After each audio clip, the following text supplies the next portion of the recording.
Hello and welcome into everybody tuning into the stream over on YouTube. It is so good to have you in here with us for the day. We are already live over on TikTok and have been for the last 3 minutes. It looks like we already have 3.2 thousand of our friends joining us over there. And if you haven't been here before, regardless if you're just tuning into the YouTube stream or over on TikTok, we debate Trump supporters. We try to change their mind and convince them that Donald Trump truly is one of the worst presidents in modern American history, because that's exactly what he is. As well as, as I was telling the TikTok stream before we started the stream over on YouTube, to better equip you guys with really good talking points, data, information, and truth nukes to take to the Trump supporters in your life, regardless if they're your friends or family, to try to change their minds as well. Now, before we hop into the debates for the day, it's worth going over some of the breaking news in the last 24 hours. One smaller bit of breaking news is that yesterday, Donald Trump got his COVID booster.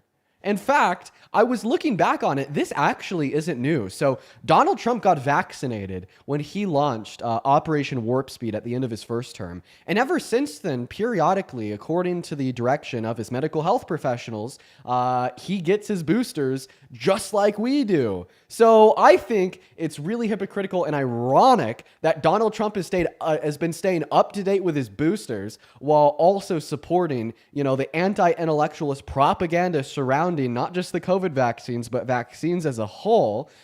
Then also, MAGA having his fan base, be so incredibly anti-booster, anti-vaccine. So it's just funny, pretty ironic. Another bit of misinformation, not misinformation, breaking news, is the fact that as of today, we are seeing more air traffic controllers boycotting and not going to work because of the ongoing government shutdown. Right now, we're on day 12 or 13, I forget which one, and there's around a dozen air traffic control centers in this country that are understaffed right now, which could have some very negative impacts on air travel in America, and that's really not good. And, I'm going to be checking that out for myself, because I'm going to be hopping on a plane here and heading out to Washington, D.C. at the end of next week. So, hope all is well, right? But anyways, at this point, we are going to go ahead and hop into the debates. One thing that I really hope comes up in the conversations today is that, according to Trump, I'm a terrorist. According to Trump, most likely, if you're watching this live and you agree with the things that I say, you're a terrorist too. According to Trump, right, the servicemen and women that fought in World War II against Nazi Germany are terrorists as well, right? So he has designated, my apologies, Antifa as a terrorist organization, right? As a domestic terrorist organization. And him, alongside his administration, have been pouring so much attention and so much funding into the production of literal state-controlled propaganda in an attempt to convince the masses that Antifa is a literal terrorist organization, okay? I'm not trolling either. It is a national delusion, very carefully constructed by the current government. I'm seeing tweets on my feed on X where Trump supporters are posting videos, right, going into liberal hotspots and saying this is Antifa HQ, and they actually believe it. I'm not even kidding. But so that's crazy, right? I guess you're a terrorist now if you're against fascism. But yeah, guys, we're going to go ahead and hop into the debates for the day. So if you happen to be one of the very first 4.5 thousand people hanging out with us over on TikTok, because that's where we get the guests loaded in from, hop in the guest request. If you are an American adult that supports Trump as president, I'm just going to be politely asking you guys to please follow the rules. In fact, while we're looking on getting that very first debate up of the day, we're going to have the rules on screen. So take a look at that phone screen. We're going to read it together right before we start pulling people up. Only join if you're 18 plus, talking about your age, you're an American, meaning that you're an American citizen, you're MAGA, meaning you support Trump, and you are ready to debate the prompt being, how do you still support Trump? Now, if you come on this live, if you join the guest request and you're breaking these rules, you're going to get banned, and you're going to get banned very quickly. But let's try to get that very first guest up here right now. I would like to thank Emma for the very first donation of the day with a 13 cents over on Venmo. Appreciate you for the love, Emma. Let's go and get that first guest loaded in right now. Follow the rules, guys, or you're going to get banned, and we're going to be banning people so fast on the spot. We got our first guest, Maddie, loaded up. What's up, Maddie? Do you support Trump? My bad. I didn't mean to hit that. Keep going. No worries, Maddie. You have a good rest of your day. Let's go to get that next guest loaded up in here. We got Brody connecting. Brody, you better be following the rules. Brody better be an American citizen that's 18 plus that supports Trump. I swear to God, Brody. Are you MAGA? Yeah. Perfect. How old are you? 18. What year were you born in? 2007. What month? August. August, and what time is it? 3:30 p.m. 3:30 p.m. And what state are you in? Wisconsin. Is Wisconsin CST? I don't know. I thought I heard a little bit of like a British like accent No, it's on that CST. Wisconsin. Okay. All right, I'll trust it. Go ahead. Take it away. Like I said, I thought I heard like a little bit of like that British twang when you said August. So. I did live in England for a little bit. Oh, interesting how that works. But anyways, take it away. Tell us why you support Trump. I just think compared to Kamala, he just has better character and would lead a country better. Brody, you got to be trolling. There's no way that you're going to sit here and tell me with a dead straight face that the man who's been held civilly liable for raping a woman, convicted of 34 felonies, actively boasted about perving on the naked bodies of little girls unconsensually on Howard Stern's radio show, while also hitting on his own daughter, agreeing with Howard Stern that she's a piece of ass, while also saying that he would date her if she wasn't his daughter, while then also saying in 1992 that he'd be dating a 10-year-old girl in 10 years, has a better character than like Kamala Harris. How can you reason to that conclusion? I mean, I haven't heard about a lot of that. Can you show evidence of that? I could show evidence for every single claim I just made. Specify which claim you'd like me to provide evidence for, and I could do it for you on the spot. You said the perving on girls one? I don't think I've heard about that. Yeah, of course. So that's going to be off of Radio Howard Stern. Radio Howard. What the hell? Howard And Stern's when was radio this show in August. hosted and done? Well, don't worry, I'm getting there. So that was hosted in August 21st of 2005. And well, I'll go ahead and roll the clip for you now. All right, we got an unskippable 3-second. Okay, all right. It's a pretty short ad. All right, let's go ahead and roll that clip for you now, Brady. You're a very sexy man. You're a beautiful man. You have fantastic hair. Well, you're a powerful man. Right? You're a powerful man. Right. I want to sleep with you. Now, you're not the type that would say no. I don't want to hurt their feelings. Right. No, but I mean, you see a beautiful woman, you want to have that. You're a guy who likes to have everything, right? Well, couldn't that be construed, however, as Conflict? yes? Well, I don't see it as a conflict. It could be a conflict of interest, but it's the kind of thing you worry about later. Oh, I see. You tend to think about the conflict a little bit later on. The question is, how can it not be construed? No, I mean, some of these foreign girls, Mr. Trump, in my country, we say hello with vagina. And Well, you could also say, as the owner of the pageant, it's your obligation to do that. So you have done that. Now, I'll tell you the funniest is that I'll go backstage before a show. Yes. And everyone's getting dressed and ready and everything else. And, no men are anywhere. And I'm allowed to go in because I'm the owner of the pageant, and therefore I'm inspecting it. I'm inspecting. Right, I want to right. make sure that You're like a everything doctor. is good. You're there. Yeah, the dress. Is everyone okay? They're standing there with no clothes. Is everybody okay? And you see these incredible looking women. And so I sort of get away with things like that. There you are, Brody. And that's underage girls? Yeah, so this was both done to underage girls and women. In both circumstances, it was just as wrong as it amounted to unconsensual sexual exploitation. I haven't heard about that. That's honestly disgusting. It is honestly incredibly disgusting. I completely agree, and I'm happy that is your response. I definitely need to rethink a couple things after hearing that. I'm also happy that's your response. Yeah, definitely, bro. I mean, listen, like your argument that you gave saying that his character is better than Kamala Harris's, out of like all of like the pro-Trump arguments, I gotta say that one is like the least true and like the hardest to defend, right? Because of like the clip I just played and about 1 billion more. Yeah, I'm definitely gonna look more into that and more things he said. If that's true, that's horrific, to be honest. Perfect. Well, I mean, I really hope that you do look more into it, and I appreciate you for having common sense and like reasonable moral judgment. I think that's awesome, Brody. Is there anything else I'd like to go over? No, I'm definitely gonna go look into that. That's horrific. All right, man. Well, I appreciate you for coming up. And once again, I just said it. I'm going to say it again. Thank you for your common sense and reasonable moral judgment. Have a good rest of your day, bro. Let's go to move on to that next guest. You guys hop in that queue if you're an American adult that supports Trump. Wow, that is awesome. The very first debate of the stream. And we are already changing minds. Listen, guys. That actually puts a really big smile on my face. Too often, we get Trump supporters up here that like don't care about the literal sexual exploitation of women and girls, right? And that guy did, right? He broke away from, what is typical of a response to that clip from the average Trump supporter. So I actually really appreciate that from him. It's really good to see that, there is still people, right, in America that have reasonable moral judgment. That's really good to hear. Let's go to move on to that next guest. What's up, Pi? Do you support Trump? That's really Pi, you got 5 seconds. Are you MAGA? 5, 4, 3, 2, 1, banned. Guys, we're going to go ahead and repeat those rules for the queue just real quick to make sure that everybody who's in the queue is supposed to be there.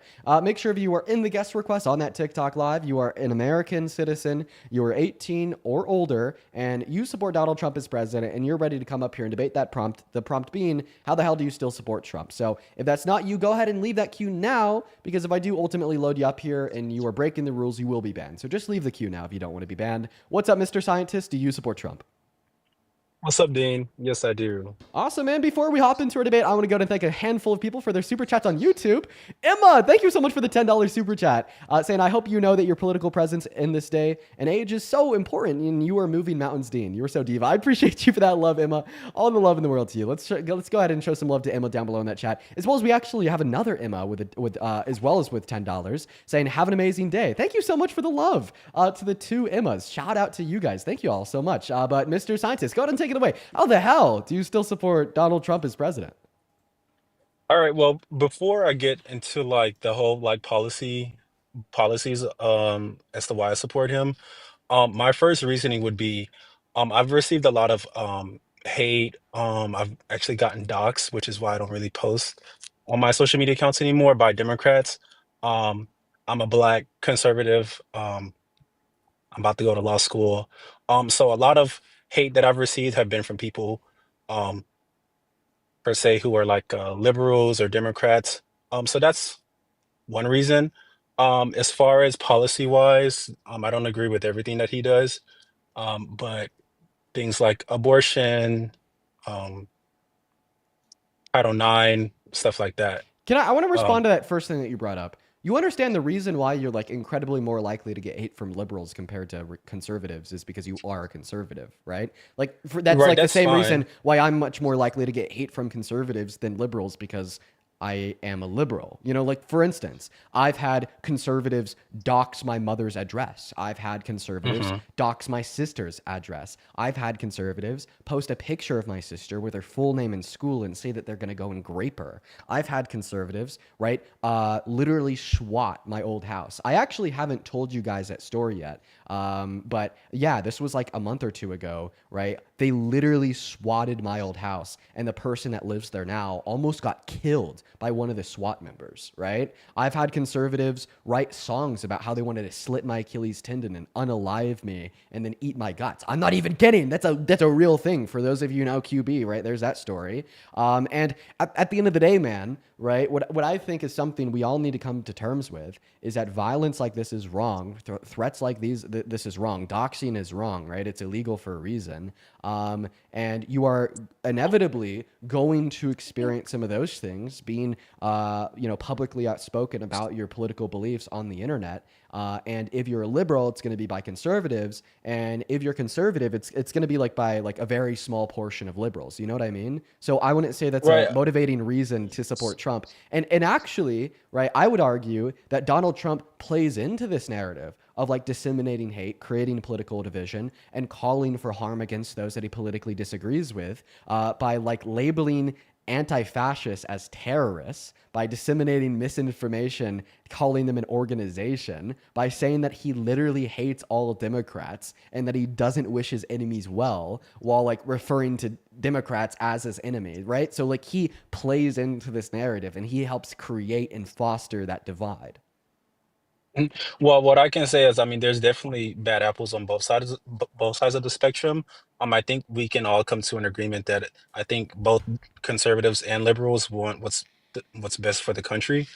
We just disagree on fundamental things. Okay, so in response to your first statement saying that there's bad apples on both sides, I would say that we see Yeah. like significantly more bad apples on the right side. You know, like Whether it's more or not, I mean, there's still bad apples on Kamala both. Harris in the election, you know, she wasn't saying that she hates Republicans. She wasn't saying that like conservatives are her enemies, and she wasn't like labeling, you know, like reasonable conservative movements. Like I can't name any reasonable conservative movements. I'm sure that you think there are some as like terrorist organizations, the same way that Donald Trump is like labeling the obviously reasonable movement of being anti-fascist a terrorist organization. You know what I mean? Yeah, I mean, whether it's more on the right or more on the left, I mean, it's still wrong and it's still not going to help us get anywhere as far as doing what's best for this country. I mean, the country is still in the government shutdown right now. Like, I mean, and we're doing absolutely nothing about it, both Democrats and Republicans, in my opinion. Okay, so I mean, I want to stay on like track with like political division, right? Because now, like, seemingly I've gotten you to concede that like this is A, like significantly more prevalent on the right, and B, like the institutional powers that are emboldening this shit is like purely held by those on the right. I mean, just look at the government; it's MAGA, right? Both the White House, both chambers of the Congress, and the Supreme Court. So that makes sense.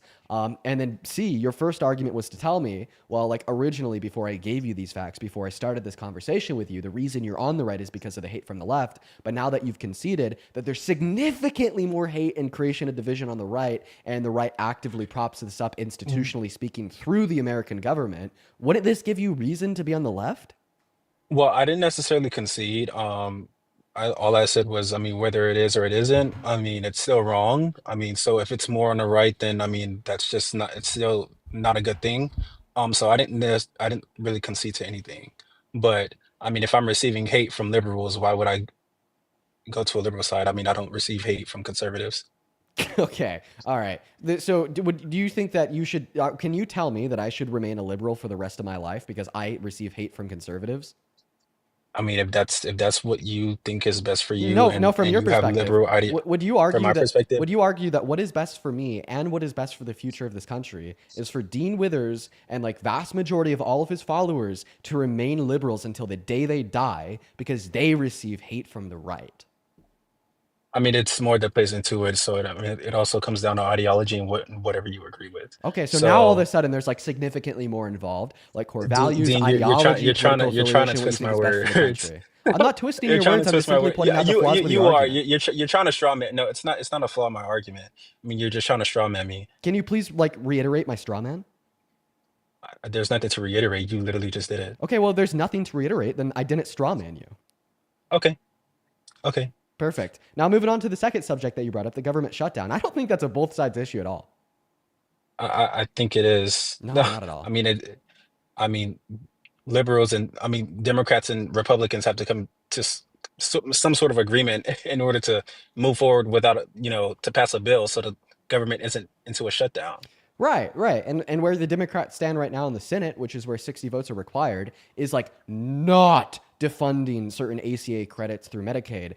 Because if we do and the Republicans get their way, then the insurance premiums for close to 50 million Americans are expected to go up by 75%.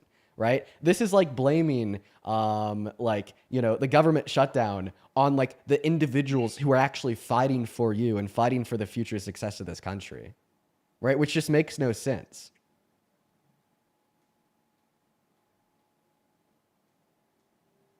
The scientist, I can't hear you when you're off live. If you want to come back, I'd love to continue this conversation. But I mean, just to kind of like reiterate the last point I was making while you're off app, right? I just want to make it like so abundantly and incredibly clear here, right? The reason why the Democrats are not willing to concede, right, to the Republicans' funding bill is to help you, is to help this country, is to help, right, the 50 million low-income Americans that are on Medicaid.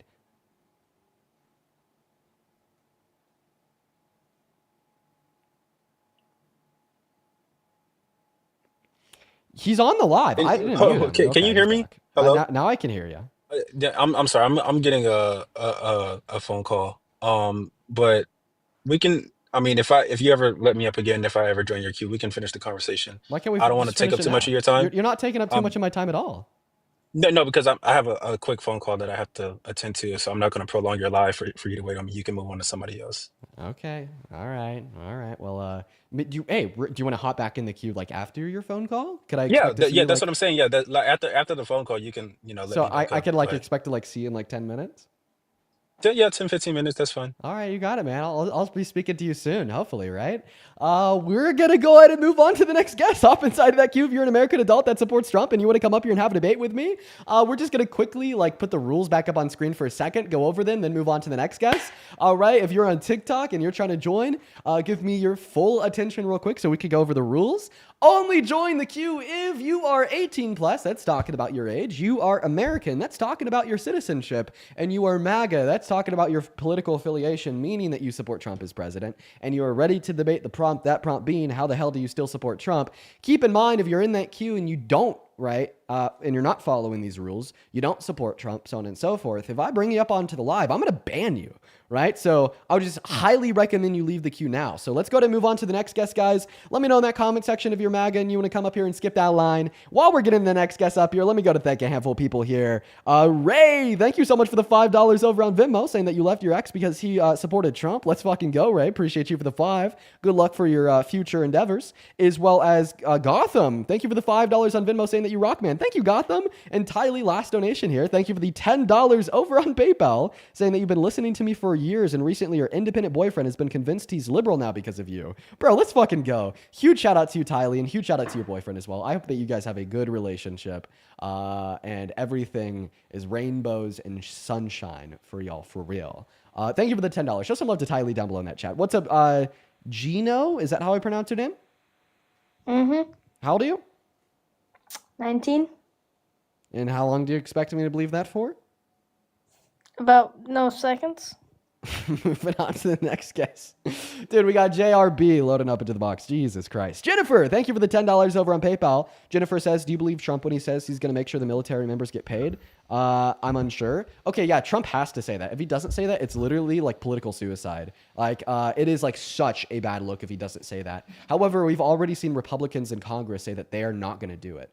What's going on, JRB? Do you support Trump? I mean, I do, but I'm also like coming on here because I don't know. I'm 19 years old. I was born in 2006.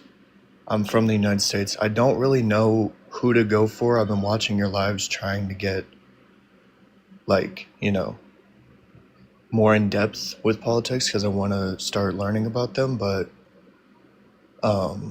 yeah, I was just asking, like, which side should I go for? Obviously, I know you're more blue. Yeah, I'm obviously going to tell you to like just go for the side that aligns with the reality, and I think that right now that side's going to be the left. Mm-hmm. Now, can you explain why? Because like I understand some of the points that Trump makes, but I feel like it is like a lot. Like I like what he does with the wars. I feel like with the like thing that's going on in the Middle East. Right now, the Gaza peace deal. Yeah. Yeah, Yeah, well, I feel mean, like I want to wait to see how like that ends up working, right? But like what I will say is that I've seen like many videos on my For You page of like people in Gaza, in Palestine, right, that are celebrating, that are happy, and apparently there's food trucks going back into Palestine right now, and that's a good thing, right? So like I want to be optimistic, and I really want the genocide to come to an end, and I'm really hoping that it does, right? 110%.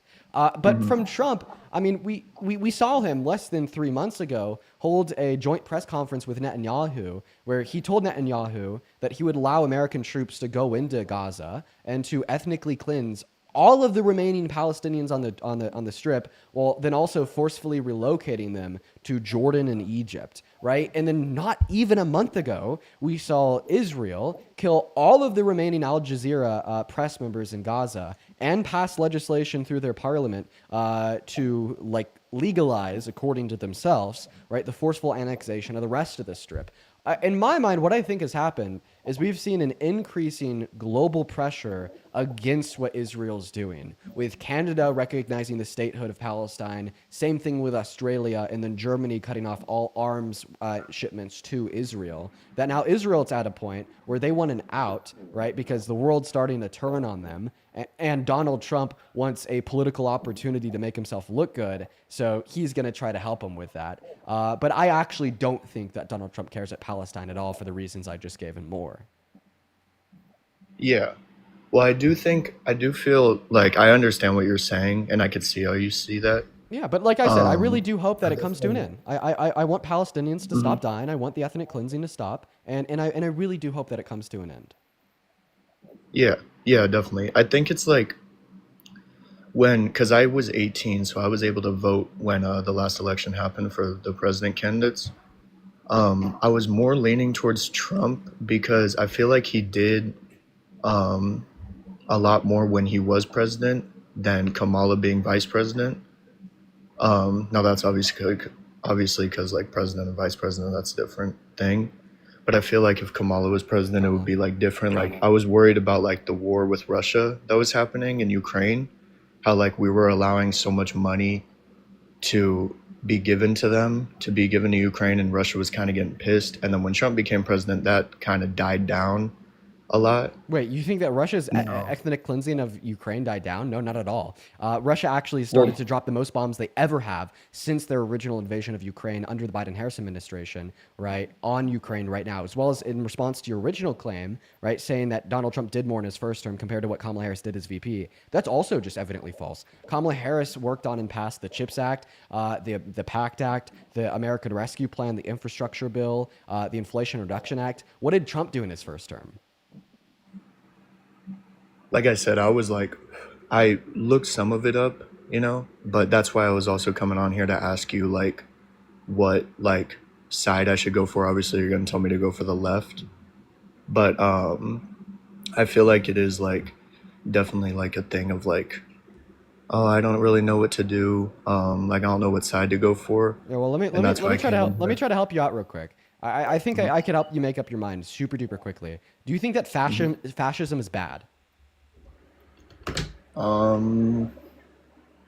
Fascism as in Ultranationalist like authoritarian government regime, typically defined by 14 tenets, including state-controlled media, identification of enemies as a unifying cause for their base, suppression of human rights, suppression of the labor force, upholding of corporate power, cronyism and corruption, fraudulent elections. Fascism. Is that bad? Yeah, I think it's bad. Okay, awesome. See, I agree. So does that mean that you'd consider yourself to be against fascists or like anti-fascism? Yes. So are you saying that Trump's a fascist? Because I've watched some of your lives. Is that what you're saying? No, I do think that Donald Trump fulfills the tenets of fascism. That is true. But that's actually not where I'm going with this argument. So, because you're anti-fascism, right, you would consider yourself to be like anti-fascist? Yeah. Okay, like Antifa. So Antifa just means anti-fascist. So you're Antifa? Mm-hmm. According to Trump, you just admitted to being a domestic terrorist. Okay. Right. So are you sure that you want to side with the people that think you're a domestic terrorist? Yeah, definitely not. Exactly. That's why I was coming on here, because I do appreciate what you do, and I wanted to come on here because I was like surprised I even got picked, Cool, man. Yeah, well, I really appreciate you for coming up. Is there anything else that you want to go over? Yeah, I wanted to go over really quickly the Iran and Israel war that was happening, where we kind of got involved with the Trump thing. You tend to make a lot of claims on your videos and lives sometimes, like when the Iran war was happening, and we dropped, some bombs on their nuclear sites. Yeah. I feel like it was when I saw that, it kind of got me like a little obviously worried. I thought we were going to get into a full like war with Iran. Well, I mean, of course, Donald Trump like publicly called for a regime change. Donald Trump said that we controlled their airspace. We know where their leader was and we could kill him. We dropped bombs on their country. And then they even like launched a retaliatory attack against one of our military bases in Qatar. Like, of course that should scare you. Yeah. Well, I feel like it was like, because I learned about it. I learned about some of it. I was like kind of looking it up and looking stuff up, like the news, a lot of news outlets, like I feel like make it sound like it's way worse than it is, but I know it's like dropping bombs on some other country, but I feel like the Iran like gonna drop a nuke on us or something like that, or like on the US sites in the Middle East. You were kind of saying that in your videos, which was almost like sounded like fear mongering in No, a they way. did. They did. They launched 12 missiles at one of our military bases in Qatar. That's true. Uh-huh. Well, did any of them hit, or was it like didn't like a couple of them hit They- and then the other ones got So intercepted? like a couple like hit on like the perimeter of the base, and all the other ones were intercepted. That doesn't change the fact that they launched the missiles at the military base. Yeah. Well, I was just wondering about that because I didn't really know what to like think about that because I have really bad anxiety, and so seeing like people post about stuff like that, I'm like, Yeah. and Well, I then mean, not really that hearing whole about thing could have anything on been the news. that whole thing could have been completely avoided if Donald Trump didn't pull us out of the nuclear peace agreement that we had with Iran signed under Obama. In his first administration, he pulled us out of the JCPOA, which greenlit Iran into the like further construction of nukes, which then like allowed and permits like Netanyahu, Israel, and even America into fear mongering about them having nukes. Like, if you want to know who the real fear mongers are on the issue, look no further than Netanyahu with Israel, who's been claiming since the 70s that they're like 3 days away from having nuclear weapons, and they're going to bomb the shit out of Israel, and they're going to bomb the shit out of America. But yeah, JRB, I'm going to go to move on to the next guest. You have a good rest of your day, man. Cool, thank you. You too. All right, guys, hop in that queue if you're MAGA. We'll happily get you loaded up into the live stream. If you do want to support me, you can find my Venmo and my PayPal in the link tree in my bio over on TikTok. What's going on, Robert? Do you support Trump? Robert, you got 5 seconds. Yeah, it is a child. Guys, we're going to go and repeat the rules just because it's been a while since we last repeated them, guys. The rules are super simple. If you want to join up, you just got to be an American adult that supports Trump as president. Hey, let's okay. That's going to be a little kid. Please stay out of my queue unless you're following the rules, please. Like, I'm literally begging you. Just follow the rules today. What's up, Richard? Do you support Trump? You're not even Richard. Zeno, do you support Trump? Yes, I was on Parker's live last night. I don't know if you remember. Yeah, your mic is really muffled. Is there anything that you could do about that? Is this better? Is this better? Maybe a little bit. So I heard you claiming that you thought that me and Parker were like paid by the DNC. Yeah, I was just typing to rage bait because All right, then we're going to go ahead and move on to the next guest. Let's go to get that next guest, Jerry, loaded up into the box, guys. While we're loading Jerry up, let's see here. What's up, Jerry? Do you support Trump? Yes, sir. How old are you? 28. 28. All right, you're of age. Let me go and thank a couple people here real quick. Carolina, thank you for the $10 donation over on PayPal. Carolina just dropped some hearts. Thank you so much for the love, Carolina. Let's get 100 Carolina W's down below, as well as the Little Dog Shop. Thank you so much for the $31 donation on PayPal. Let's get 300 Little Dog Shop W's down below. Seriously, thank you so much for the love. They say I listen to you, Parker, you and Parker every morning from Australia. Well, we really appreciate you for tuning in. Thank you for being here, and I hope that you're enjoying this stream. And thank you for the $31, as well as R. Thank you for the $5 over on PayPal, and Vivian with the 3. Yeah, dude, Mr. Jerry, how the hell? Wait, before I tell you, I want to tell you something, bro. I've been wanting to tell you for a while, brother. Listen, I used to have a lot of disdain for the Democrats, right? And what you did when Charlie Kirk passed, bro, and you showed that emotion, bro. I actually got love for you, bro. I used to really have disdain for you, bro. You got a good heart, man. I just wanted to say this before we battle, bro. You're a good person, brother. I think that so many people on both the left and the right like totally misinterpreted why I shed tears. You know, it's like the people on the left, the people on the left some people on the left misinterpret it and like think that I'm crying over like some white supremacist. And people on the right think that I'm crying because I'm like really sad and miss Charlie Kirk. You're human, brother. But like, I mean, I want to repeat this for like one last time, dude. Like the reason why I cried, it's really simple. It's like incredibly simple. I'm just sensitive to gore. And it scared the shit out of me thinking it could happen to myself. But, you know, Jerry, I mean, maybe the silver lining there is the fact that you're going to be more receptive to like hearing me out in the debate. So, because the reason why I brought that up. Why do you support Trump? All right, this is the last point, and then I'll tell you why I support Trump. So this is why this is important, because how the right sees you is how the left sees Charlie Kirk. So that's a good premise to have because a lot of people. I mean, I hope that you don't think I'm a white supremacist, right? No. But I think, but I'm saying, so what you see as a white supremacist is not white supremacist to the people on the right, right? And then what they see I mean, as I hope it should be, right? Like no, saying because a that we lot of should them think overturn the Civil DEI is Rights racist Act. towards white people. Like we should like overturn the Civil Rights Act. Like that's obviously like a white supremacist like statement, right? Yeah, well, I'm not finna defend Charlie Kirk. I'm not really a huge fan of him anyway. But I'll tell you why I Right. supported Trump. Now, me supporting somebody doesn't mean I voted for him. I just want to clarify, but I do support him. You didn't vote for Trump. Who did you vote for? I support Trump currently right now. Okay, just like literally out of curiosity, like who did you vote for in the election? Do I have to tell you? Yeah, I'm just curious.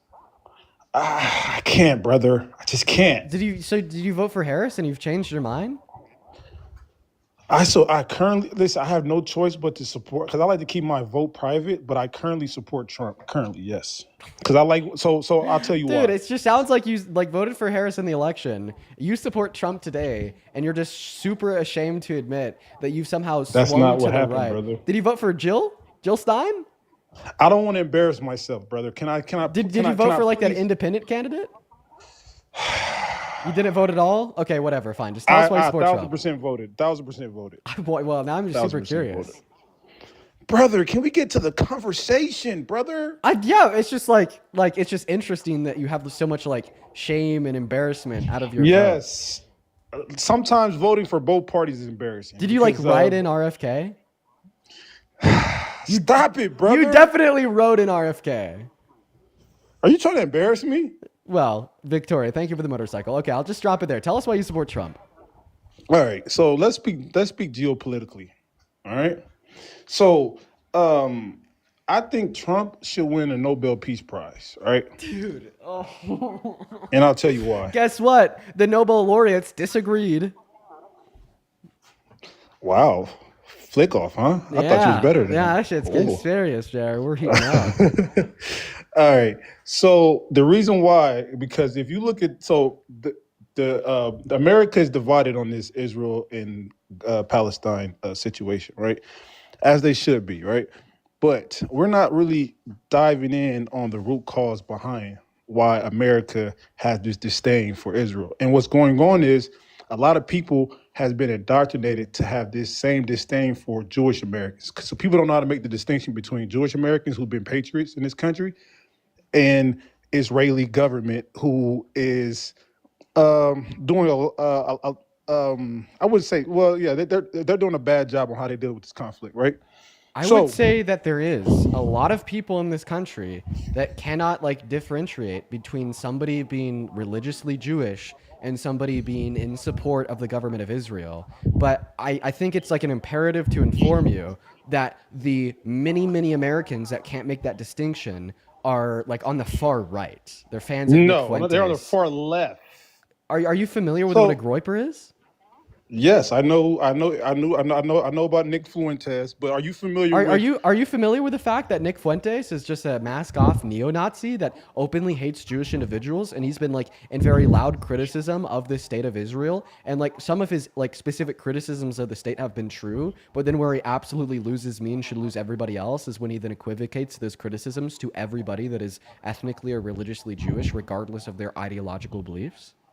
That's a good point. So my point is, the far left and the far right, when it comes to Israel, is two sides of the same coin, right?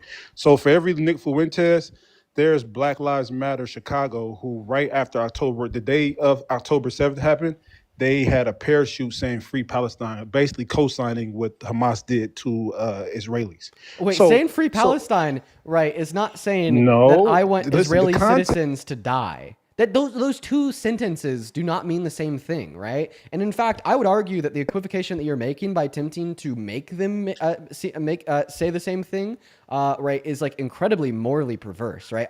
I'm sorry that like I'm a common sense humanitarianist that doesn't like the deaths of innocent men, women, and children. Therefore, I don't support the oppressive apartheid that the state of Israel has held over the state of Palestine for generations now, and the ongoing ethnic cleansing of hundreds of thousands of individuals on the Gaza Strip and in the West Bank. That makes me ultimately pro Palestine, and it'll lead me to say things such as "Free Palestine." That actually doesn't mean that I think that like innocent Israeli citizens, for instance, should die, right? And Wait, that equivocation is so incredibly terrible. wait, hold on, because you don't know. You obviously don't know the context. That's why you're saying this. So just the context. October 7th happened. Right now, I just want to say this. I'm pro two-state solution, by the way. But I just wanted to just clarify. Where does Trump come into this? I mean, listen, man. Like, I All right, want like the point of this live is to try to like figure out why you together support a peace Trump. plan between two people who've been at war longer than Bloods and Crips. Okay, so if Trump can pull this off, right, he deserves a Nobel Peace Prize. He's going to bring peace to the Middle East. Right, he started with the Abraham Accords, right? The Abraham Accords that explicitly left out Palestine, leading to increased global tensions. Okay, I can see to that. And now, so are you saying that if he stops the war in Gaza, he doesn't deserve a Nobel Peace Prize? Yes or no? Actually, my answer to that question would be no, and I could explain why. I would agree. Wow. Okay, so would you like to give me like a shock jock reaction and just yell wow, or do you want me to explain?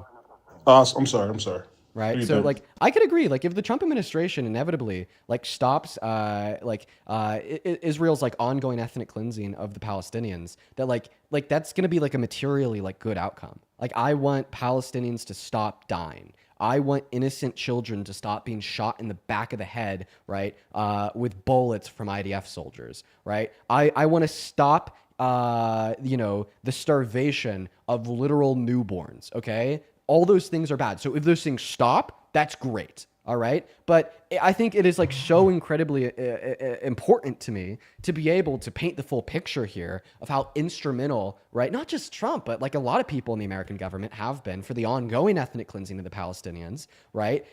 For generations too, right? Like even Trump 2 months ago, he held a joint press conference with Netanyahu where he was boasting and gloating about how he wanted to send America into the Gaza Strip to forcefully relocate the remaining 1.2 million Palestinians to Jordan and Egypt, amounting to a finished ethnic cleansing, right? And then to then, right, negotiation tactic, and then to then, right, level the Gaza Strip and build a Riviera and gift it to Netanyahu. When he then turned around and posted pictures of the AI Gaza Strip Riviera on Twitter, Instagram, so on and so forth, right? It's also imperative to point out here that Donald Trump has been perpetually calling Netanyahu a goddamn war hero, saying that Israel's our best fucking friend. And in the debate with Biden before the election, he said he was the most pro-Israel president this country's ever had, and called Biden a dirty Palestinian, and even said, while he was running for the presidency, that he was literally going to deport quote-unquote pro-Hamas terrorists, and then labeled anybody that advocated for Palestine as a pro-Hamas terrorist. I think that Donald Trump is an opportunist, as all con men are. And we have seen an increase in global support for the end of the ethnic cleansing of the Palestinian people. From Canada recognizing their statehood, to Australia recognizing their statehood, to France and Germany revoking arms, right, to an increase in popularity of the pro-Palestinian sentiment in the media, in younger Americans, so on and so forth. Donald Trump sees this as an opportunity to hop in there and tell Israel, guess what? You guys are unpopular, right? You guys are running out of money, right? People want to recognize Palestinian statehood, which is in direct contradiction with the policy that you just passed, claiming that you want to annex the rest of the Gaza Strip. I'm going to take advantage of that. I'm going to call myself Jesus 2.0 after funding you for like the last fucking, I don't know, 10, 15 years, including in his first term, after saying that I support you full-heartedly and I want you to quote unquote finish the job in 2023. And I don't think that this would amount to granting him a peace prize, especially when we consider everything else that he's doing, like renaming the Department of Defense to the Department of War, declaring war in American cities, giving the military an illegal directive to arrest American citizens on the street, and then also turning around, being held civilly liable for the rape of a woman, committing 34 felonies, and labeling all anti-fascists in this country as domestic terrorists. Why the hell would we ever call that individual somebody of that nature as somebody that is courageous, genuine, and for the betterment of the people? Hold on, brother. Calm down. What the? You heard me. All right, so let me respond at one point. God damn.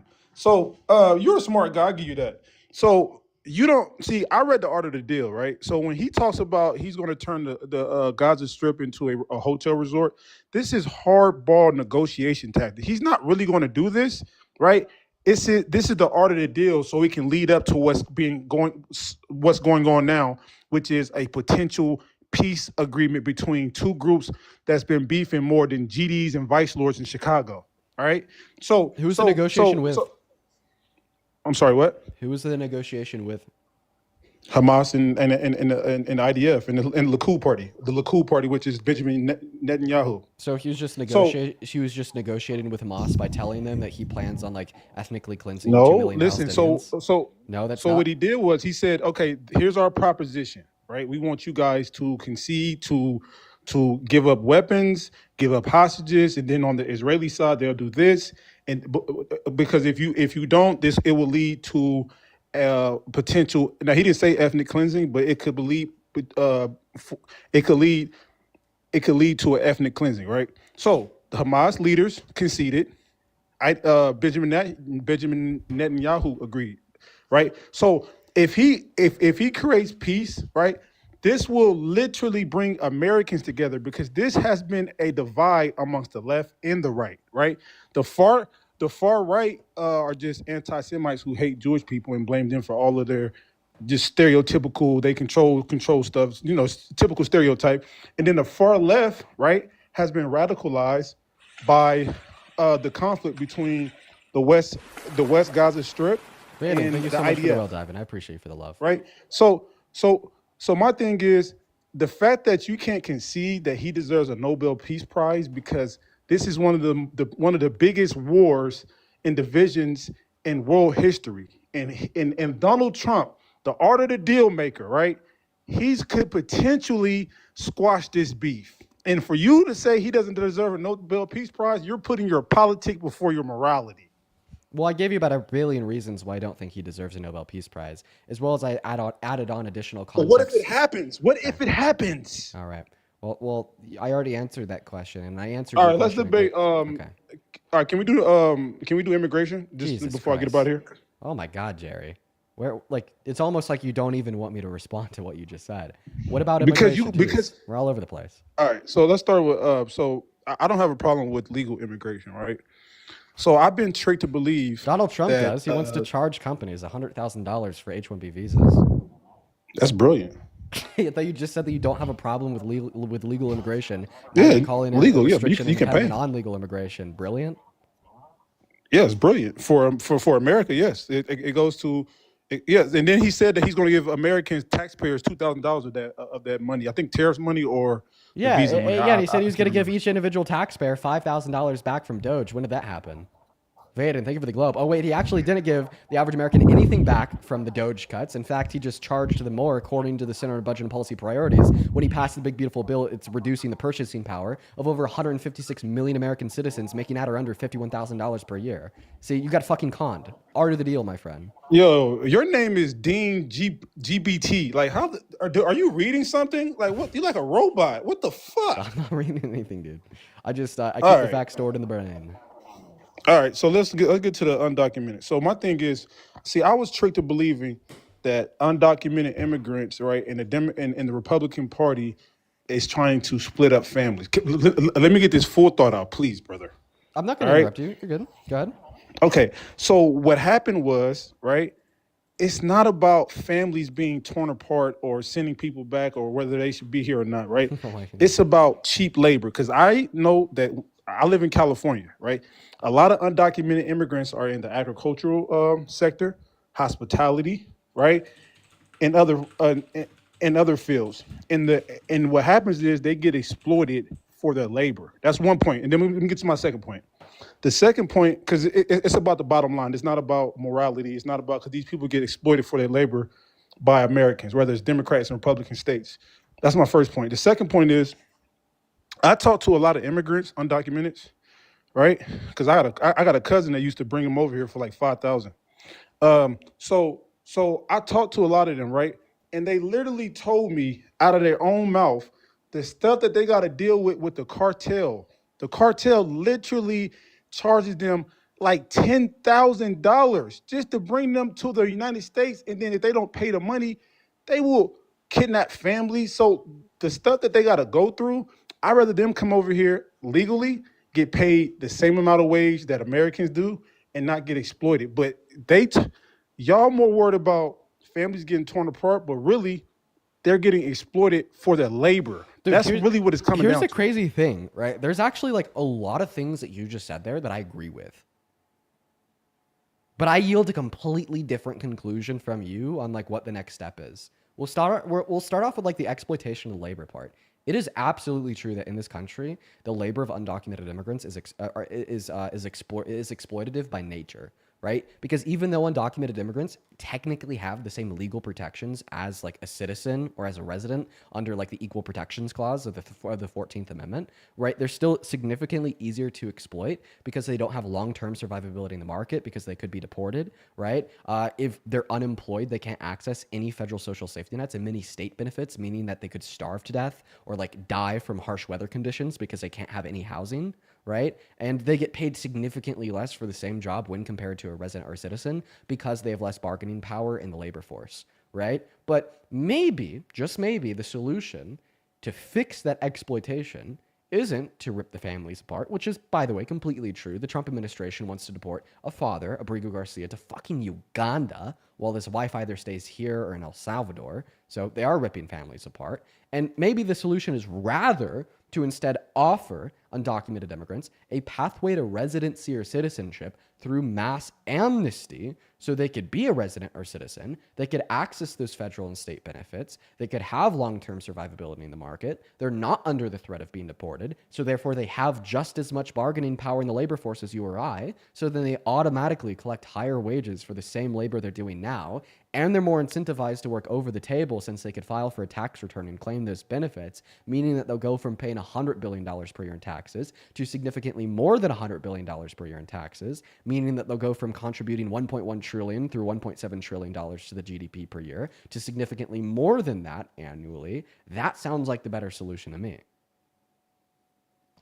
Damn. Yo, there's no way. Your name should be Dean ChatGPT. There's no fucking way you're. That's just off the top of the dome. Well, I mean, listen, Jared, I've had like similar conversations to this, like, every day since I do these debate streams. So after like Well, so at least long, you conceded to the part where they're getting exploited, because a lot of Democrats be trying to act like they don't know that these undocumented immigrants are their labor is being exploited. So you just have a different solution on how you deal with it, right? Right. Yes, it's a different solution. But like, honestly, Jared, from my perspective, I don't even call mass deportation a solution because what does it fix? What does it help? Right? Undocumented immigrants are still like living better lives in this country than they were wherever they came from. And that's the reason they immigrated in the first place. Right? So do you think that breaking apart the families violated their constitutional rights, sending some of them to be beaten and tortured in Secot and El Salvador is like the solution to fix that exploitation? No, it's just more exploitation. And it just gives like, then it gives the optical appearance to the presidency that maybe he's a problem solver, when in all reality, it's breaking apart the families, it's leading to human right conundrums, and it's destroying our economy by firing 8.3 million of our laborers and removing 11 million of our consumers, right? So yeah, Right, so I this is have a my different thing, right? solution than you, but the difference in our solutions is that I think mine only comes with benefits, and I think that yours only comes with detriments. All right, so now it might be a detriment to them. Now I'm gonna be selfish right now, but it's going to be a benefit for, all right, because I'm a black male, right? So there was a study, right, a Harvard study. I don't know, I think it was 2009 or 2019. I think 2009, right? And they said anywhere you see an influx of undocumented immigrants, right, due to their working for cheap labor, you see an increase in black male incarceration and a decrease in black male labor work, right? So the reason for that is a lot of these companies, construction, agricultural, they prefer the cheap wager because it's not about hard work. People are gonna try to paint this narrative, oh, y'all don't want those jobs, which is a false narrative, right? These employers rather pay these undocumented immigrants who are not American than they would somebody who has a history of being exploited in the labor market, which is black people, right? So what this does is when you see an influx, this is a Harvard study, you see an influx of undocumented immigrants in a specific city, especially these sanctuary cities, you see a decrease in the black male labor market and an increase in mass incarceration, which is free labor, right?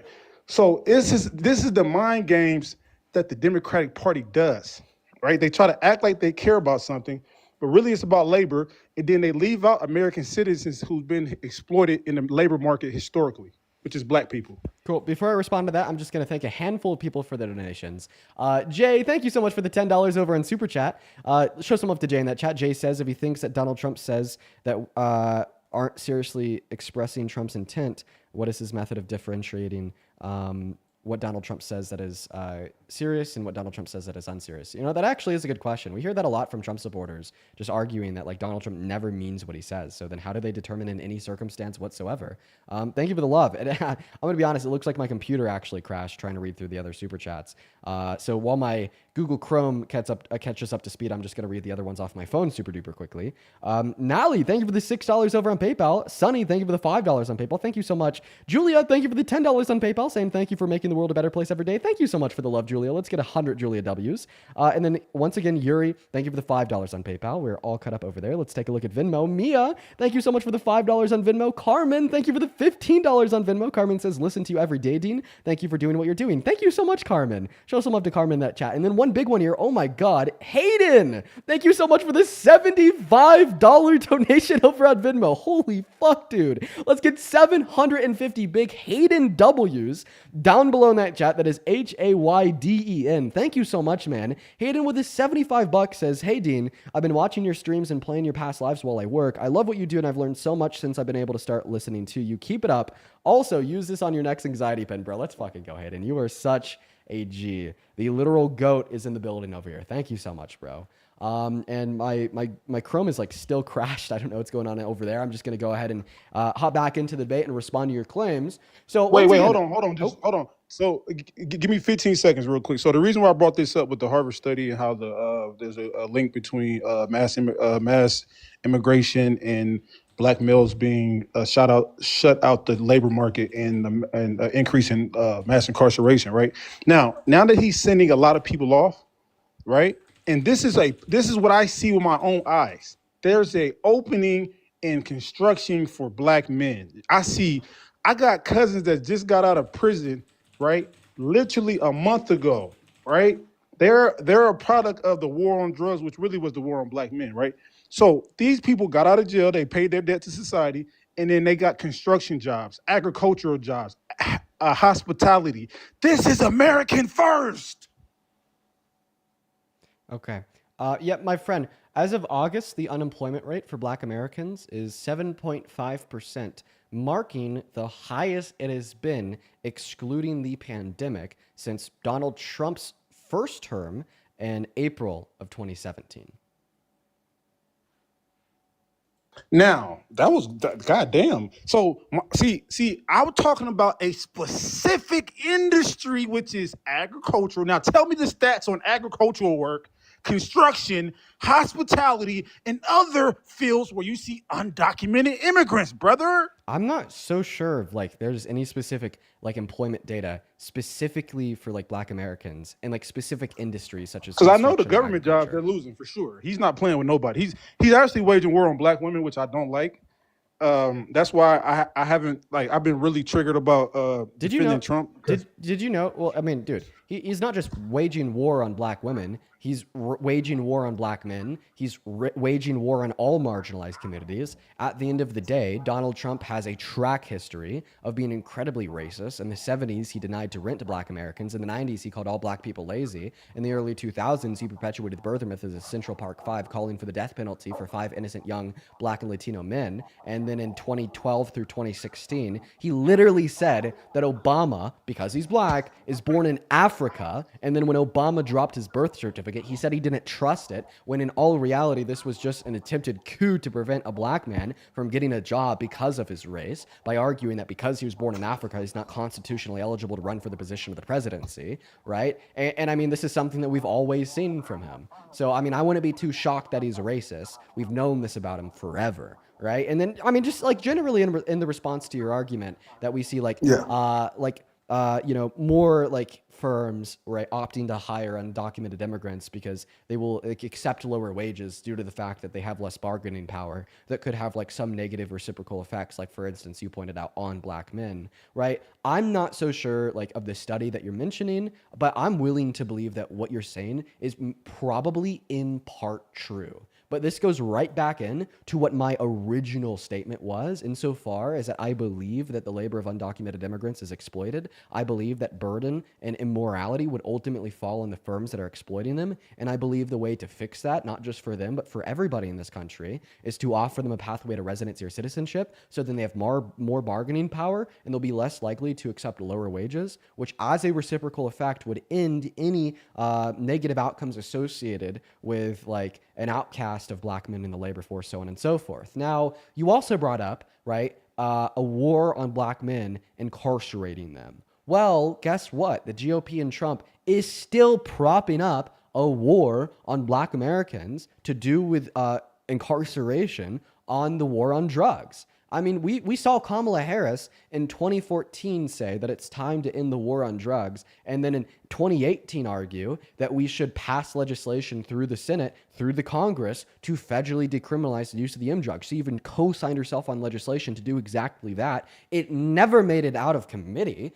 And the reason being is because in 2018, those Senate committees, the Senate and the House, had a majority Republican MAGA representation under Donald Trump's leadership. So, right, one of the most pressing issues perpetuating the war on drugs and the unjust incarceration of disproportionately black men, right, is going to be continually and perpetually furthered by the man that you support as president, right? Same thing with so many other disproportionate disparities that black Americans face on a day-to-day basis. Like, for instance, abortion, right? So 55% of women that access abortion indicate that it's because of financial instability. And because the average socioeconomic standard of black women is worse off on average compared to white women because of slavery and its aftermath, we see that there's a disproportionate amount of black women that access abortion. They account for, I don't know what percentage of the population, I'd assume 7 to 8. Meanwhile, they get 34% of abortions because they're more likely to experience financial instability for the reasons I just gave and more. So when Donald Trump elected 3 justices to SCOTUS to overturn, right, federal protections for women and girls' right to choose, in turn, he's disproportionately disadvantaging and harming black women. God damn. All right, I kind of agree with mostly everything you said outside of the abortion part. I mean, well, that is absolutely, right, a Because I'm gonna keep it disproportionate real, disadvantage of black women in this country. See, like, Wait. one of the main drivers of poverty for women in this country is motherhood, and now we're disproportionately forcing motherhood on black women while also violating their right to access healthcare. That this is absolutely an issue that we should speak about, especially if you're concerned with disparities that exist on the basis of race But in this listen, country. a lot of things that you're talking about is bipartisan, right? So Democrats and Republicans was complicit in the war. Let me just get this full thought out. Democrats and Republicans was complicit on the war on drugs. So But we see a larger Joe push Biden, from the let me just- Democrats to end it. But you're right. Like, Democrats aren't perfect. because if you look at the 1986 crime bill and the 1994 crime bill, right? They strategically targeted, and this was Joe Biden back, right? They strategically targeted the black communities, right? They do this nice nasty stuff like what they're doing with immigrants. Talking about Democrats, where they fake care like they care about what's going on with these broken families and immigrants getting shipped back, but really it's about bottom line. So the bottom line to the war on drugs was free labor, privatized prisons, right? Because they started to privatize prisons in the 80s, and then all of a sudden there's a issue with black male incarceration all of a sudden. So Joe Biden specifically, he created a 1986 crime bill which gave 100 to 1 I don't want to say the word, it sounds like schmack to propane disparities, right? So meaning if you have 100 grams of schmack, right, you get 100 grams of schmopane, you get the same charge as somebody that has 1 gram of schmack. And we know disproportionately that was being sold in the black community. So Joe Biden, right, and then also the 1994 crime bill, right? People talk about, oh, well, the Black Caucus agreed with it. No, the Black Caucus didn't agree with in the part in the 1994 crime bill where they gave 100,000 more police officers to a community that already has a distrust for the police force, and $3.1 billion to private prisons. So they didn't care about black criminality. They used black criminality as a justification to privatize prisons and lock Negroes up for money. So you're talking about how the bad, violent, terrible crime bill, which is something This hopefully is a Democratic all pushback. we could agree. Hey, Jerry, can I speak? So first and foremost, you just completely ignored everything that I said before I started to speak. When I spoke. But now, second of all, you're talking about the bad, violent, terrible crime bill, which is hopefully something that we could all agree on. Like the crime bill was like very, very terrible, 110%, Jerry, right? And I could completely acknowledge that, as well as I could acknowledge Joe Biden's involvement in it. I mean, he was one of the goddamn sponsors, 110%, right? But now, what does this tell me about all the reasons that I just gave you and more for how the policy that Donald Trump ran on in this election, alongside what he is doing right now, disproportionately disadvantages black Americans compared to Kamala Harris, who wasn't a sponsor of the crime bill, agreed that it was a terrible atrocity and a mistake in the policy that she ran on, which when compared to Donald Trump's was significantly better for black Americans. No, I agree with you on that. I think Kamala has a better position on crime than Trump when it comes to black people. Hey, quick question for you before I get up out of here. Well, I mean, Do you think? I don't want you to leave quite yet, because the point that I'm trying to Oh, prove I can here cheer here all. is that I can cheer here all day, buddy. is I can talking do this all about night, talking about guy. economics. Kamala Harris was 10 times better. Talking about social policy, Kamala Harris was 10 times better. Talking You about said like literally, economics? talking about literally like every single facet. Did you say economics? Yeah, that was the first thing that I What said. about Jerry. race relations? I think race relations is better under Republicans than there are Democrats. I think listen, American is all Americans, white, black, Asian, Jewish, Arab, right? We're all Americans. Democrats do this anti. Oh, sure, I got a warning. But what happened? I didn't even say nothing. I gotta kick you for that. Goodbye, Jerry. You got a warning for hate speech. So I'm just going to quickly respond to that. I would completely argue that you're definitively wrong, right? No, right? Quote unquote, race relations are not better under Republican representation.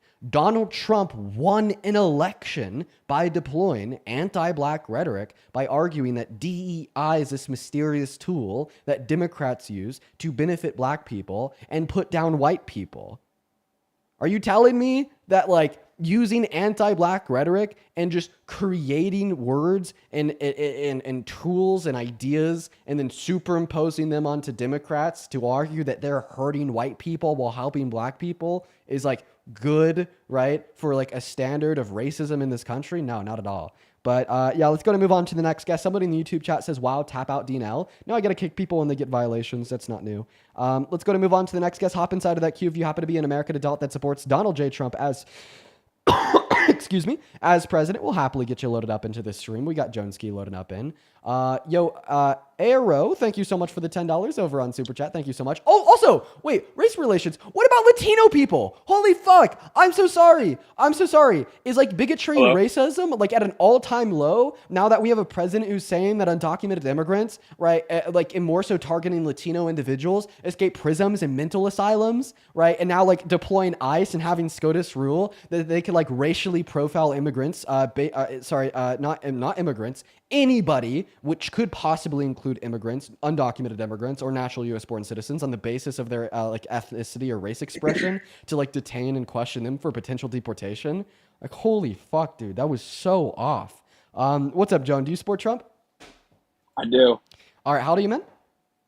I'm 19. Cool.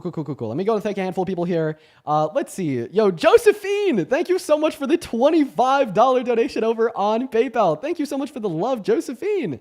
And don't worry about it, Josephine. I just read your message. No, don't worry at all. Let's go to get 250 big Josephine W's down below in that box. Seriously, thank you so much. As well as Tony, thank you for the $7. Tony says, keep doing the good work, Dean. Thank you, Tony. And Catherine, thank you for the $13, saying it's Kat again, still working to try to get MAGA Grandma on the live. Dude, Kat, we've all been happily awaiting that conversation. I can't wait. As well as Tracy, thank you for the $10 and Venmo saying, keep it up, you're inspiring. Thank you so much, Tracy. And Erica, thank you for the $10 saying today's my partner's birthday. Dude, happy birthday to your partner, Erica. Show some love to Tracy, Erica's partner. You guys are awesome. Thank you everyone so much for the love. And yeah, if you want to support me, you can find my Venmo, my PayPal, and the link tree in my bio on TikTok, as well as in the pinned message over in that YouTube stream. But Mr. Joan, go ahead and take it away. Tell us how the hell you still support Donald Trump after all of his nonsense covering the last 8 months. I support Donald Trump because Drake May supports Donald Trump, and Drake May is true Adam. Okay, all right. You sound like a troll, so we're just going to go to kick you and move on to the next guest. Let me know if you're MAGA down below in that chat. We'll pull you up. He patiently waited so long just to try to troll. Oh, lordy. Let's go to get that next guest connected right now, folks. What's up? Are you MAGA? No, I don't even know how I got here. I'm just watching. No worries at all, man. You have a good rest of your day. Some people could accidentally join the queue sometimes. All is good. Just make sure if you are in the queue that you're an American adult that supports Trump as president. We got that next guest loaded in right now. All right. I'm actually going to go ahead and start loading up multiple people at once because it looks like that last guest left as they were loading in. We're going to get Pear up. We're going to get Jason up. Fuck you, nigger. We got Pear banned. We got Jason loading up in. We got, Jason left. We got Ania connecting to the stream. Let's see if Ania wants to come up here and have a conversation with us. What's up, Ania? Do you support Trump? Nope. Ania's not here. Moving on to the next guest. We got Carter, 67, loading up into the box. Here we go, you guys. Do be patient. Just looking for the next Trump supporter. Carter, what's up? Do you support Trump? No. All right, then you're banned, buddy. Don't get banned. Don't be like Carter. Only join the queue if you're an American adult that supports Trump. Listen, guys, we have 11.5 thousand people watching the stream right now on TikTok, and we only have children in the queue. Are you telling me that out of the 11.5 thousand people watching, there are no American adults that support the president? Is MAGA officially dead, folks? What's up, Eleanor? Are you MAGA? No, Eleanor just left too. Guys, stop hopping in the queue if you don't want to come up here and debate me. I'm going to start just having my mods banning people. All right, very fast. Sarah, what's up? Do you support Trump? Sarah, 5 seconds. Yes. That is not Sarah. Is that Sarah? I voted for Trump. Okay, who do we have on the live? Sarah, are you here? Okay, Sarah's not here. Christian, are you here? Yeah, I voted for Trump. Okay, you're a troll. Goodbye. The reason I know that you're a troll is because on my end, it showed your profile picture as this white guy in a suit. And I very specifically know what that picture is because I remember when I made a troll fake MAGA account a while back, I went on Google and I typed in Trump supporting man to find a good fake profile picture. And it literally gave me that same picture. What's going on, Little Nicky and Zach? Do you support Trump? You know what? I'm actually grateful for being on here, and I appreciate your views on things. You're very intelligent, Dean. Well, I appreciate that. Thank you so much. I'm going to go ahead and assume that means that you're not a Trump supporter, so we got to ban you. We're going to move on to the next guest. Cam, thank you for the $5 over on Venmo. Thank you so much for the love. Appreciate that, Cam. As well as, let's see here, Paul, thank you for the $10 on PayPal. Saying, do you have a place set up where fans can send you stuff yet? I'd like to send you a shirt. Thanks. No, I don't have a PO box opened up. Maybe I should open one. That'd be pretty fun. All right, guys, seriously, we have 12,000 people in this stream. We can't find one Trump supporter. What is going on, dude? This world is changing, maybe for the better, right? Because Trump just has no supporters left, dude. At this point, it's embarrassing, right? Trump supporters, this is embarrassing for you. Hop in that queue, right? Don't let this be as embarrassing as it is, right? Please, dude, I'm literally begging a single American adult that supports the president to just have a conversation with me. Who ever thought that it would be that hard? Maybe this speaks to just how bad of a president Donald Trump is and just how many individuals are truly starting to turn on him. What's going on, V? Are you MAGA? Yeah, I am. How old are you? I'm 19. What year were you born in? 2006. And what time is it? What time is it right now? Yes. 5:45. And what state are you in? New York. And what's the capital of New York? Seriously, dog? Yes. Well, I guess he couldn't answer that one. Christopher, what about you? Do you support Trump? I don't, and I put my request application. No worries, man. I'm going to have to kick you, though. Just looking for Trump supporters. Moving on to the next guest, guys. Go ahead and let me know down below in that chat if you support Trump, y'all. All right, we got Richard connected. What's up? Do you support Trump? Yeah. How old are you? 29. Have you been up here before? No. Okay, and what year were you born in? 1996. Okay, and Richard, let me ask you a question. So you support Trump. How do you feel about him labeling people that are anti-fascists as terrorists? I'm sure some of them are. No, you said everybody that is anti-fascist is a terrorist. Well, if you're part of the organization that wears the mask, yeah. So Antifa is not an organization. It's just a political movement. It's just saying that you're against fascism. Well, FDT, some people appreciate don't you for think that. Thank you for that level ship. What's that? Some people don't think that. Some people don't think that. Well, okay. Yeah, some people they're wrong. identify as Antifa differently. Okay, can you give me? I don't know. You example? ask them. Yeah, well, I mean, you're a pretty well-adjusted person, but there's a group of people who have similar beliefs. They wear a mask. They mess things up. They protest. People that they mess join things up that wear protest masks. Are you violence. talking about ICE? No, I'm Ooh. portraying a very recognizable group of people. It's not ICE. Okay, so they're called Antifa. Is that what you're saying? See, so like Donald Trump has been doing the same thing. Well, where I don't like, think Antifa I don't think he's are referring domestic to you. terrorists. Wait, but Yeah, well, I I'm don't think he's referring to you. But I'm Antifa. I don't think you are. No, I am Antifa. I'm anti-fascist. All right. Well, have you are you- firebombed the building? Wait, I have a question. You don't need to firebomb a building to think that fascism is Well, bad. he's referring to people who are like that. Okay, no, he said Antifa. He's not referring to people that are like that. Why are you playing mental gymnastics for him? Well, if I call myself a refugee, is he going to deport me? No, because I'm not a refugee, right? Okay, so then So you're he's saying not that, gonna- so then what okay, I want Yeah. you to define Antifa. Yeah, Antifa are okay, so there's two definitions of Antifa, right? There are the people who are like you, who say, oh yeah, I'm against fascism. Okay, that's cool. But then there's another group of people who feel like they have to be violent, they have to protest, they have to fight. Okay, And they so take it out on you're innocent not people. defining Those people Antifa. are- I'm just asking you to define Antifa. There's two definitions for Antifa. Okay, give me like a right? clear definition of Antifa. Well, it's pretty vague. So do you want Trump's definition or do you want my like Donald Trump doesn't think it's vague because he defined this Well, it's certain vague word because as you a are calling definite yourself domestic Antifa. terrorist group. It's vague because you're calling yourself Antifa when you don't fit the profile of Trump's definition of Antifa. That's why So it's vague. how do you know what Donald Trump's definition of Antifa is?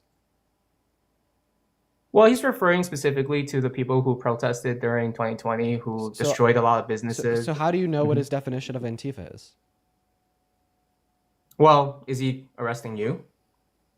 So he's not arresting me? Are you worried, or are you worried at all that he's going to arrest you? I mean, I could definitely see a little bit of pushback I don't think from you the government, are. potentially. I think you But know this implicitly isn't that you are answering not my Antifa that question. he's referring to. How do you know what Trump's definition of Antifa is? Because he describes Antifa Okay, as can- violent. Are you Well- violent? Well, I mean, he describes like Democrats as hateful. Does this mean that like his definition of Democrat includes hate? Yeah.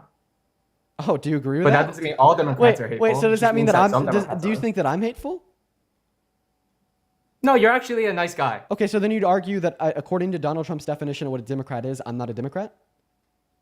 You're not a hateful Democrat. Oh, but no, because remember, you just told me that I'm not Antifa because Donald Trump defines Antifa as like quote unquote violent, and meaning that in accordance with his definition, I'm not Antifa. Okay, well, he also defines like Democrats as hateful. You just agreed to that, meaning according to Trump, I'm not a Democrat. But isn't that like absurd to say? No, Obviously, according I'm a to Trump, you're Democrat not a hateful because Democrat. I vote for blue, right? Meaning I'm obviously also like Antifa because I'm against fascism. Well, you're not the Antifa that he's referring to, and you know that. Well, how do you know who he is referring to? Like, Dean, what is the Dean, do you go organization? do you Because go he to bed refers, every night? he refers. One Yeah. moment. He refers to an actual organization. I have a question. Where's Yeah. this organization's like headquarters at? Well, there's like the Antifa of like Portland. There's like the Antifa of Denver. Like there's chapters of Antifa. Oh, okay. So They you're call saying like themselves- there's like very clear organizations, like actual organizations that he's labeling as domestic terrorists. they have Twitter accounts. Can you like point me towards like one of these actual organizations that he's labeling as terrorists? Yeah, the Antifa of Portland. That's one. And Antifa of Portland. Okay. What do I need to look up to find them? Twitter. Okay. What do I look up on Twitter? Antifa of Portland. Just on x.com? Yeah. Okay, I could do that right now. Also, Richard, you definitely have been up here before, right? You could just admit it. I have not. No, you have. I definitely remember you. I've talked to Parker. Are you Parker? No, I'm Dean. I'm saying that I've talked to you. Yeah. Okay, Well, so, I talked to Parker. so I just looked up Antifa Portland on Twitter. Like, I'm not Rose really City finding Antifa. anything. Sorry, Rose City Antifa. So how do- RCA. So how do I spell that? RCA. So I Rose just type in City Antifa. RCA. Yeah, Rose City Antifa. Okay, so I'm typing it. So how do I spell Rose City? What are you saying? R O E Rose, R O Rose W. as in like the flower. Okay, Rose City. Yeah. Antifa. Okay. Okay, well, so this is an account with 41,000 followers, right? And these are domestic terrorists? Well, there's a lot of these. You can find them anywhere. But like if you're in Rose City Antifa, you're a domestic terrorist. Possibly. No, not I don't wanna possibly. call everybody No, a terrorist. I asked you for like a definite like terrorist organization that he's talking about. Well, you asked and you for said an that there organization were like legitimate Antifa organizations that he's labeling as terrorists. So then I asked you for an example, and you gave me Rose City Antifa. See, like I'm looking at Rose City Antifa right now, and like the first thing that I see is call to action happening now. Go to PSU, bring a tent and a friend. We're gonna advocate for Palestine. So I didn't know that like protesting in support of Palestine made you a literal domestic terrorist. Well, the argument was, are there an organization called Antifa? And I just named one with 40,000 people. No, so that was actually not what the argument was. The question was, can you point me towards one of these Antifa organizations that he's labeling and defining as a domestic terrorist organization? Well, there's a lot of them, and a lot of them are violent. So Okay, so point me those are towards the like one Antifa that we're specific talking about. organization. Point me towards one specific organization that he's labeling as terrorist. Do it. Well, the important thing is that you are not a part of that organization. Well, I right? mean, it just sounds like you're just trying to find No, a way you're to not ignore my part of the question. problem. So this really kind Are of you a sounds part like a of any deflection. Antifa organizations? Well, I mean, it kind of sounds like you're not willing to answer my question because you know that you can't name one. No, the problem is that the topic is not what you're talking about. The topic is, are you a part of the Antifa that Donald Trump refers to? And you are not, because you are not part of any organizations. Okay, so you are trying to completely change the question. So I'll tell you the I'm way that not. we got No, here. the topic was ding. Richard, you absolutely are deflecting. That's a fact, sir. Right? So I brought up how like Donald Trump is labeling people that like are against fascism as terrorists. Then you were like, no, like he's like clearly operating under his own definition of like violent people. Then I was like, well, I mean, he's like referring to like an organization. Can you point me towards one of these very specific Antifa organizations that he's very clearly labeling as domestic terrorists? Right? And like that's a question that I've continued to ask you here, and you don't have an answer. So now you're just trying to avoid, ignore, and deflect. So without an avoidance, without you ignoring me, and without you like deflecting, can you please give me like a specific organization that he's labeling as domestic terrorists? Well, he hasn't revealed that list yet. Wait, so you don't know who he's actually calling terrorists? Well, he's calling the organizations the terrorist organizations. Okay, which organizations? Well, would you agree that? No. 1 second. Which organizations? Terrorist organization. Can you name all the cells? Like, what kind of argument is that? So I'm asking you just are they not a terrorist group if you can't name all the cells? But you'd be able to specifically point towards like an Al Qaeda terrorist group. You'd be able to specifically point towards like specific individuals that are a part of Al Qaeda. You'd be able to specifically point towards historical leaders of Al Qaeda. So I'm just asking you to do the same thing for this Antifa organization. Can you point me towards like very specific leaders of this Antifa organization? Can you point me towards like even just one specific sect or organization, right, of this Antifa terrorist organization? And you could do all of those things. And you just searched it yourself. Antifa. Okay, so you are defending that Rose City Antifa is an active domestic terrorist group. It's possible. Okay, I'm reading off of their website. We gotta put them on trial first, right? I'm reading off of their website right now. "Quote unquote, education gives our communities the information that they need to recognize and oppose fascism. Fascists often hide their ideas and try to co-opt other movements like environmentalism, anti-capitalism, anti-globalism. Sometimes they may even claim to be feminists. It's important that our community is able to see and understand what fascism is, what gives it power, and how to stop it." We'll actually also just go to their FAQ. Okay, so their FAQ starts off, what is fascism? And their response is, well, fascism is a belief system that can be described by a set of traits. It doesn't have anything, it doesn't have to have everything on the list. And in fact, most versions in the world won't have everything on the list. We'd say that most versions would be ultranationalist, authoritarian, and xenophobic. We can also say that for sure the danger of fascist organizations poses is real and immediate because violence is essential to achieve their goals. Okay, like what in that like warrants labeling them as domestic terrorists? I think if I was a terrorist, I wouldn't tell people that. Like, that's bad for getting caught. Oh, okay. So you think that they're just concealing the fact that they're terrorists. So then how do you know that they're terrorists? Well, yeah. Criminals aren't going to admit that they're criminals, right? So then how like, do you know, you're that gonna get they're arrested. terrorists? Well, we don't know. That's why I was being fair. The argument was, so are you're there saying an that you don't know. organization? So the argument is that you actually don't know like specifically like who Donald Trump is defining as a domestic terrorist. Because like No, you I told do me. know. Oh, I then do who? know. Then who? Who? Give me a name. Organizations Like what who are organizations? calling themselves Antifa. What? Okay, like Rose City Antifa? And which you are not a part of any of them, so Okay, you're Richard, okay, Dean. you just said that you do know who Donald Trump is labeling as terrorists. I asked you, Yes. okay, who is he labeling as terrorists? And then you responded Organized by saying Antifa. organizations that are calling Yeah. themselves Antifa. Okay, Rose City Antifa. Are they an organization that are calling themselves Antifa? Well, they're probably being investigated right now. Answer my question. Are they an organization that labels themselves as Antifa? Yes. Okay, so then following from your logic, you know that they're terrorists. Well, they're probably being investigated as possible terrorists. Well, according to your logic, you already know that they are without investigation. Well, I know that. No, according to my logic, Trump. Yes, because I asked you, right, if you know who Donald Trump is defining as terrorists, and then you said, I do know, he's defining organizations that label themselves as Antifa, meaning that your logic would implicate Rose City Antifa as a domestic terrorist organization, as they are an organization that labels himself as Antifa. Why are you absolutely so lost in the weeds of this like incredibly simple syllogism that you just simply can't track? I'm tracking it pretty well. Okay, so then admit that your logic would entail that Rose City My logic Antifa entails that would they be a are terrorist possibly being organization. investigated because they are an organization. That's Wait, my logic. So what did you say? It's a pretty fair logic. Did you say that you know who Donald Trump is referring to, or did you say that you possibly know I know he who might Donald be Trump is investigated referring in to as relation Antifa. to who it may be referring to? I know who Donald Trump is referring to as Antifa, and it's not you. Okay, so if you know who Donald Trump is referring to as these Antifa organizations, once again, I'll ask you, who do you know he's referring to? Well, I just get. All right, we're going in circles, man. I'm just gonna tell you it's Rose City Antifa. Okay. That's Okay, so then you know that he's referring to Rose City Antifa. Did he call these Antifa organizations domestic terrorists point blank, period?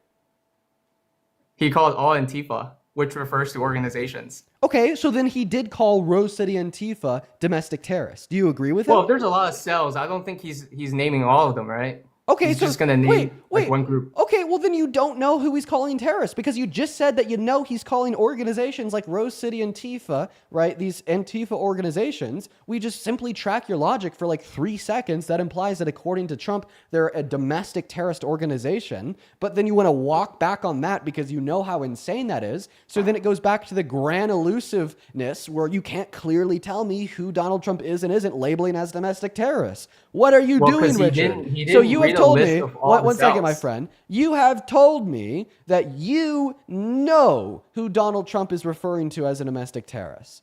All right, if you're still gonna die on that hill that you know who Donald Trump is referring to as a domestic terrorist, I need you to tell me who he's referring to since you know it. I feel like that's a fair ask. If you know who he's referring to, tell me who he's referring to. So my answer is like many times. Like, do you just want me to keep naming names of like groups that are known? Like, okay, like, so what evidence do you want me to say? So then you do agree that you know he is referring to Rose City Antifa. Rose City Antifa is included in a list that he is describing as Antifa, yes. So therefore, you would agree that Donald Trump is calling Rose City Antifa domestic terrorists.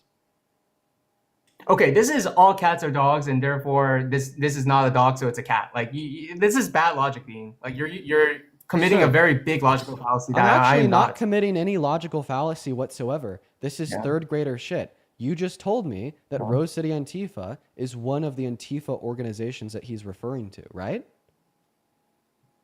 Well, see, Dean, the problem is that you're setting up this conditional, right? I just want a yes or no.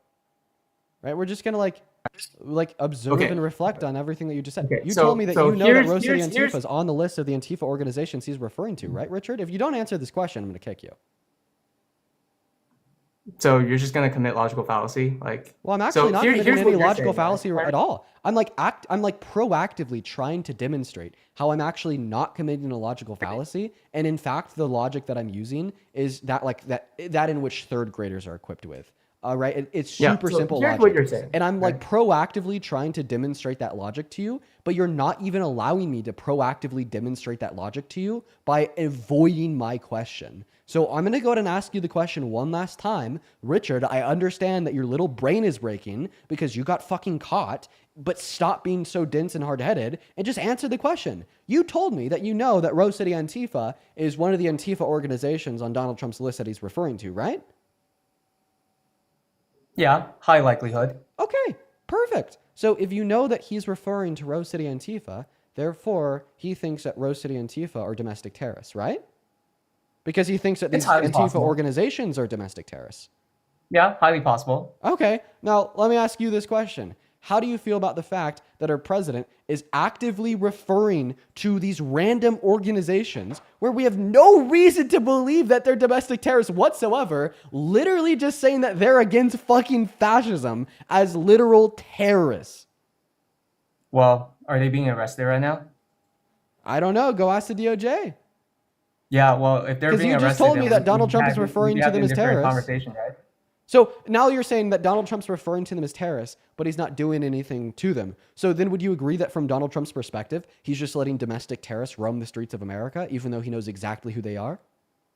I think they're trying to figure out if they're terrorists or not, and they might not be. But now you're just walking back because I thought that you told me you knew that Donald Trump thinks they're terrorists. He thinks they're possibly terrorists. No, not possibly terrorists, that they are. He's never said that these Antifa organizations are possibly domestic terrorists. He's held strong with his convictions that they are terrorists. Not possibly, but that they are. If he thinks that, and he's also an authoritarian, then they'd be arrested right now, which they're not, so. Okay, so you're telling me that he doesn't think that. So then why is he lying? He's not lying. But he put out the tweet on the official White House account on his Truth Social. He had fucking Pam Bondi record a 3-minute propaganda video saying that these Antifa organizations are domestic terrorists. And now your response is to say, well, if he actually thought they were domestic terrorists, they would already be in cuffs, meaning that implies he doesn't think that they're domestic terrorists, right? And if he doesn't think that they're domestic terrorists, right? Well, then why did he say that they were? And then you're going to argue that he didn't say that. No. Answer my question. Everyone, right? If he doesn't think that they're domestic terrorists, then why did he say they were? Well, he wants to investigate them.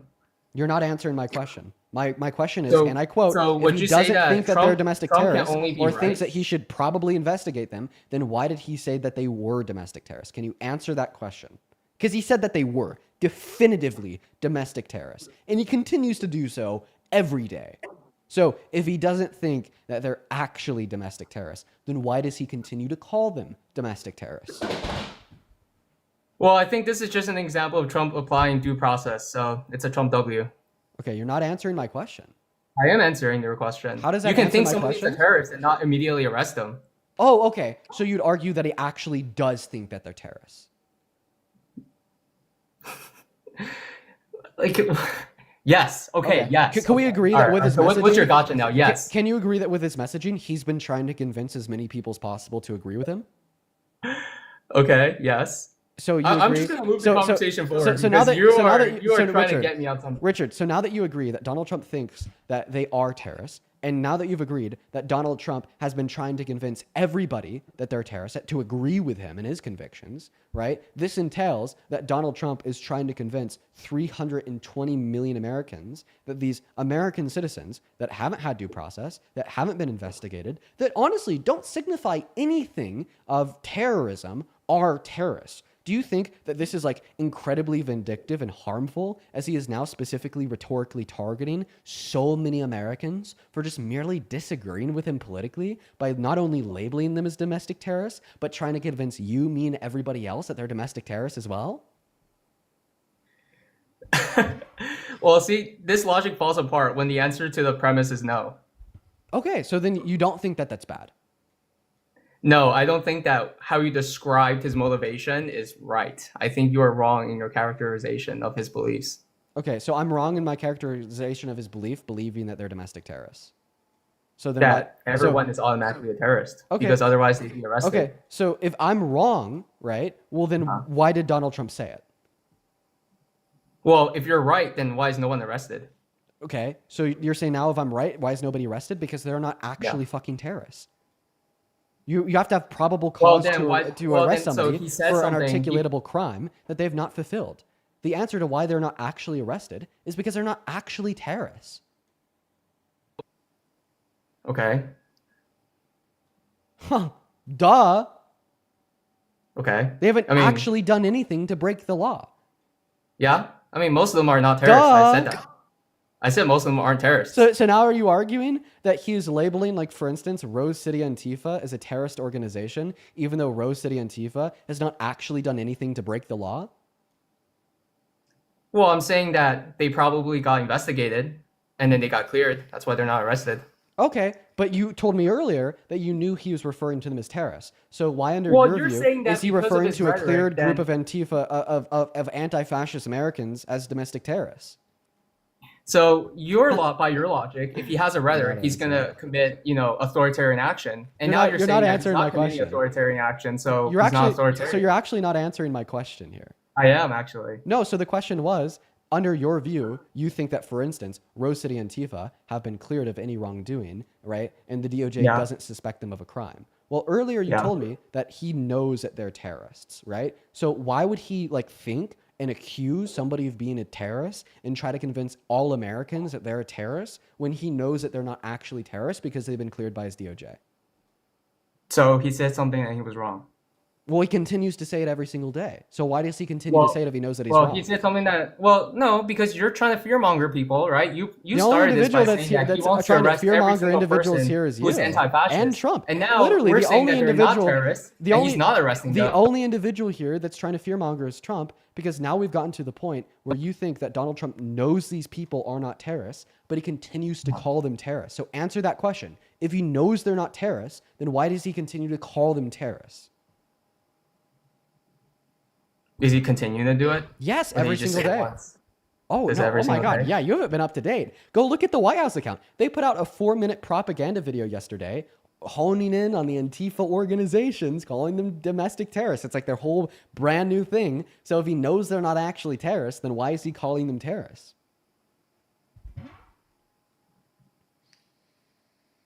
Well, we'll find out, right? Oh, we'll find out. We'll find out why Donald Trump... Well, it sounds like they're being investigated right now. Wait, but you told me that they actually already were investigated. They were cleared. You're saying that if Trump thinks somebody... We'll find out why he's calling people terrorists when he knows they're not actually terrorists. Get fucking dunked on, your logic... We're going to get that next Trump supporter up in here. Oh my goodness gracious. Yeah, what a great way to end that dialogue. Holy fuck, quote unquote, we'll find out. Dude, the US is so cooked. The US is so fucking cooked, dude. That guy was actively arguing in support of Donald Trump on this bit and telling us that he believes Donald Trump knows these people are not terrorists and agreeing that he's continuing to call them terrorists. I'm like, hey man, why is he calling non-terrorists terrorists and trying to convince you and me that they are when he knows they aren't? And obviously the response there is to fearmonger.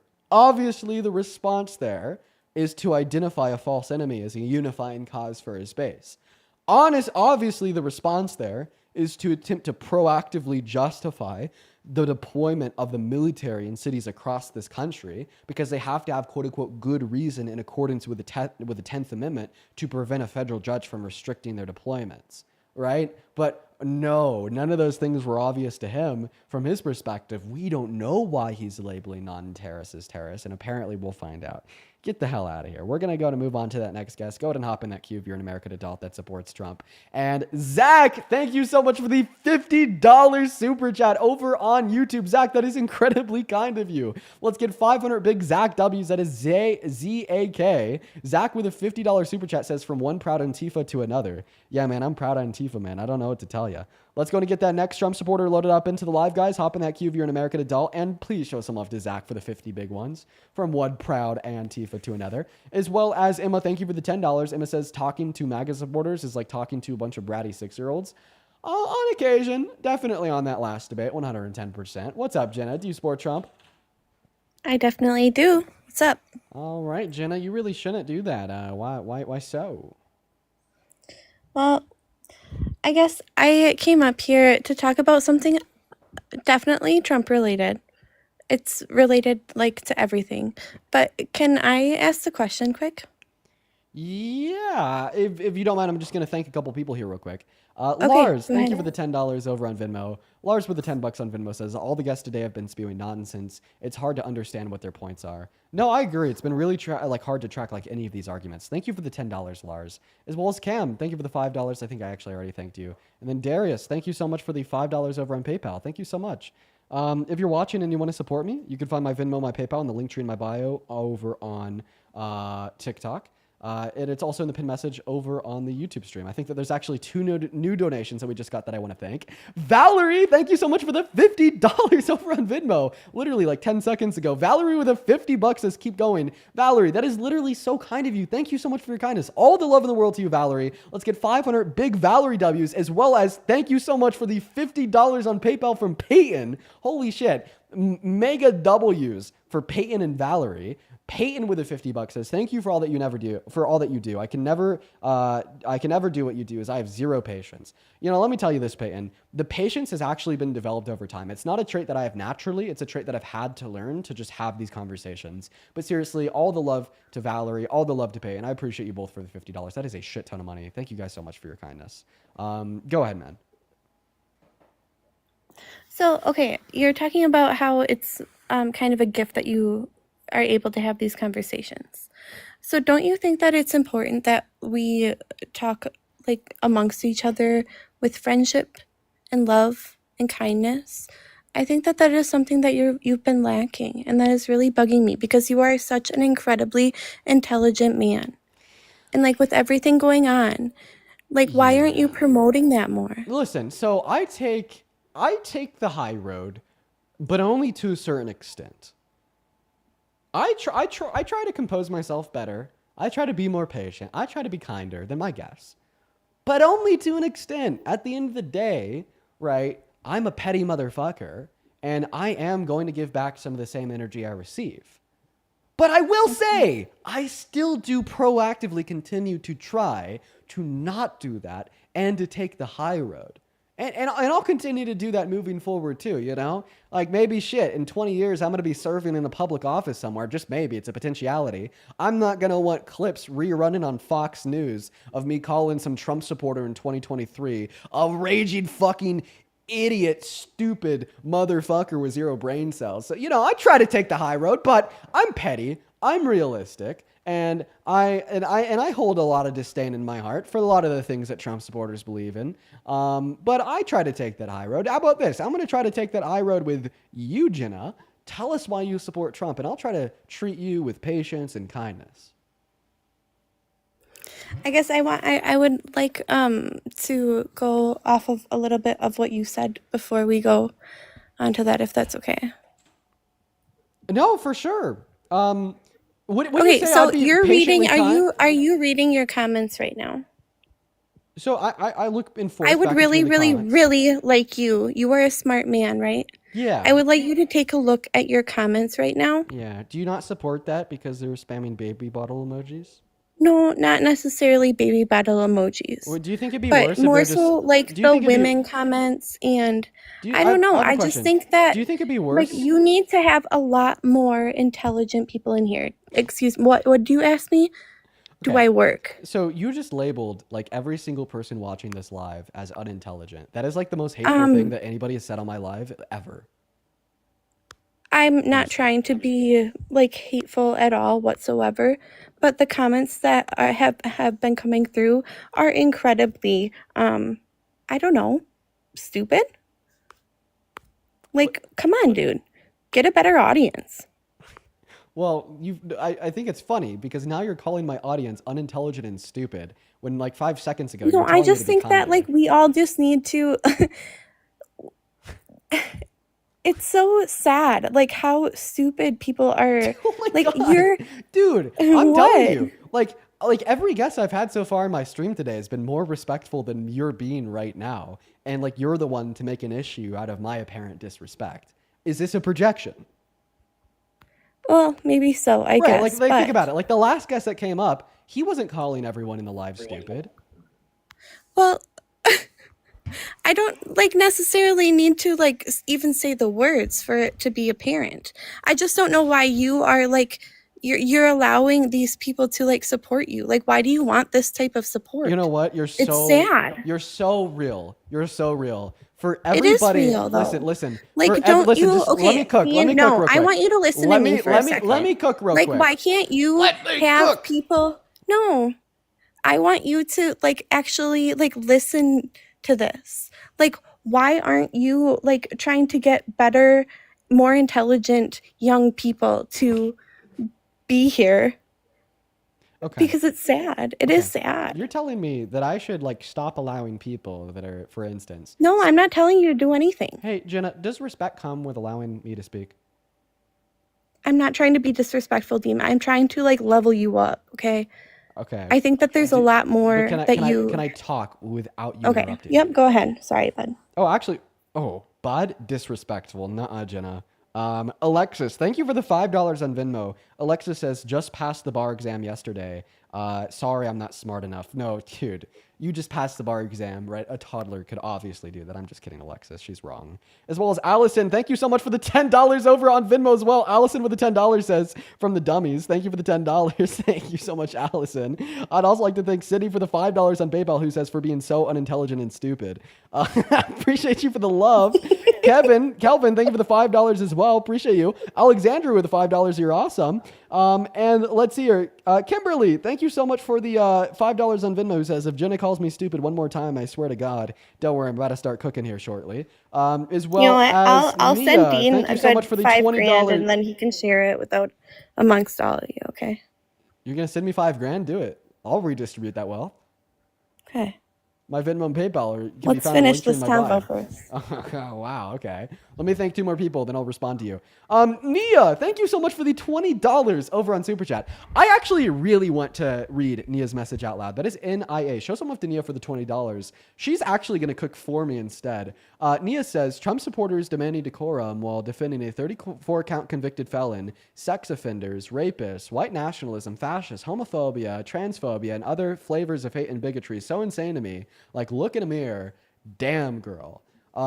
Cook, as well as Morgan. Thank you so much for the $10, who says, Dean, I get him good. I'm stupid because I support you. Morgan, thank you for the $10. Okay, listen, I'm actually going to go ahead and respond to what you're saying right now. And this is kind of like rolling off of what Nia just told to us. So you told me I should stop allowing people to support me because they're spamming baby bottles in the chat in response to you calling them stupid. And you think that is so Dean, disrespectful. I'm not saying that anybody should stop. I'm actually going to mute you now. And you think that is so disrespectful, I should draw a red line. So let me ask you this question. Why don't you draw a red line in between you and the fool who raped a woman and then was held civilly liable for it? Why don't you draw a red line between yourself and the authoritarian who's violated our Constitution 8 times in the last 8 months just to justify his human rights atrocities, like illegally deporting Abrigo Garcia to be literally beaten and tortured in El Salvador for 3 months? Why don't you draw a red line between yourself and the creep who went on Howard Stern's podcast and openly boasted about sexually exploiting naked girls and naked women? But, of course, you want to ignore that. You want to act like those things aren't true. You know, like the whole toddler thing. If you cover your eyes, you're invisible. If you don't think about it, it never happened. But then, of course, when you come up on a Dean Withers live stream, if somebody in the chat personally offends you by dropping a baby bottle, all of a sudden it's World War III, and it's my moral duty and obligation to hold myself to the high road and draw a red line. Go ahead and respond, Jenna.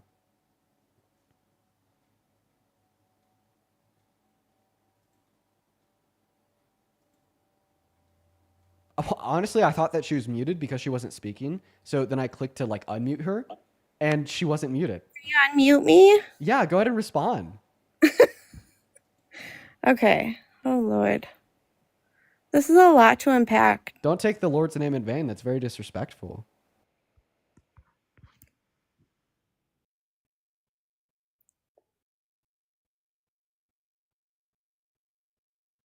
Sorry, I'm reading my AI. Do you have that feature too? You're accusing me of using AI? That's very disrespectful. Well, I mean, it's pretty obvious, but... Oh, Well, yeah, you're wrong. Yeah, whine about it. Oh, come on. I'm not wrong. I could I'm prove not it. wrong. I'll prove you wrong. Okay. Respond to what I said so we could finish that conversation up, wrap it up, put a little bow I'm on not it. even going to respond because, like, I can literally see your freaking eyes moving across the screen. Check this like, out. it's just sad. Check this out. It's not even, I don't even know. No, like, no. it's not worth anybody's time. Like, check this come out, on, Jenna. let's do, like, real things Jenna, here, chat. Is this a regular blanket? Is there anything weird with this blanket whatsoever? Other than your cum stains? Jenna, that's actually like more than disrespectful. That's like really weird. Odd. How old are you? Yeah, I'm like half your age, Jenna. That's weird. Is it a normal blanket though? Oh, he's not wrong. Is it a normal blanket? I don't know. I Okay. can't tell. It is, right? Well, I mean, do you think that there's... Okay, so what I'm going to do is I'm going to put this blanket over my head, and then I'm going to put the hands in the air, and then I'm going to ask you for one reason why you support Trump, and then I'm going to debunk the shit out of you with the blanket on my head, definitively proving that I'm not using AI. So go ahead. I'm just going to put the blanket on my head now. He Right? puts it over the camera. So the blanket of wisdom is on. Go ahead and take it away, Jenna. Give me one reason why you support Trump. Sorry, this is just so funny. Oh, I mean, I think that the only thing funny here is the absolute embarrassment that you're about to feel when I categorically I don't feel destroy embarrassment, honey. I don't know. I'm getting quite good. You. Can we get one reason why you support Trump so the blanket of wisdom can respond, Jenna? I support Trump because I can't answer anymore. I'm gonna get fired from my job, dude. Oh God! So you actually don't have any reasons why you support Trump? Well, how about the blanket of wisdom? No, goes... I do. So the blanket of wisdom is actually going to go ahead and give you a handful of reasons why you shouldn't. I typically break it down into three Okay, categories. fine. I'll answer the question. Okay, go ahead, Jenna. Oh, just to save everybody from. No, let's hear an Okay, answer. Come I on, gotta Jenna. go. Stop being so scared. Why do you support Trump? Come on, bro. You only get the blanket of wisdom once. I'm going to prove I don't use AI. Why do you support Trump? Well, I don't hear anyone. Did that mean that did Jenna leave? Jenna did leave. Oh my God. Oh my God. What is fucking scaredy cat? Holy shit. Yeah, man, dude. I mean, oh my God. Imagine like how scary that would be to like start a conversation with somebody that you think is just like so absurdly knowledgeable on like American politics and so successful in debunking the continued arguments for why Donald Trump is a good president that you not only accuse them of using AI, but you state that they definitely do and there's no way that they can convince you otherwise. And then they put a goddamn blanket over their face and they're like, dude, give me a reason why you support Trump. I'll debate you goddamn blindfolded by the blanket of wisdom. And like, oh my God, dude. Like, I mean, it doesn't get any more real than that. Holy shit. Yeah. Oh God, Jesus Christ. She said that she didn't feel embarrassment. Good for her, right? It's actually a positive for her in the moment. What's up? Do you support Trump? I do. Okay, right. Let me go and thank a couple people here. Alexandria, thank you for the $20 over on PayPal saying I'm dying. Blanket of wisdom. No, dude, it's a blanket of wisdom. If you've ever noticed, I always have this blanket on my lap, right? It must be doing something for me, right? It's giving me all of the existential knowledge on every subject ever. As well as Heidi, thank you for the $10 on PayPal. It says, Dean, I finally got released from the hospital. Holy shit, Heidi, good for you. You've been in the hospital for so long. I remember you sending me a donation about that like literally weeks ago. I'm so happy that you're finally out. But guys, seriously, please show some love to Heidi. Like she's been in the hospital for like weeks, maybe even a month, and she's finally out. Good for fucking you, Heidi. Show some love to Heidi. I'd also like to thank here, Tava. Thank you for the $10 over on PayPal. I just read your message and I'm really happy that this stream helps as a distraction. That's awesome. As well as, give me a moment here. John, thank you for the $5 over on PayPal from a 71-year-old unintelligent man. Thank you, John. Octavio, thank you so much for the $5 saying I'm so dumb I'm sending you money. Brianna, thank you for the $5 on Venmo saying that she's scared of the blanket of wisdom, but I'm the one who's stupid. I appreciate you for that love, Brenna. As well as Serenity, thank you so much for the $20 over on Venmo who says, please always be mean to the people that deserve it. I mean, I have a tendency to, regardless if I want that tendency or not. Thank you for the $20 Serenity. I'd also like to thank Ashton for the $10 on Venmo, Jenna with a 5, Chronic with a 10, and Kendra, thank you so much for the $20 on Venmo. Kendra says, I mean, damn, I can't believe how I figure this out because of how stupid I am. Thank you for the $20, Kendra. Please show some love to all of our donors down below in that chat. Long Island Vet, why do you support Trump? Because what he's doing with Israel, he's actually making actually a peace deal, and it looks like it may stick. For how long, I don't know. Oh, so you want like peace in Israel and Palestine? Well, don't you? Oh, I mean, I obviously do, 110%. So because you Are you want sure about peace in Israel and Palestine, how absolutely disgusted were you when Donald Trump held a joint press conference with Netanyahu and announced his plan to ethnically cleanse it 4 months ago? Oh, I'm just curious. In November 2024, Israel struck Gaza, but then Biden approved $680 million in arms sales to Gaza. Where was your outcry then? Where was your outcry in January 2025 when more? Oh, this is the part where you do actually do Chat GPT, buddy. Where was your outcry during January 2025 when more Gaza attacks followed and Biden gave $8 billion in weapons deals? Oh, there. no. So how come were you crying about that? About that too? I feel bad for this guy. He thinks that he's debating a Democratic loyalist. You are. Hey, man. I hate Are you a to. Democrat or Republican? I hate to be the one to tell you this, but I've actually been actively criticizing the Biden-Harris administration and No. Trump. Okay, are you going to allow me to finish speaking? All right, What go is ahead. this? Rebuttal.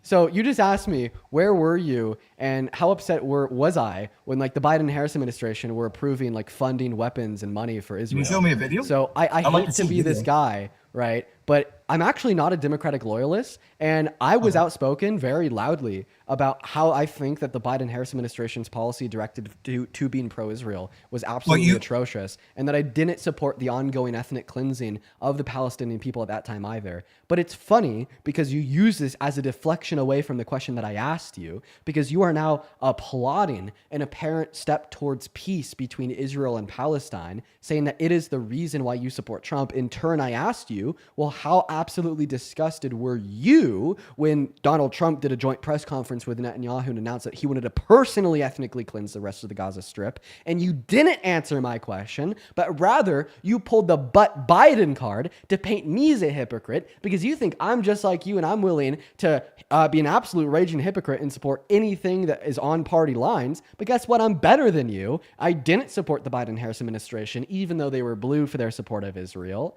And your question there, where was I in my active outspokenness for Palestine and against the ethnic cleansing of the Palestinian people? I was there. Were you? So I would like to see a video, one of your videos, actually condemning Kamala Harris. Do you have one? Yeah, for sure. I mean, just go back. I've like 207 VODs of my 4 to 6 hour daily lives on my daily live streams. Just go back to one of the first ones of them, like before the election. Scrub through it. Find where I'm talking about Palestine. I've always condemned the Biden-Harris administration for their support of Israel. I think you should play it for everybody to hear. It would take me way too long to identify a live before Donald Trump So was you want me to inaugurated. go look through your fucking bullshit right now? You don't have to do it right now. You can do it after stream. Where you actually know where it is, and then by that logic, if she gave it so much more money, what makes you think she's going to flip script when she actually said Israel has a right to defend itself? Okay, well now you're going to go. So now what you're doing is you're attempting to use a secondary question to avoid the first question that I asked you. I will happily engage in further dialogue with you about my thoughts on Kamala Harris, her policy directed towards Israel, and what I think the case would have been like so far in her term if she was elected in November. But before we move on, I just want to make it incredibly clear. This isn't an interview where you get to ask me questions and you don't respond to the questions I ask of you. It's a debate, buddy. And right now, you angry old man, you are running away from the incredibly pressing and clear question that I asked you to demonstrate your blatant hypocrisy. Should I ask it again? And I'm asking that in good faith. Legitimately, should I ask you again? Yeah, go ahead, ask it again. Perfect. I'm a slow learner. Sorry. So you told me the reason. So you told me the reason why you support Trump is because we're taking a step towards peace in Israel and Palestine. The question that I asked you, and I want you to answer it, is, well, how absolutely disgusted were you when Donald Trump announced a joint ethnic cleansing of the rest of the Gaza Strip 3 months ago, where he said he was going to personally forcefully relocate all of the remaining Palestinians in Gaza to Jordan and Egypt, impose sanctions on them if they didn't agree, and then level the Gaza Strip, build a Riviera, and gift it to Netanyahu? So ethnic cleansing and relocate, are those two the same things? So yeah, like a forceful relocation of an unwanted ethnic group is. What is it actually? Define ethnic cleansing for me. Yeah, the forceful definition. According to Oxford Language, the definition of ethnic cleansing is the forceful expulsion or killing of an unwanted ethnic group in society. So yeah, like the forceful expulsion and relocation of like the 2 million Palestinians irony. living on the Gaza Strip would fulfill the definition of ethnic cleansing per Oxford Language's definition. Oh, the irony. So, do you understand what the word Palestine actually means? do I know like where the word Palestine comes from? No, I don't. So, actually, the word Palestine is actually Roman. It's not even Arab. And you know, so during the Battle of Kukbar, in the last Jewish rebellion, it was the Romans' way of trying to undermine the Jewish rights to the land. In 135 CE, the Battle of Kukbar, look it up. I'm so sorry. Anything that happened in 135 CE has nothing to do with how Donald Trump wanted to ethnically cleanse the Gaza Strip? So, literally, the name Palestine means to ethnically cleanse the Jews from the land. The irony, there's the fucking irony. The name Palestine? Okay, well, I'm looking up on Google right now. Is the word Palestinian Roman? And I mean, the first thing I hear or that I'm reading here is that the word Palestine is not a Roman invention. And now you're saying that the word Palestine is the ethnic cleansing of like the Jewish individuals. Okay, so point number one, even if this were to be true, this doesn't mean that it is the case that what Donald Trump announced he wanted to do with Netanyahu was ethnic cleansing. Point number two, this sounds like a bold-faced goddamn lie, and I'd ask you to prove it, you silly motherfucker. Oh, you can't prove it because he left. Of course he did. Of course he did, just like the last guest. Well, I mean, at least he lasted longer with me than he did his ex-wife. All right, moving on to the next guest, guys. Hop inside of that queue if you happen to be an American adult that supports Trump. We'll get you loaded up. We got Jaden loading in next. Eduardo, thank you so much for the $20 over on Super Chat. Thank you so much for the love. Thank you. I just read your message there, Eduardo. That is incredibly kind of you. Chad, please show some love to Eduardo down below in that chat for the $20. Thank you so much for the kindness. Let's get to Eduardo W's. What's up? Do you support Trump, Jaden? Yeah. How old are you? I'm 20. What year were you born in? 05. What month? October. Okay, so why do you support Trump? I support Trump mainly because, well, it's kind of hard. I mean, I support Trump, but I mean, I don't support him as a character, him as a person, kind of a piece of shit. But I feel like he was the better candidate compared to Kamala Harris. Okay, why? Well, whenever... Can't hear you when you leave the app. Oh, I didn't leave the app. Okay, you're back now. So why do you think that Kamala Harris was definitely worse than the man that you self-described as a total POS? I think as a person, he's a piece of shit. I mean, I think as a president, I think he was okay. He was pretty good. Okay, well, I mean, there's so many issues in that statement, but I first want to hone in on why you think Kamala Harris was so bad. Okay, because she was in control of the border situation when under Biden, and we're 8.8 million. Ooh, where are you getting that from? Where are you getting that from? That she was in control of the border?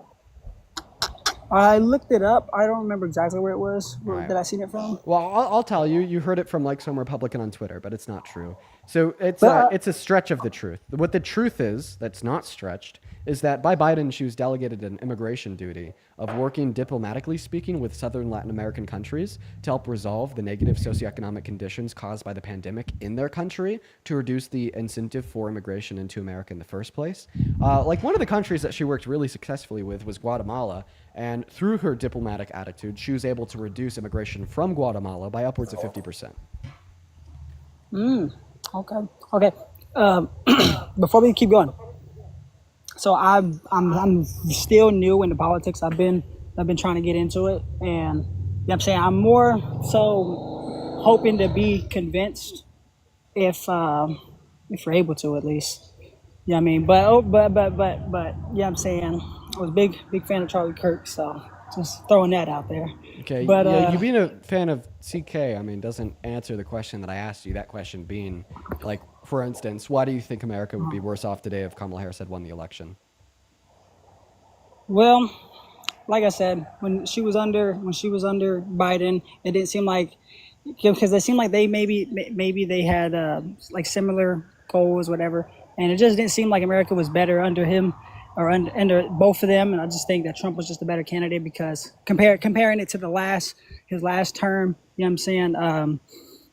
I don't support the illegal immigration. I don't support the. Could you just give me like one clear abortion reason, man? laws. I feel like you're just kind of saying words. Can we get one clear reason why you think America would be worse off today if Harris had won the presidency? Well, I think she wouldn't have done anything different about the illegal immigrants coming in. Oh shit, she would have like kept like the same like border policy as Biden. I think that things would be significantly better off today if that was the case. So you're for illegal immigration. Okay. Well, I'll tell you what they did, right? What they did is they honed in on attempting to pass bipartisan border legislation to increase the amount of judges that we have working in courts on the southern border, to expedite the legal process of immigration into this country, right? To crack down on reducing undocumented entry by removing its incentive, which would be the fact that the legal processes are so unattainable as they take too long, as the processes are just like so neglected. And it would have been a step in the right direction to hire more judges to run those courts. Not to mention that, like, even about deportations, they had higher levels of the deportations that I care about compared to Donald Trump today, right? The only undocumented immigrants that I think that should be deported are undocumented immigrants with prior violent offenses, okay? They should either be put in jail for the violent offense or deported to another country where they're put in jail for the violent offense. And the fact of the matter is, if you go to ice.gov/statistics, and then you isolate for prior violent offenses, and then you observe the arrests and deportations made by ICE quarterly, you will see that under the totality of the Biden-Harris administration, they simply had more than under Donald Trump today because his scope is larger, focuses on all undocumented immigrants, including the vast majority of them who I don't think should be removed. So I agree that the process should be simpler, and if they was trying to speed up the process, then I think that's cool. What is Donald Trump doing to try to speed up the process? I honestly don't know. He's not doing anything. So yeah, that's one reason why I think that that Biden and Harris's immigration policy was better. You know, let me just ask you this: what is Donald Trump's immigration policy at all? Like, what is he doing to enforce good, proactive, long-term policy to reduce undocumented entry? Tell me what it is. Well, I think if we pretty much put our foot down, don't let these people come in, deport the ones who do come in. But putting your foot down is like a rhetorical device. It's not the name of a policy. Like, what is like a policy that Donald Trump implemented in his first term, or a policy that he's implemented in the last 9 months that served as a good, proactive, long-term policy to reduce undocumented entry? Like I said, man, I'm new to politics. I'm still trying to learn. Can you enlighten me? Okay, well, Tell me. The answer is nothing.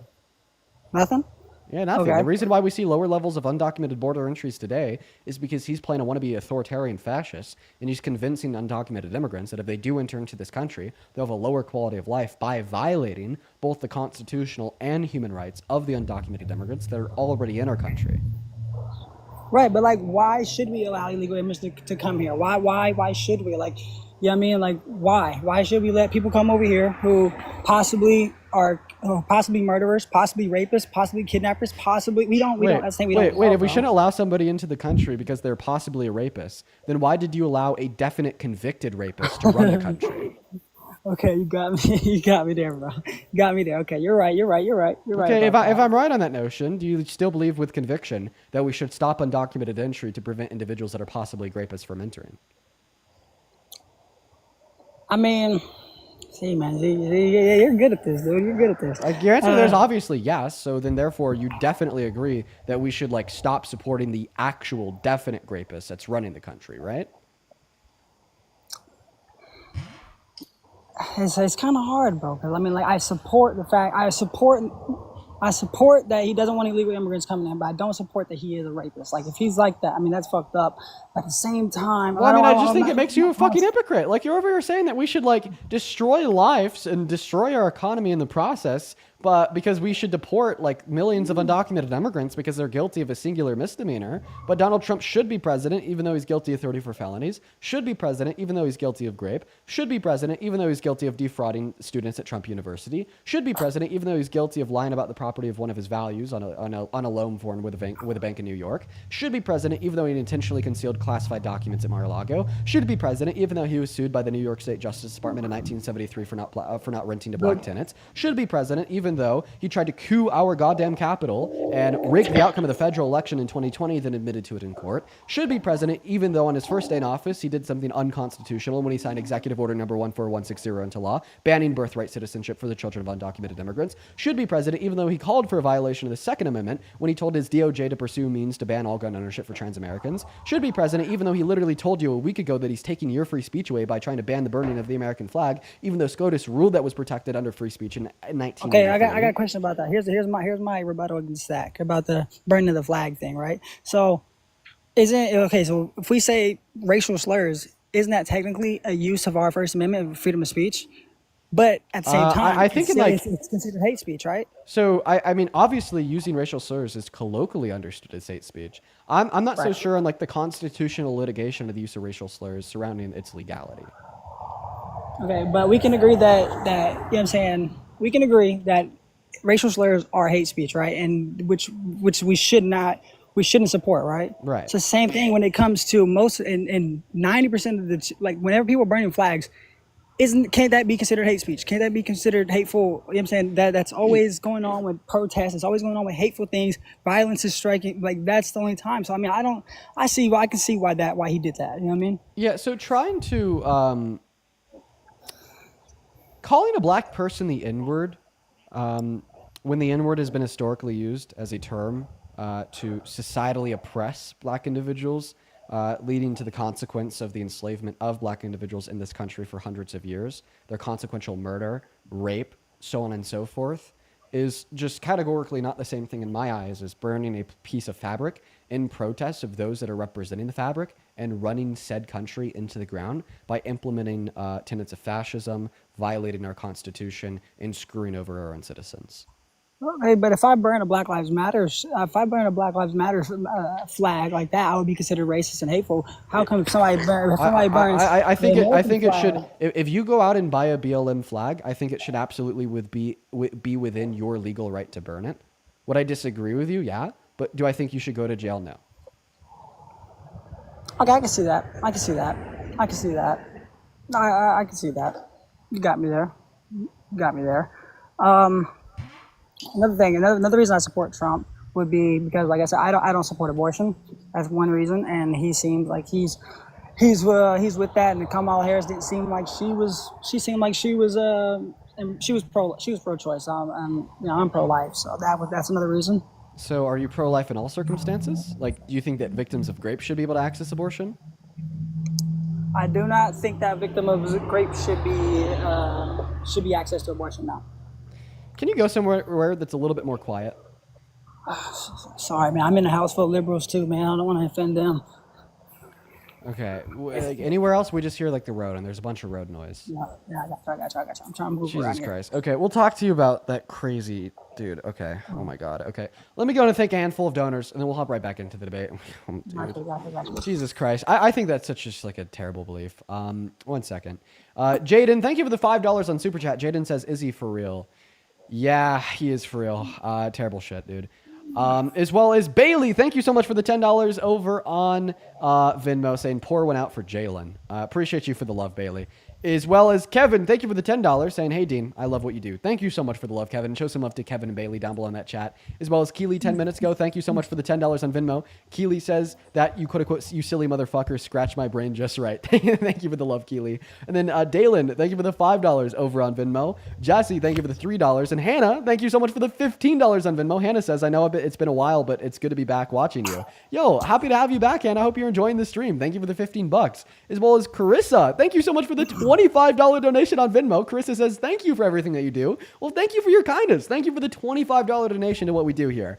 Show some love to Carissa in that chat, as well as Mary. Thank you for the $20. And Serenity, thank you for the $20. Show some love to Mary and Serenity down below. Let's go ahead and check out PayPal real quick. Mark, thank you so much for the $17.87 over on PayPal. Mr. Mark, it is so good to see you again. It's been a while. Hope you're well. You've been tuning in for a while. As well as Gabby, thank you for the $5 over on PayPal. And we are all caught up. I appreciate everyone for the love. If you want to support me and what we do here, you can find my Venmo, my PayPal, and the link tree in my bio on TikTok and in the pinned message on the YouTube stream. Now, back to the debate. So you don't think that victims of rape should be able to access abortion, and why is that?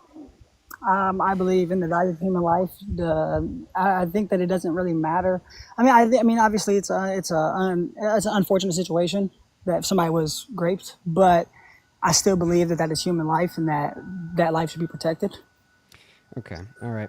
Did you know that you could actually hold a consistent pro-choice for great victims view, even if you think that the life of a fetus is morally valuable, even if you think that they have the same right to life that you and I do?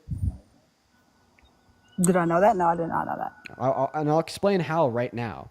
You could believe that the fetus is its own morally valuable human person, just like you or I, while still believing and upholding the position that victims of rape should be able to access abortion, rooted within the fact that they have no obligation to provide their bodily resources against their will without their consent to the fetus, keeping the fetus alive, meaning that they are well within their rights, both morally and hopefully legally speaking, to stop supplying their bodily resources to keep the fetus alive, even if the fetus dies as a result. Is there any way you could simplify that for me? I'm a little slow, bro. Okay, don't call yourself don't call yourself that, man. A way to simplify this: the fetus needs to be in that woman or girl's uterus to live. Right. The fetus needs to be reliant on her bodily resources through that umbilical cord to live. The fetus needs those things to stay alive. Okay? But the woman has no obligation to give the fetus those things. Why would she? She didn't consent to sex. It was forced on her. She didn't consent to pregnancy. It was forced on her. She didn't consent to providing her bodily resources and her uterus to sustain the life of the fetus. It was forced on her. So why should we continue to force her to provide those things in a perpetual and ongoing state to keep the life of the fetus thriving? Right. I mean, I can definitely see the point being made. Sorry, these motherfuckers.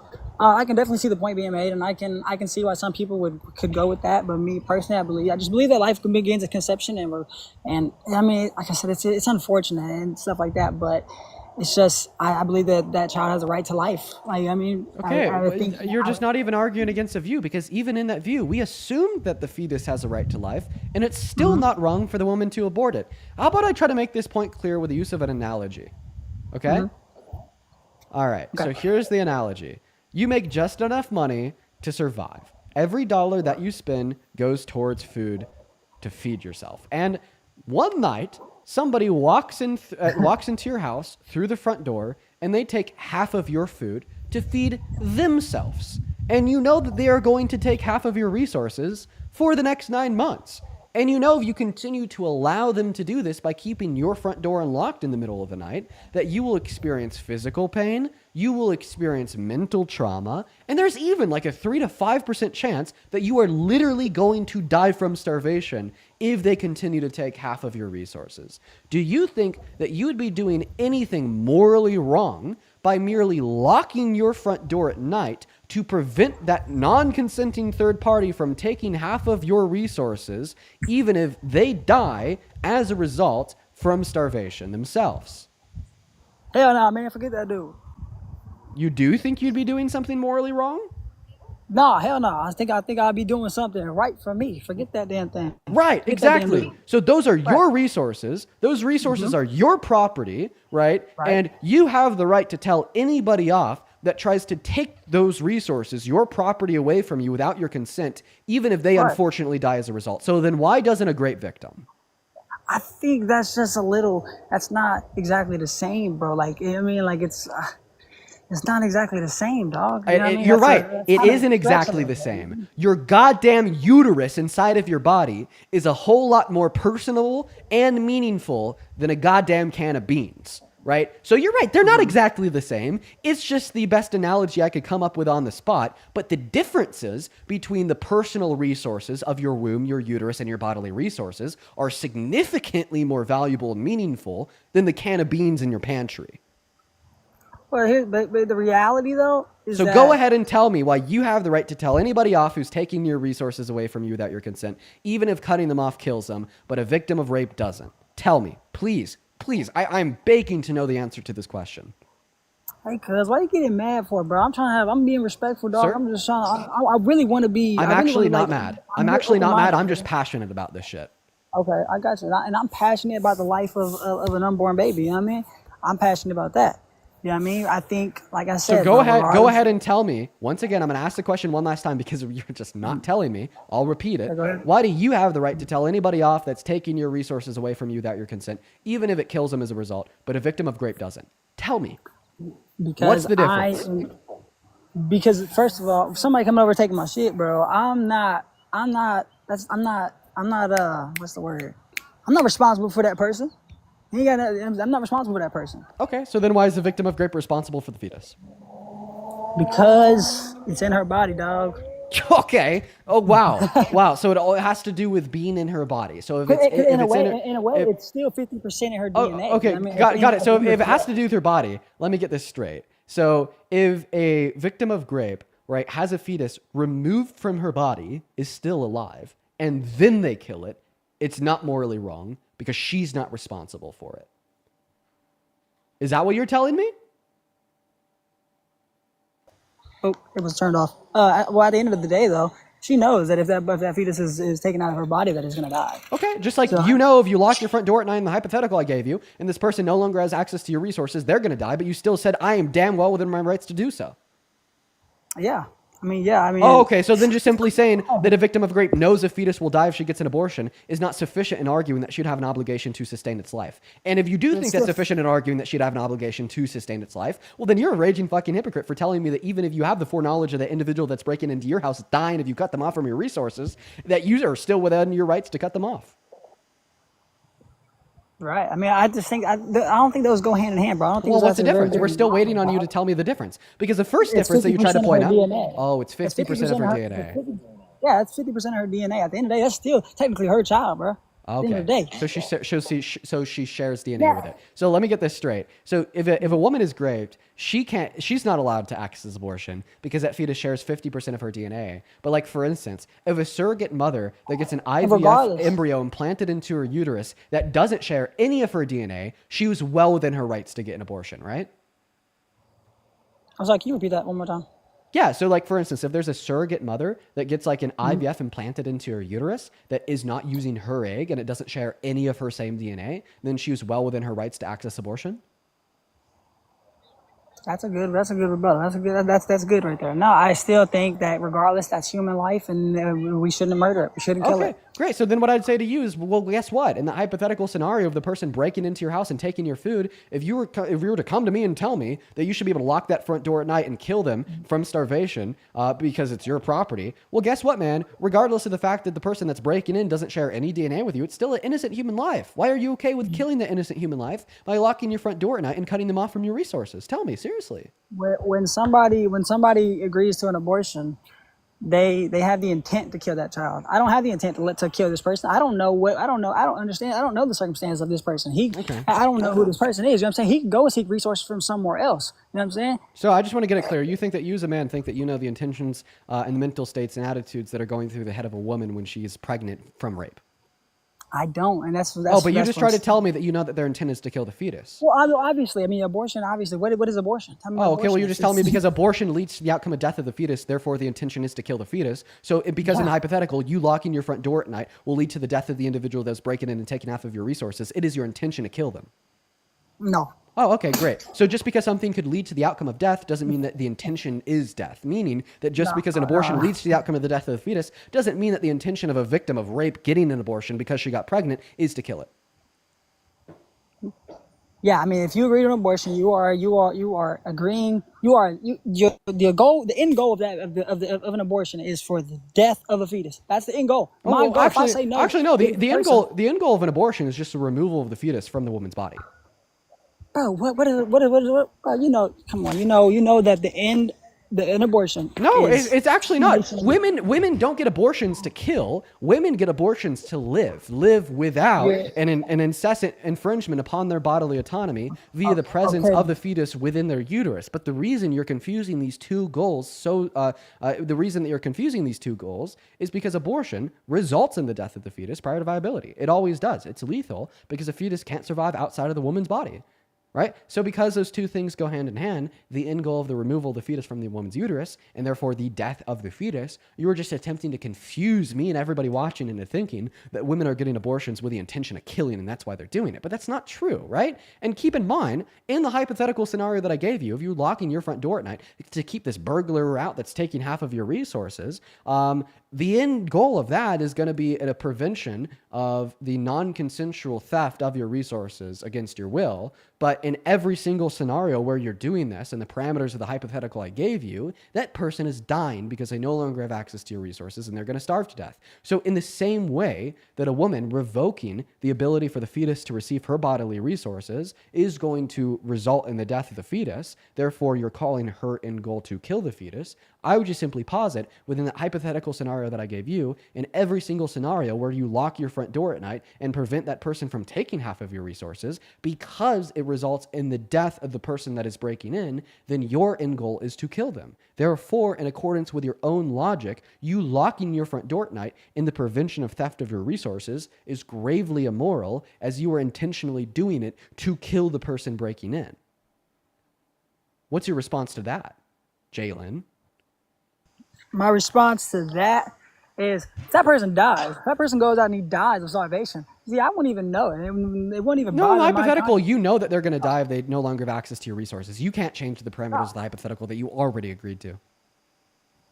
And like, even if that was like, I mean, this is hypothetical, so it's kind of hard to. It's like, even if this was a real thing, and if I do see a person starving, obviously malnourished, and I see he's on the verge of death, then I probably would help the person. Okay. You know what I'm saying? Right, but does this mean that you think it should be illegal for you to lock your front door at night to stop somebody from breaking in and take half of your resources, even if they die from starvation as a result? Even if they die, yeah. 'Cause at the end of the day, that's a grown man. At the end of the day, that's a grown man. You're comparing a grown man to a fetus, like to a child who can't choose for himself, who can't decide, who can't speak for themselves, who can't do anything for themselves. Okay, But so you're saying it's because it's the intention of like the burglar to take half of your resources that therefore it makes it okay to like lock them out because they're intentionally taking your resources and the fetus is not? Yeah, I mean, Okay. that's a pretty that's a pretty good. If the burglar taking half of your resources in the middle of the night was sleepwalking, meaning that they're doing so unintentionally, all of a sudden would you say it'd be morally wrong to lock your front door at night to prevent them? No, because it doesn't have to do with their intentions and it's all to do with the fact that they're taking your resources from you unconsensually. That's not very realistic though. Ain't nobody sleepwalking, breaking into people's houses. Well, dude, fucking Superman isn't realistic, but you'll still sit down, watch a Superman movie, and yield moral conclusions about how wrong it is when Lex Luthor tries to kill him with kryptonite. We could still like take away like principled moral conclusions away from these unrealistic hypotheticals. Go ahead. Oh, sorry. Could you hear me before or no? Yeah. Okay, we're good now. Yeah, at the end of the day, that's a grown man who's responsible for his own actions. And if somebody tries to come to my house taking my stuff, it's gonna be hell no. Wait, so you're saying that that person is responsible for the action of taking your resources, even though they're doing so unintentionally and unconsciously as they're sleepwalking. So therefore, a fetus actually is responsible for taking away the bodily resources of the woman, even though they're doing so unintentionally and unconsciously. No. I was responding to the you know what I'm saying, just in general. He coming in with the intent to take my stuff. Hell Okay, no, but if they're sleepwalking, they don't possess that intent, they're not doing so consciously, do you still think that you should be well within your rights to lock your front door at night to prevent them? Yeah, I lock my door. Okay, then it has nothing to do with intention. Bro, okay, you're kind of like you're kind of reaching, you're stretching things out from what? Nah, bro, I'm not reaching at all. You just said if there's there's an actor that is unintentionally and unconsciously taking your resources from you, you are still within your right to cut them off from those resources, even if they die as a result. Correct? Right. Okay. Isn't that what the fetus would be doing to the victim of grape? Unconsciously? I guess in a way it could, yeah. I guess in a way, yeah. So therefore, the victim of grape would be well within their rights to stop supplying those resources to the fetus, even if it kills a fetus as a result. Correct? No.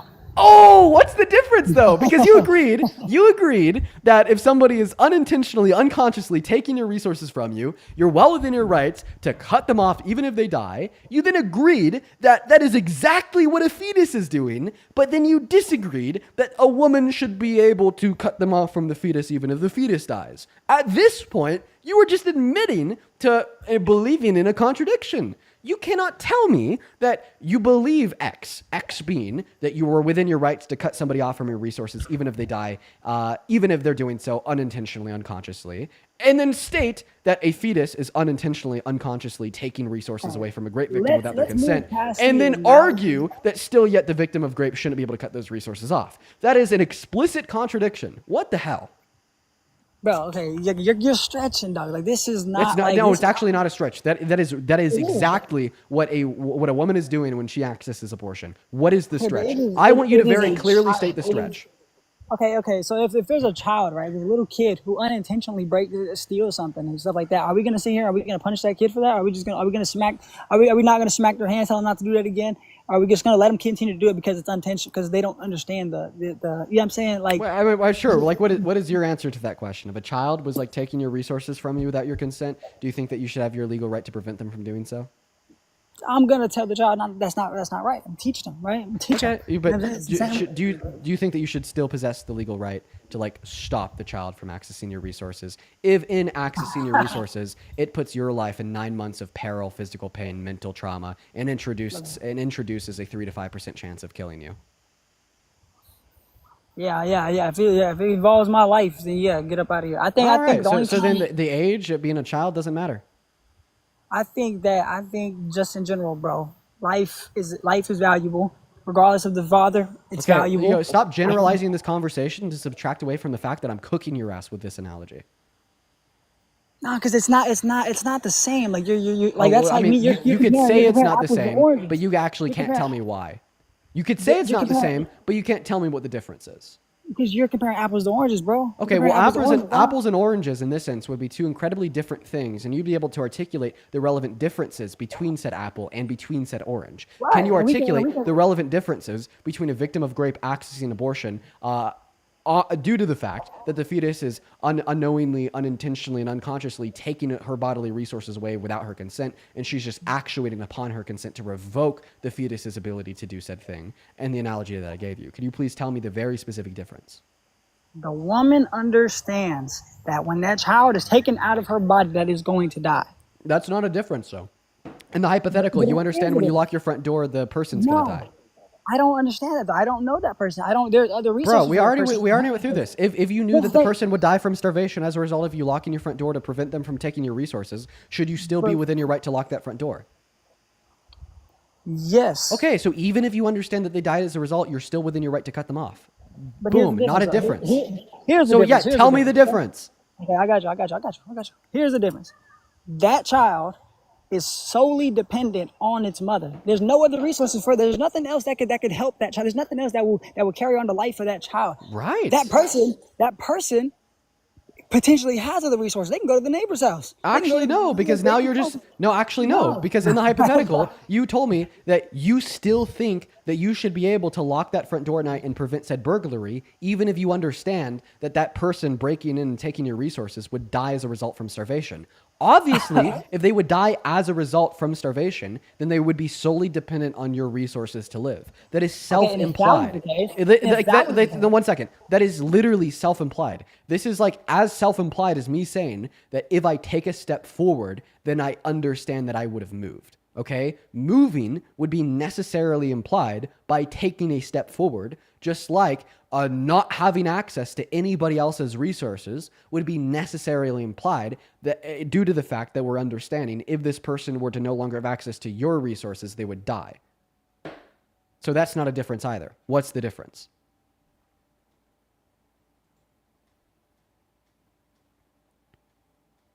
I'm gonna keep on cooking. I'm gonna keep on cooking your ass. See, the only way that you could argue that women shouldn't be able to access abortion is by engaging in the most illogical, uninformed, irrational takes known to mankind. And I take great pleasure with a smile on my face of exposing that shit. Good God, look at this! Look at this big old smile exposing the irrational Yours is nature of your illogical. argument. First of all, here's what I'm doing. You're doing. I'm coming at it with a moral standpoint. Regardless that is as a child and as a baby, it deserves life. You are coming at it in a logical. Oh, I muted you. Finish that sentence. I didn't want you to finish that sentence, but now I do. Unmute. You left off on saying that I'm coming at this from a logical, and then I cut your mic. I actually want you to finish that sentence. Click on your profile picture, then click the icon of the microphone. My apologies for muting you. Please finish that sentence. My bad. You're good. So Yeah, you left off at saying I'm coming at this from a logical. A legalistic point of view.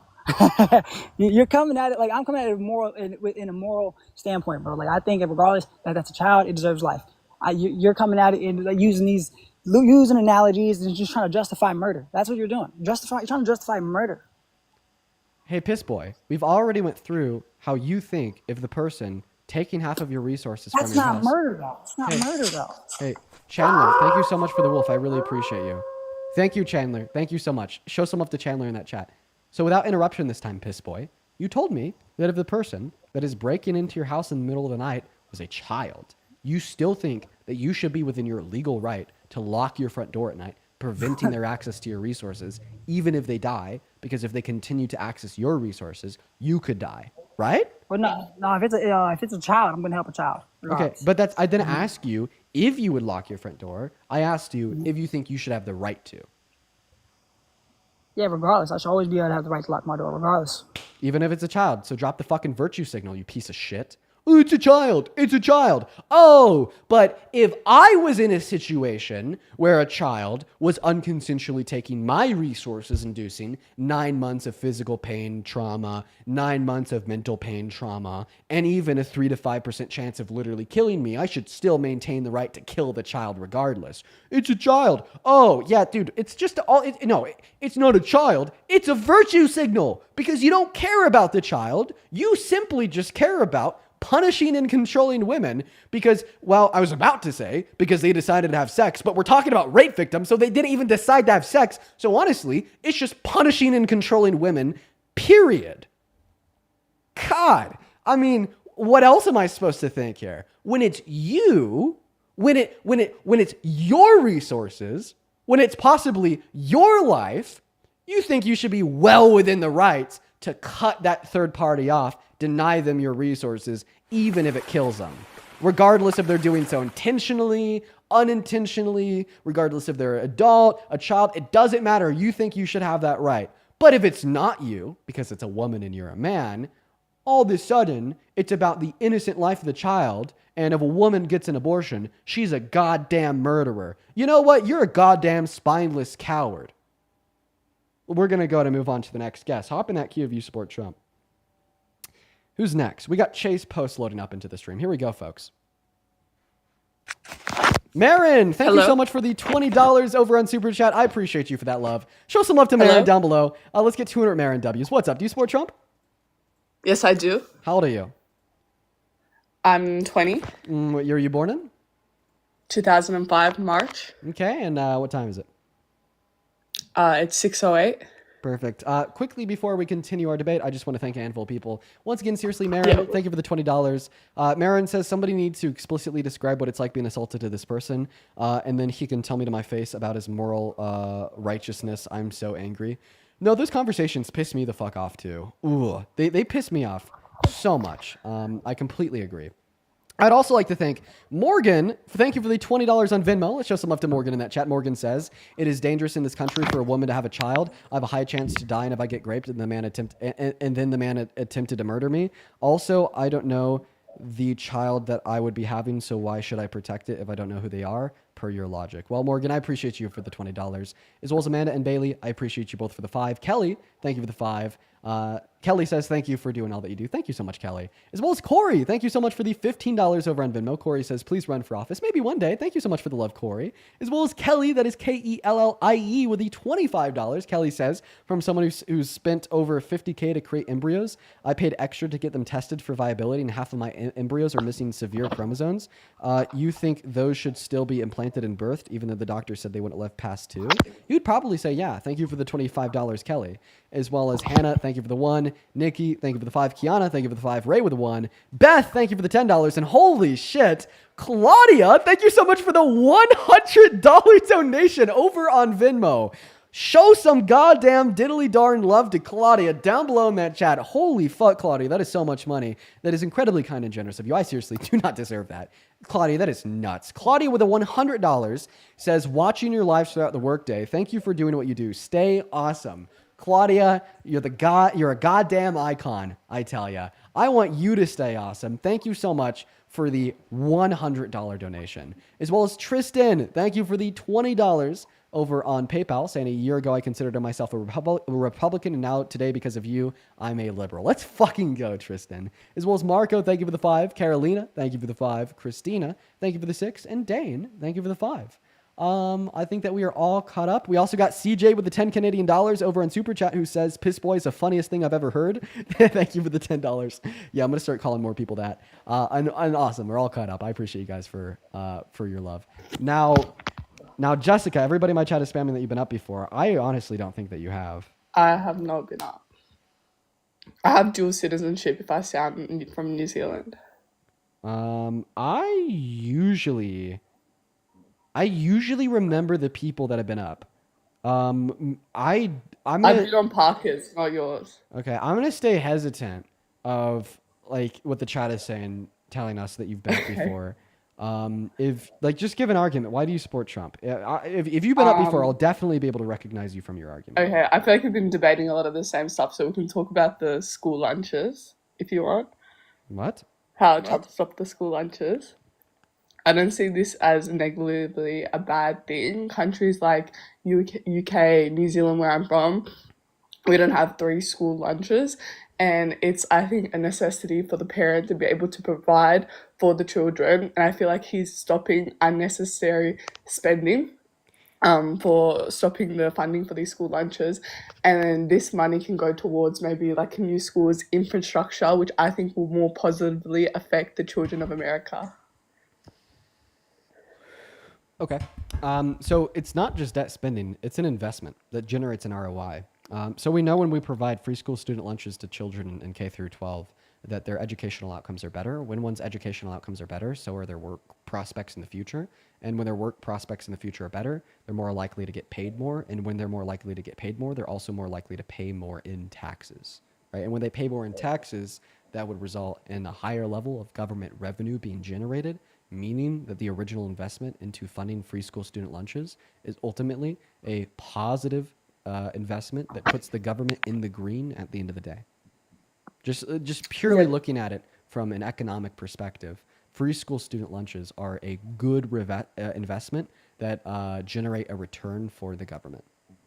Okay, the government's funding, how about people from high SES backgrounds that can afford their own school lunches? That's generally unnecessary spending because their parents can afford these lunches. Yeah, but at the end of the day, we're not going to have like some comprehensive analysis done on the socioeconomic status of every student in every school in America. In fact, that'd be incredibly expensive, meaning that we should just provide this as a blanket free-for-all. And like typically speaking, if a student would have access to like food from home, maybe their parents are high-income earners, then they're more likely to prefer food from home than cafeteria food provided by the school.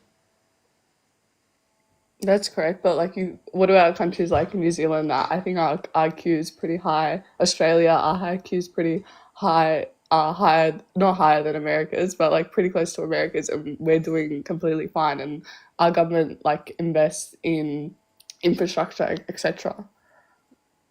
Okay. Well, I'm not saying if we took away free school student lunches, America would crumble. But I am saying that America would be worse. The moral fabric of this country would be eroded, and you'd be unjustly denying children food when it leads to better educational and health outcomes.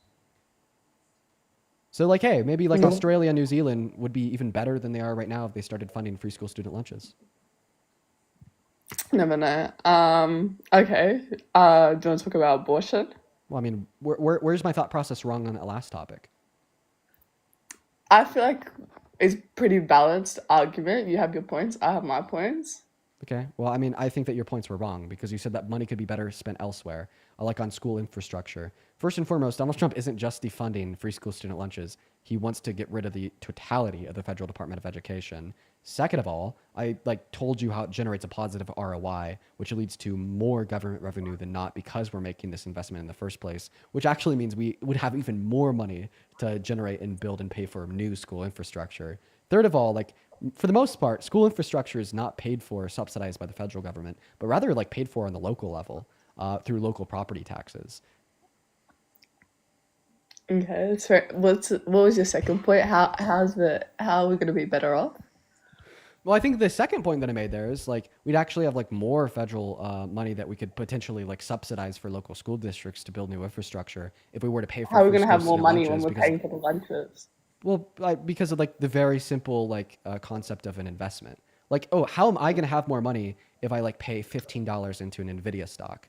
Well, it's because the Nvidia stock is going to become more valuable the longer I hold on to it. And maybe 10 years from now, that Nvidia stock that I paid $15 into is going to be worth $150, right? Well, and like the same notion, if we spend a couple $1 billion on free school student lunch programs now, increasing the educational and health outcomes of these students, and with better educational outcomes comes higher levels of admittance into college and higher levels of education, which leads to higher levels of like skill within the labor force, which of course results in like higher wages. And with higher wages comes more like tax, and with more tax comes more government revenue because that's what tax is. We'll ultimately have like more money at the end of the day to reinvest back into these things as the level of government revenue will be higher. It's like when we like spend money on like a free school student lunch for a child in K through 12, it's not a dollar lost, it's a dollar invested into their future. Okay, fair enough. Fair enough. Okay, we can move on to the next topic if you'd like. No, where am I wrong? Tell me. No, I think you're pretty right, but yet again, if you're looking at high income earners and they're earning free lunches opposed to the low SES backgrounds, it's kind of the same as abortion. Should it be for everyone or should it be for the less? But I think that most free school student lunch programs in America actually have income and eligibility requirements that are proven by the school districts. And I'd support that. Sure, why not? Like, yeah, if your parents are making, like $400,000 per year, right? They have enough money to like pay for your food. That's fine. Of course, it shouldn't be for everyone or should be for no one. That's the thing. Okay, so you just disagree with the basis of like income and eligibility for these things? No, I agree with the basis, but yet again, it's like abortion. If you have that one exception, then you're not pro life. Okay. Well, I'm just going to completely ignore that comment because abortion and free school student lunches are significantly different, literally apples and oranges. And second of all, even if like you hold an exception for grape, I would still consider you pro-life. Fair enough. Okay, so then where did I go? Have I convinced you that we should be giving free school student lunches? No. Okay, why not? Tell me where I went wrong. See, I actually haven't done this. I haven't done this to a guest before, where I like kind of like keep the foot on the pedal and I try to figure out exactly why you disagree with me. Because at the end of the day, I think that my argument on the matter is incredibly compelling, and you have no reason to disagree with me. You just simply disagree to disagree. And I think that kind of makes you a little bit evil, man. Like you want like more children, statistically speaking, to starve, right? You want like more children, statistically speaking, to have like worse educational outcomes. You want like the future of this country to be like worse off for like literally no reason at all. Bro, like holy fucking shit, are you the Grinch? It made me seem so evil now. Well, I mean, dude, like obviously what you're believing in here, No, like I'm per just like saying, 'cause I grew obviously up like in what you the, believe in here, like per my position, like per my perspective, per all the reason I've given to you and more, generates bad outcomes for children, and it generates bad outcomes for the future of this country, right? And you're telling me that like you still believe in your original view, but you can't tell me any reason why I'm wrong. So in other words, you're telling me like you still believe that we shouldn't be funding these systems, even though, right, the most compelling argument that we have the most evidence for is the thesis that if we defund these systems, then it will generate worse educational outcomes and fuck over the future generations of this country. It's so incredible because you got to look at other countries. I grew up in the New Zealand system. Now I'm at UCLA. Like we weren't funded growing up, and we're still well off. I got a scholarship in UCLA. Do you think my education is hindered? because Dude. I didn't have free school lunches? Dude, when I was growing up, at a certain point, I wasn't given free school student lunches either, and my mom was goddamn homeless, right? And look at me now, I'm doing fine, I'm really educated. Because it's not a question of black and white, it's a question just of barriers that contradicted yourself. Well, it's actually not a contradiction because You did. No, because I'm talking about probabilities and statistical outcomes. I'm not talking about black and white indefinite outcomes, right? I'm not Well, saying you just said you that weren't given school defunding. lunches. I'm not saying that defunding free school student lunch programs is like this this black and white ideal in which is then going to forcefully subjugate every single student in school to a terrible life. I'm saying that when you defund these social programs, right, it generates the propensity to increase the likelihood of these outcomes occurring. It's not my fault that you don't understand statistics, and you said that you're studying at UCLA? What a fucking joke. Far out. Are you studying anywhere? Or you just go on these lives? No, I dropped out of college. Okay, and you're coming for me. I am coming for you. The college dropout has a better understanding of basic statistics than somebody going to UCLA. Does it look like I have an economics degree? Dude, I didn't learn this in my economics courses. I learned this in like 5th grade math. Yeah, sure you did. Come on, like obviously. You learned that in 5th grade math when you didn't have obviously government funding food. Like obviously, what I'm telling you here is that like you're obviously making a bad faith equivocation. I do genuinely believe that you understand the difference between the likelihood of an outcome occurring and the notion that if the likelihood of an outcome occurs, then this outcome will always occur, because that's what you're saying. You're equivocating, right, this black and white notion that just because schools defunding free school student lunches, right, can increase the likelihood of negative outcomes occurring for students, right, therefore it must happen to every student, right? You're making that equivocation, but obviously that's bad faith, right? Like, obviously you're trolling. No, I'm not trolling. Okay. Also, I wouldn't doubt it if like New Zealand and Australia do have free school student lunch programs. We do not. You can Google it. We have the canteen.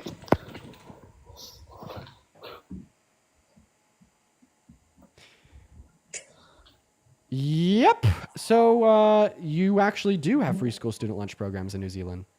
So they began in 2019 for primary and intermediate age students in disadvantaged communities. Are you talking about like this, like a cafeteria where anyone can come take food?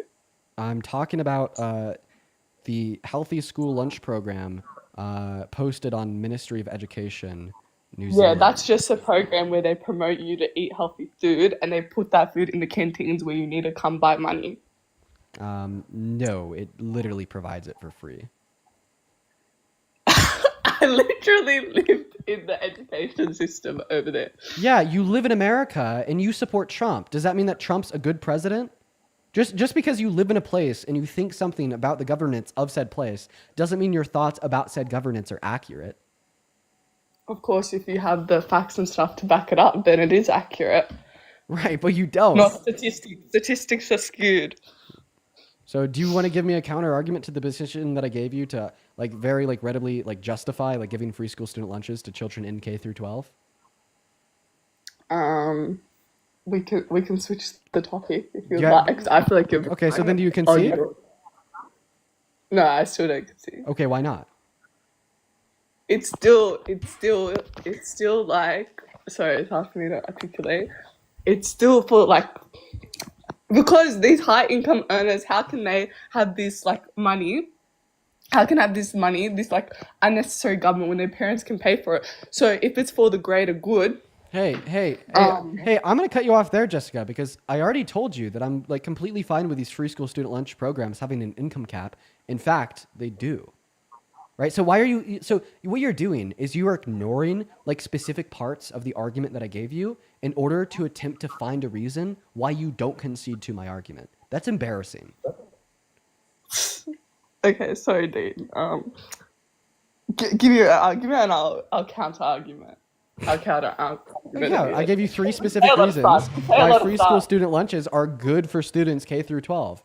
The first reason why they're good is because they generate a positive return on investment for the American government, and it gives the American government more money at the end of the day, right? The reasoning there is that when we give students food at school for free, we know that education outcomes get better. And when education outcomes get better, so do admittance into higher levels of education. And when both like K through 12 education outcomes get better, and we have higher levels of admittance into higher levels of education, then we have higher skilled laborers in the labor force. And when we have higher skilled laborers in the labor force, then those workers get paid more. When you get paid more, you pay more in taxes, meaning that our government makes more money, right? So the first argument is that the government sees a return on investment of the dollars that they spend on the free school student lunch programs. Okay, yet again, I think this is extremely biased, and you can't just contradict this and say, "Oh, they're the school lunches are the reasons why they're excelling in their education, etc." That's a very biased point. If you have a statistic to back it up, maybe I can believe you. Okay, so you're saying it's biased to assume that educational outcomes perform? It's Perform biased better to given like assume free school student food. lunches? Yes, correct, because you have countries like Australia and New Zealand.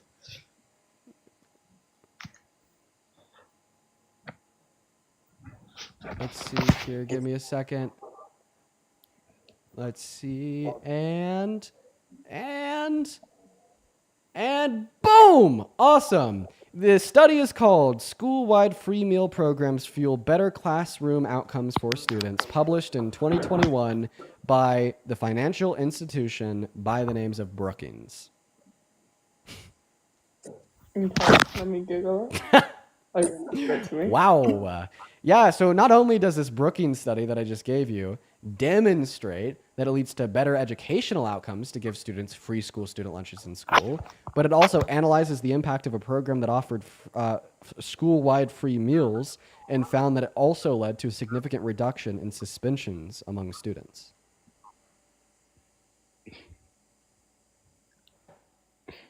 Okay. Okay. You've convinced me. I'll admit you've convinced me. Yeah, it took me 20 minutes to convince you of something that I wish was common sense. I mean, Elay, at least I convinced you. Let me go to thank a couple people here before we move on to the next topic. Coral, thank you so much for the $20 over on YouTube Super Chat. Coral says, "Is she being dense on purpose? You've repeated your argument like 5 times." Listen, Sorry. I'm gonna be honest, Coral. I think that I repeat like every argument that I give to nearly every single guest like 5 to 10 times. And it's like to the point now where it's like I don't even like recognize that I'm repeating it so often. But what I'll do is I'll watch back on these streams, like on the YouTube VOD after the fact, and I will literally hear myself repeating the same thing over and over and over and over and over again. How does that not like annoy the fuck out of you guys as viewers? Because when I watch the stream back and I hear myself repeat the same thing a billion times, like I honestly like have to turn the stream off because it's just like repetitive and annoying. Not to mention Annie, thank you so much for the $20 over on Super Chat, who says she said it was 6 o'clock. If she's in LA, it's 4. Good catch, Annie. She's banned. Thank you so much for the $20. Show some love to Annie down below in that chat. Great catch. 10 out of 10, 10 out of 10. Show some love to Annie down below in that chat. Okay, now you guys in the chat are saying that it does annoy you. Okay, I want you to understand that I completely get why it would annoy you.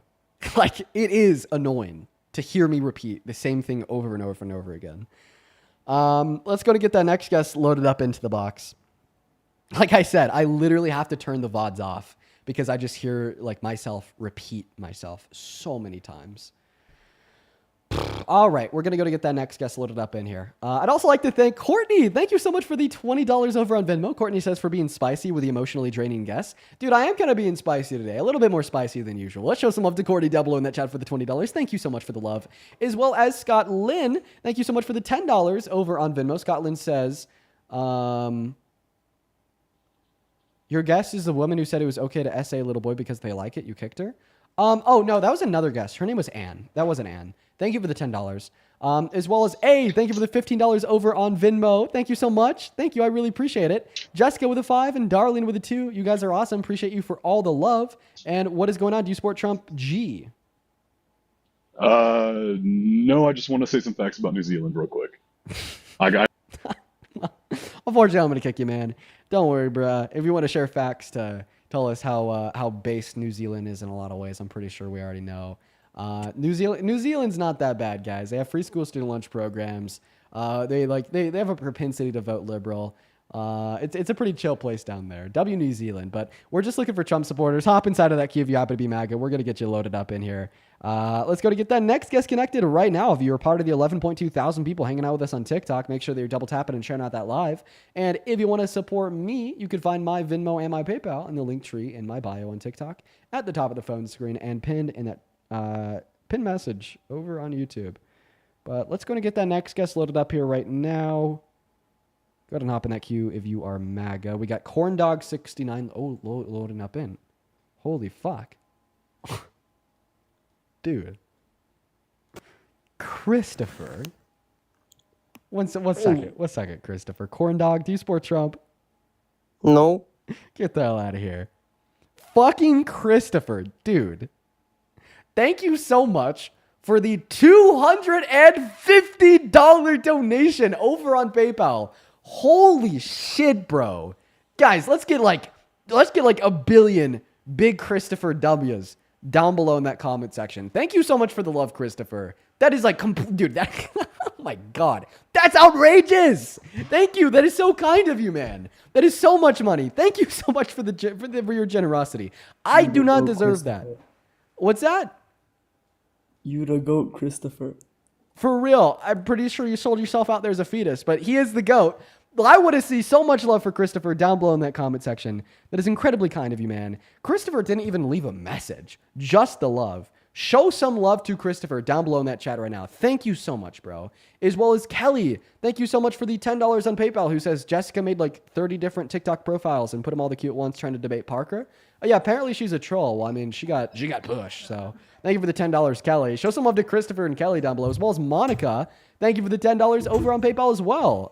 And shout out to Monica's wife, Kalista. Shout out to both of you. What's up? Do you support Trump, Charlie?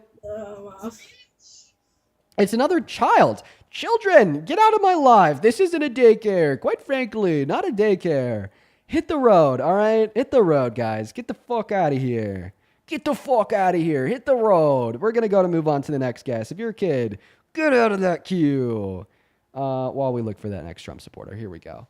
As well as, let's see here. Nikisha, thank you so much for the $15 on PayPal. Hello? Who says it's ironic to be quote unquote pro-life, but ignore the child after birth. Yeah, no, that's totally pro-life. You know, like let's force women to give birth, but then once she does, let's just like subjugate the child to the worst conditions possible, right? That's totally pro-life. Thank you for the $15, Nikisha. What's up? Do you support Trump? Yeah, I do, but I'd like to make one quick point before we get into the discussion. Have you been up here before? No, it was my very first time. Okay. All right. How old are you? I'm 25. All right. Let me go and thank like literally 2 more people, and then I'll give you the mic. Yo, D, thank you for the $25 donation on PayPal. D says, can you ask the guest if she could legally vote in the U.S.? I'd assume her answer would probably be no, because she's likely here on a student visa, if she's even in America in the first place. But thank you for the $25, D. Show some love to D down below in that chat. Thank you so much for your kindness. As well as Talia, thank you for the 3. Amber, thank you so much for the 2. And Carolina, thank you for the 27R over on YouTube. I don't know what currency that is, but thank you so much. And then Abigail with the $5 and Cara with the $2 over on Venmo. We are all caught up. Thank you guys so much for the love. Go ahead and take it away, man. All right, so I saw a guy you were talking to earlier, people in the chat. He wasn't being disrespectful or rude or anything. People were saying they were spamming that he's KKK. They were spamming little dick emojis. Okay. The girl right after that, the first thing that she came on and said was, I think everyone should be nicer to each other and be more respectful. And the first thing I saw was laughing emojis and baby bottle emojis. So you're misinterpreting the chat, or you're misrepresenting them better off. So when they're spamming KKK, they're spamming KKK in response to me having a conversation with a guest about domestic terrorists. And he was saying like, oh, well, like they're domestic terrorists because like they conceal their face and they commit like hateful things. And then like the whole like chat's response to that was to spam KKK, right? As like an example of a group of people who conceal their identity and do hateful things that like isn't considered domestic terrorists or something of the sorts, right? They weren't calling the guest KKK. You just simply like are like misrepresenting them. I guess they said he is KKK, but no, that's not true. The whole chat was just simply spamming KKK. They weren't spamming he is KKK. They weren't spamming. Okay, so on and I so saw forth. it. They were just saying We don't have to stick to that. KKK. I just think, and you called a guy a piss boy because you were simply disagreeing with him. He was never rude or disrespectful to you. I think my point is, Okay, and well, this goes for, there's another misrepresentation. Oh my that's what goodness happened. gracious! That's what happened. You're saying that I called him a piss boy because I disagreed Did with he him. call you a name? Was he disrespectful? I called him piss boy because he spent 30 minutes having a debate with me about why he thinks that 9-year-old victims of rape should be denied access to abortion. I gave him an incredibly compelling argument with an analogy that he couldn't refute, and then he just went right back down to denying it without any reason. So yeah, I don't know if it's just me, but if you think that 9-year-old victims of rape should be forced to be pregnant with literally no reason, which is the baseless endorsement of the torture and mutilation of our children, because that is exactly what a forced pregnancy would do to the body of a 9-year-old, then I think you deserve, at the bare minimum, to be called a piss boy and an offhand sly remark. Go ahead. I'll defend that one. Oh, you want me to? Okay. No, I mean, just my point is, sure, and honestly, yeah, I don't agree with the guy either. I don't agree with what he said either. I just think, and this goes for the left and the right, it goes for whatever your viewpoint is, unless a person is being disrespectful or rude to you, I think everyone should try to be better, try to be nice. That's just my opinion. I think the chat can be pretty childish at times and disrespectful and immature. Yo, listen, the last person who came up here and made this argument ended up calling the whole chat idiotic and stupid, and then told me that I use this blanket as a cum rag. So, well, yeah, I mean, that was pretty weird, but I don't think, I'm not gonna say everyone is stupid. I just think it's not how you should conduct yourself in like a debate. Because I'm gonna say this too. Most people, the majority of people, unless you take public speaking classes and do debates like this, like you, are not good at articulating their viewpoints, especially in a kind of a conflicting sort of environment, especially with thousands of people watching. So I think the chat is like, thinks that they're on some kind of high road or it acts in a very mean way when that's not really necessary. I mean, everyone's just trying to spread their opinion. honest. That's just like the nature of the internet, man.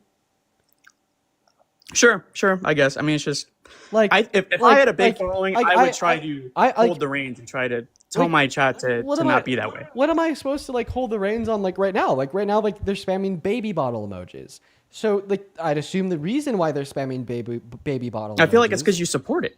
I'd say the reason why you give they're them spamming, a big thumbs up. The reason why they're spamming baby bottle emojis is because like maybe it sounds like you're kind of being really sensitive.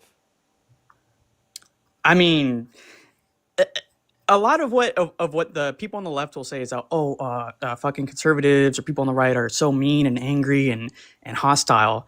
But then everyone is in here giving baby bottle emojis because I want people to be respectful. That's what's bizarre. What would you argue is like more hostile? Spamming baby bottle emojis at a TikTok live stream, or labeling your political opposition as domestic terrorists because they stand against fascism?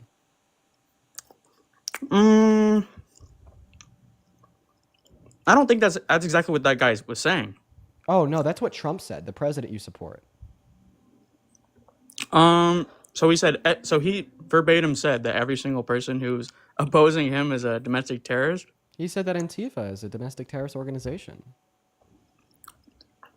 Okay, you're trying to compare that specific scenario to a person in a debate chat, like a debate, online debate, wanting the audience to not be spreading hate and like no, be the mature. Comparison is like between like the hateful nature of like a baby bottle emoji in a TikTok live stream and labeling anti-fascists as domestic terrorists.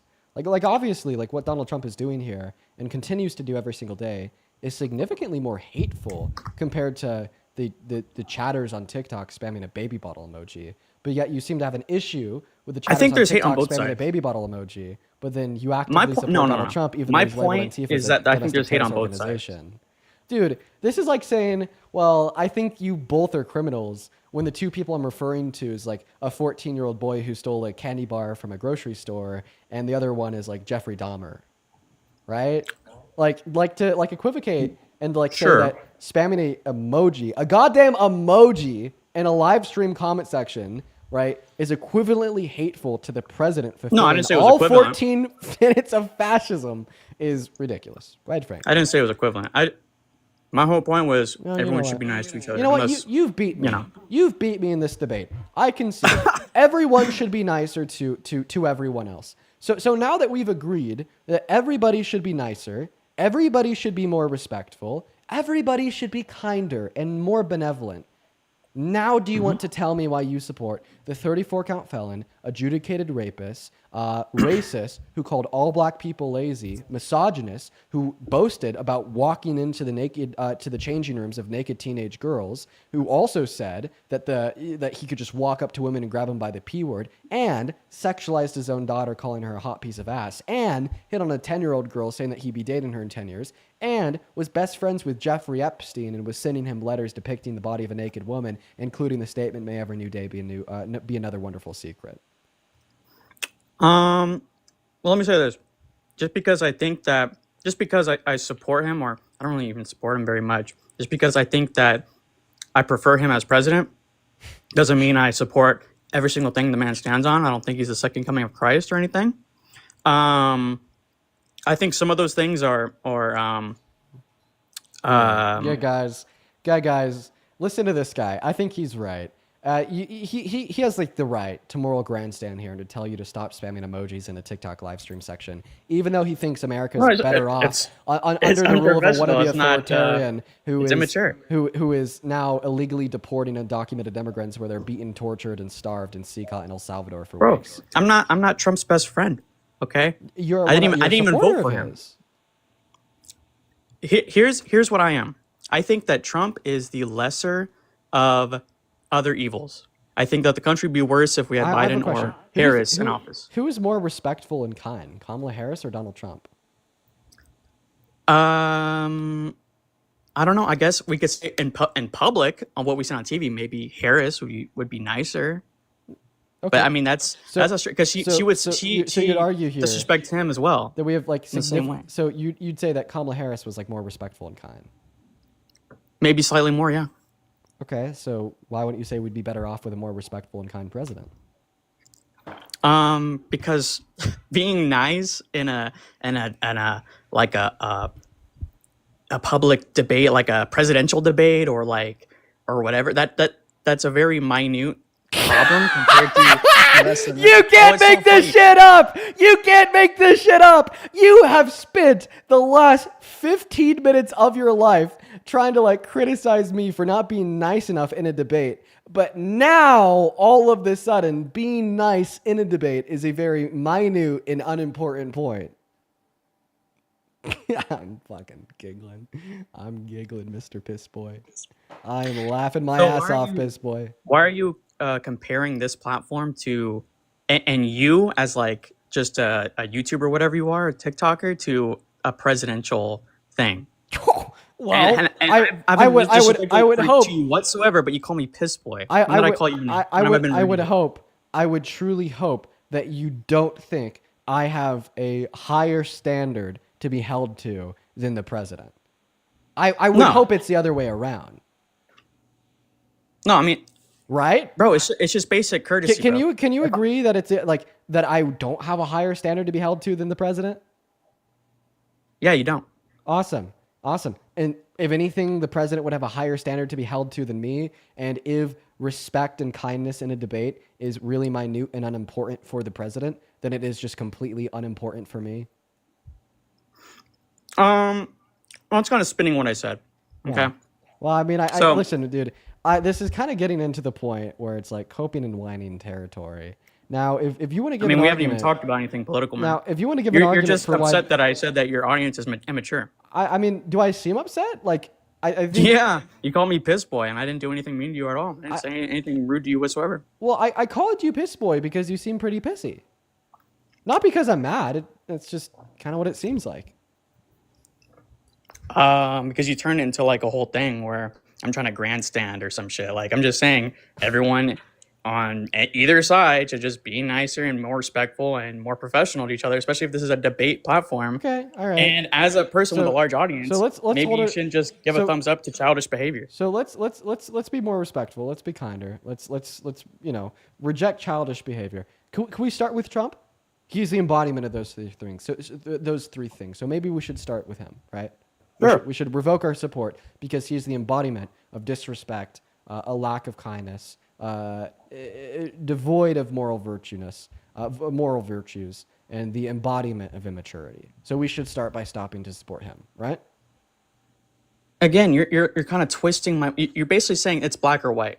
Like life is black or white. But life is No, gray, man. I'm just simply listening to what you're saying. Like you say, we as a society should be kinder to one another. Okay. Yes. Well, I think one of like the really big reasons why we aren't as kind as we should be to one another is because of Trump. Sure, yeah. The Okay, divisiveness, so everything. yeah, because Donald Trump is divisive. He causes a lot of a big political divide in this country. So therefore, we should stop supporting him and get rid of that divide. Correct? It's not that black and white. Oh, it's not that black and white. Okay, It's not that simple. So why should you still support him and be an active hypocrite by arguing that we should have a larger political divide because we have an immature, right, divisive, rude, mean, idiotic commander in chief? Okay, you don't. Okay, so let's say at any job, minimum wage job you get, being friendly and kind is kind of one of the requirements. If you're not that, then you're probably going to get fired, right? But this is a president of the United States. Okay, it's an entirely different thing. So my opinion on whether he's nice or mean or not is irrelevant. Well, 'Cause that's no, a- it's actually and not that's irrelevant because you've spent the last 25 minutes arguing that we No, should all and be that kinder to one that another holds no when Donald bearing Trump on is this actively... conversation. It does, because Donald Trump is an active major cause of political division in this country. Dude, if my boss is a dick to me, then I'll quit. Okay, but it's an entirely that's irrelevant to how I feel about I'm so who's running sorry. the country. Can you quit being an American really easily? No, exactly. That's why I'm telling you it's a completely different scenario. So our options here are limited. We can't all just like quit being an American, but what we can do is we could quit supporting Trump because he's a big cause of the divide. Also, could you stop again- chewing while you're talking to me? I'm not chewing. I don't know what you mean by that, but You've been eating this whole time. yeah, you're right. I did eat a slice of pizza. My So bad. do you think that the president is supposed to lead by example? Sure. Ideally, yeah. Okay, Ideally. so if the president is supposed to lead by example, what kind of example is he setting for me? Setting for you? Setting for me, setting for you, setting for everyone. Not a very good one, I guess.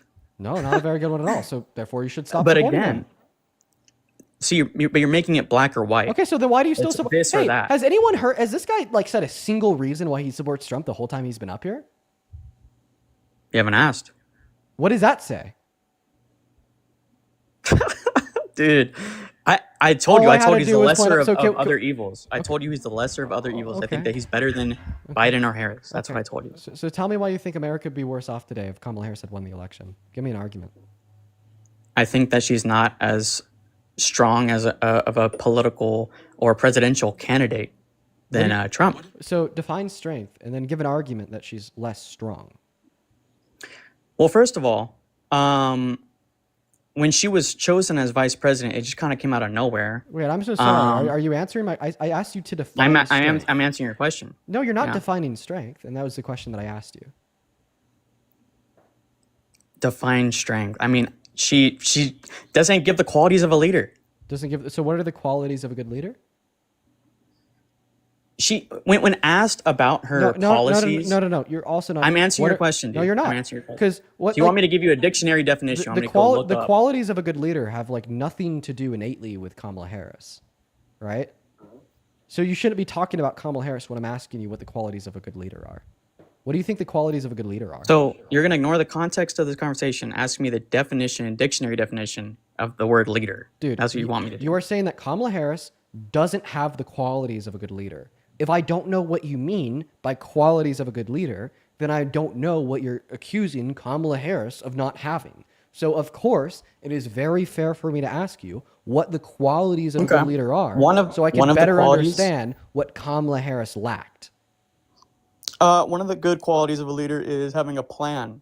Okay, and she did not have that at all, really. I mean, she had no policies or whatsoever, really. Okay. Her only thing of vote me into office was I'm a black woman, or claiming that she was black or Muslim or whatever. She wanted a minority vote. She wanted a woman vote. Claiming that she was black or Muslim. She really had no policies or like I'm gonna do this, I'm gonna save America in this way or that way. It was just look at me, I'm a woman and I'm gonna be the first woman president, or I'm a minority, so I'm gonna be the minority president or whatever. Yeah. She really didn't have anything that made me feel like, okay, our country's in safe hands. She has a plan. She's going to help us this way, that way, this way, that way. Okay. All right. So what we're gonna do is, because you're saying Kamala Harris just had like no real policy or plan, we're gonna go over her policy and plan. I'm gonna tell you what it was. It's not that she didn't have it. It's just like you're not aware of what it was, right? Because you didn't pay attention. Not my fault that you're uneducated. And then what I'll have you do is, for every policy and plan that I give you that Kamala Harris literally ran on, I will in turn have you give me that same reflective policy of Trump's that he ran on. And let's see who had like a better, more comprehensive plan. We'll start with Sure. healthcare policy. Kamala Harris ran on the healthcare policy of A, granting Medicaid a greater renegotiating ability with private pharmaceutical companies, right? So they could whittle down the prices. So we're spending a lower level of taxpayers' dollars on Medicaid. According to the Treasury, this would have saved us $500 billion over the course of the next 10 years. And B, another facet of her healthcare policy was to limit the out-of-pocket costs for private pharmaceuticals to $2,000 per year for every American citizen. So what's Trump's healthcare policy? I don't know. Oh, but I thought you said Kamala Harris was the one without the calling plan. me misogynist and KKK. Wait, one by the way. second. I thought you said Kamala Harris was the one without the plan, but now it seems like Donald Trump's the one without the plan. Dude, I don't have ChatGPT in front of me or fucking Google in front of me. Neither I don't. do I can't list off every single one of Trump's policies. So now it seems like Kamala Harris is the one with the plan, but let's just keep going. Okay, like because you looked it up, dude. I can't. You want me to bring up my computer and look it up? I don't care. Look it up. Okay, let me start up my computer. You expect go look me it up. to bring Go tell me every exactly. policy Hey, to sir, you, you're getting a little bit of it seems like I don't know, outraged, a little bit angry. Can you tone it down a level? We're trying to maintain a respectful dialogue.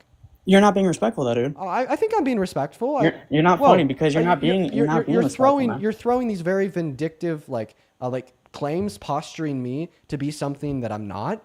I think that's kind of like indicative of like a certain your level chat's of gaslighting. calling me a misogynist and KKK. Wait, one sec. Now you're trying. And you support it. Wait, now you're trying to tell me that like I'm culpable for the actions of other. Oh my God, you're just gaslighting me. You've literally Sir, been with all due supporting respect, it you're since I starting came. to Every get chat. really angry. I'm going to ask you to tone it down. I'm going to ask you to bring it down a level. Oh, I'm going to I'm so ask you to mad. you see, you're acting like a kid, dude. Stop it. Let's just be two Oh, respectable, you aren't appropriate acting like a adults. kid, apparently. Let's just do.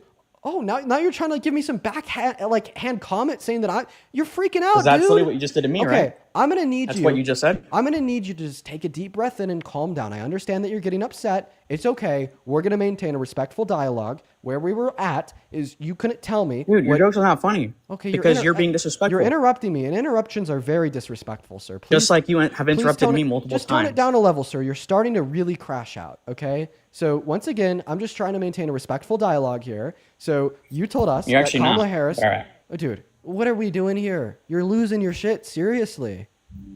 Oh my Oh gosh, my you're God. so funny, dude. Oh my gosh. See, like, someone what wants is he doing? someone This wants is you to be embarrassing. respectful, and you think it's a joke, man. Sir, and you're not respectful. Exactly. That's crazy. Exactly. You think it's a joke that I'm asking you to be respectful, dude. Just like keep your cool, dude. That's fine. You're clearly doing a fucking bit, dude, bro. You're doing a gimmick. Dude, I need you to bring it down a level. Like, this is insane. This is insane. I mean, Exactly, like, dude, I need trying you to rage bait. dude, It's sir. fucking- This is crazy. it's- I need it's you to bring it immature, down. Dude, take a deep breath in. When have I disrespected you? Tell me when I disrespected you. Tell me when I was rude. Do you need the 77 hertz Zen music? Sure, that'd be nice. I'm not going to give it to you.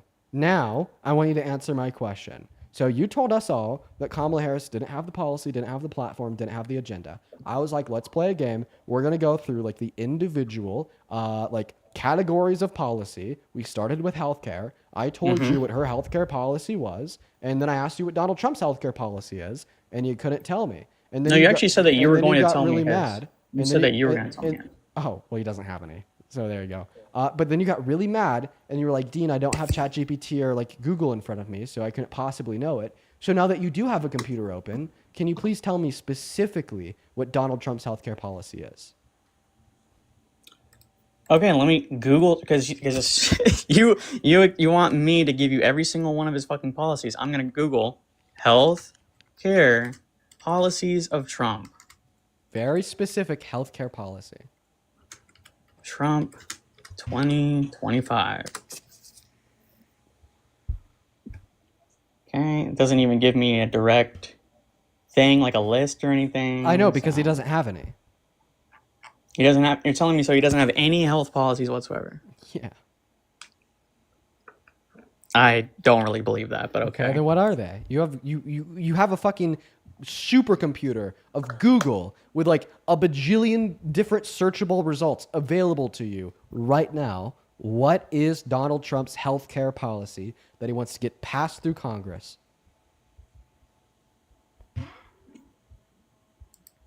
Dude, it's not like I can just pull something up within 5 seconds, bro. Okay, then take more than 5 seconds. Yeah. Jesus.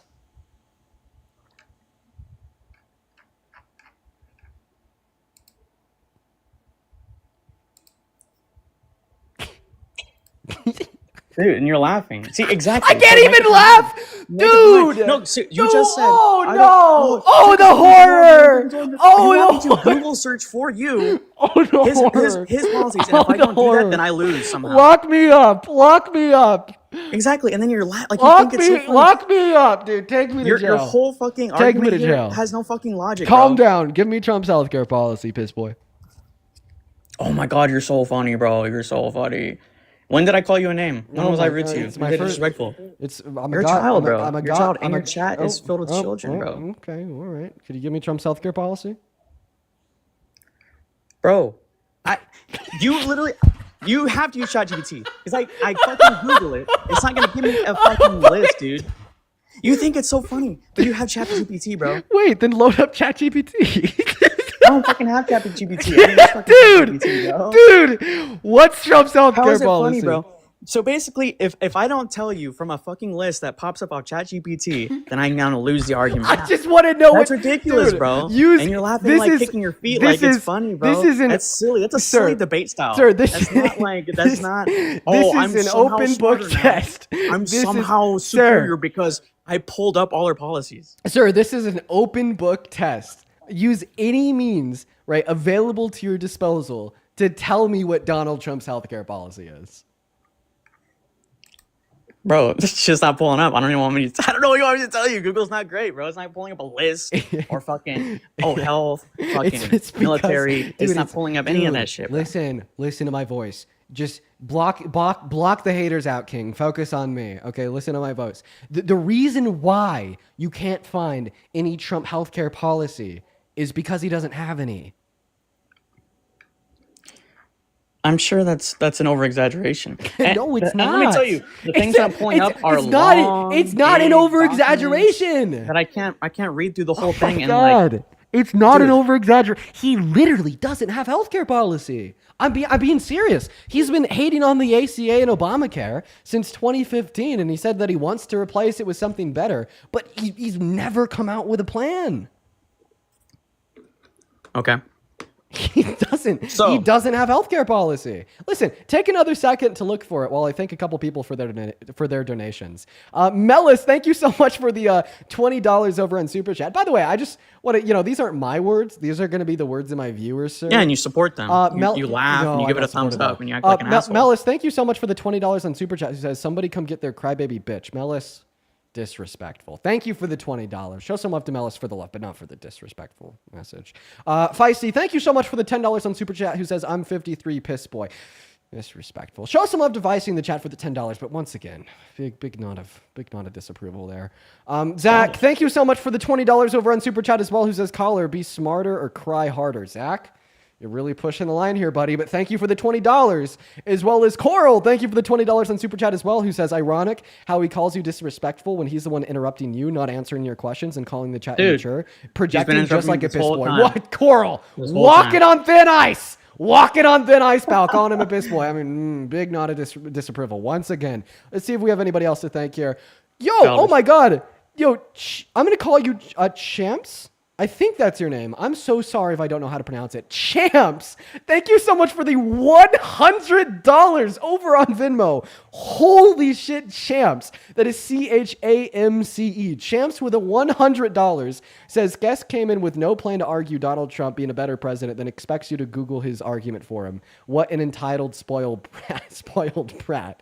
Dude, That's what let's actually you get said it. you were Let's get going to 1,000 Champs W's your down argument below that in the you comment created, by the section. way. 1 second, buddy. Be respectful of my donations. Champs, thank you for the $100. Let's get 1,000 Champs W's down below. Seriously, that is so kind.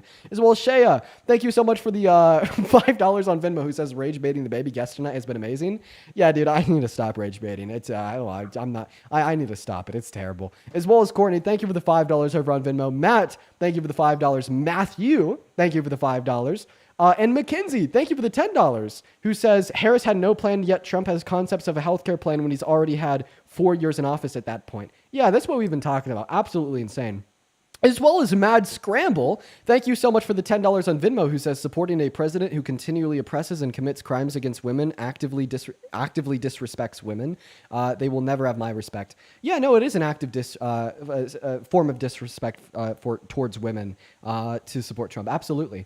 As well as Jessica, thank you so much for the $15 over on Venmo. Sorry, not the 15, for the 5. As well as Darlene with the $5, who says, please call the guest a piss boy on my behalf for freedom of speech. Love you, Dean. Thank you, Darlene. As well as Crystal, thank you for the $5. Amy with the $5. Kelly with the $1. Bailey with the $5. Jessica with the $5. Julia, thank you so much for the $10 over on Venmo. I think that we're all caught up over there. Seriously, you guys, thank you all so much for the kindness over on Venmo. Let's go and check out PayPal now. Holy shit. Yeah, we got a bit over here.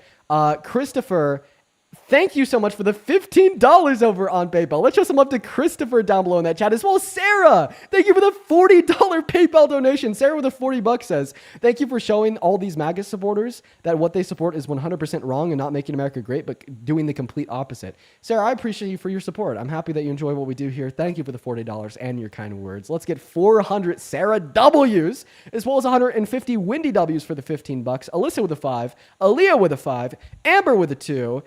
Thank you guys all so much for the love. I would also like to thank Randy. Thank you for the $20 on Super Chat, who says, you give me hope for my grandchildren. Thank you, Randy. As well as, let's see here. Delta Hero, thank you so much for the $5. Mark, thank you for the $17.87 over on PayPal, who says, ... just saying it's the caller's job to find facts to support their argument, not yours, Dean. Yeah, absolutely. I didn't create the argument, though. Thank you so much. For the love, Mark. Yeah, the creation of the argument was you saying that Donald Trump has healthcare policy. No, I didn't. I didn't. You were the one who started. Okay, I'm going to list off Kamala's policies, and I want you to bring me Trump's policies. I didn't create that scenario because I know that I don't know every single fucking one. So why would I create that argument? So what happened was you created the argument. So what happened was I created the argument of going through the individual policies in each category of each candidate. We started with healthcare. I gave you Kamala Harris's healthcare policy. Then I asked you for Trump's, and then you said, I don't know. Then I was like, there, you got it. Donald Trump doesn't have any healthcare policy. And then you were like, Dean, just because I don't know doesn't mean it doesn't exist. I'm not on Google. I'd have to go find it. And then I was like, okay, so do it, right? But like in that statement there, you saying, I don't know what his healthcare policy, but he definitely has healthcare policy. That is the creation of the argument that we're looking to you to justify.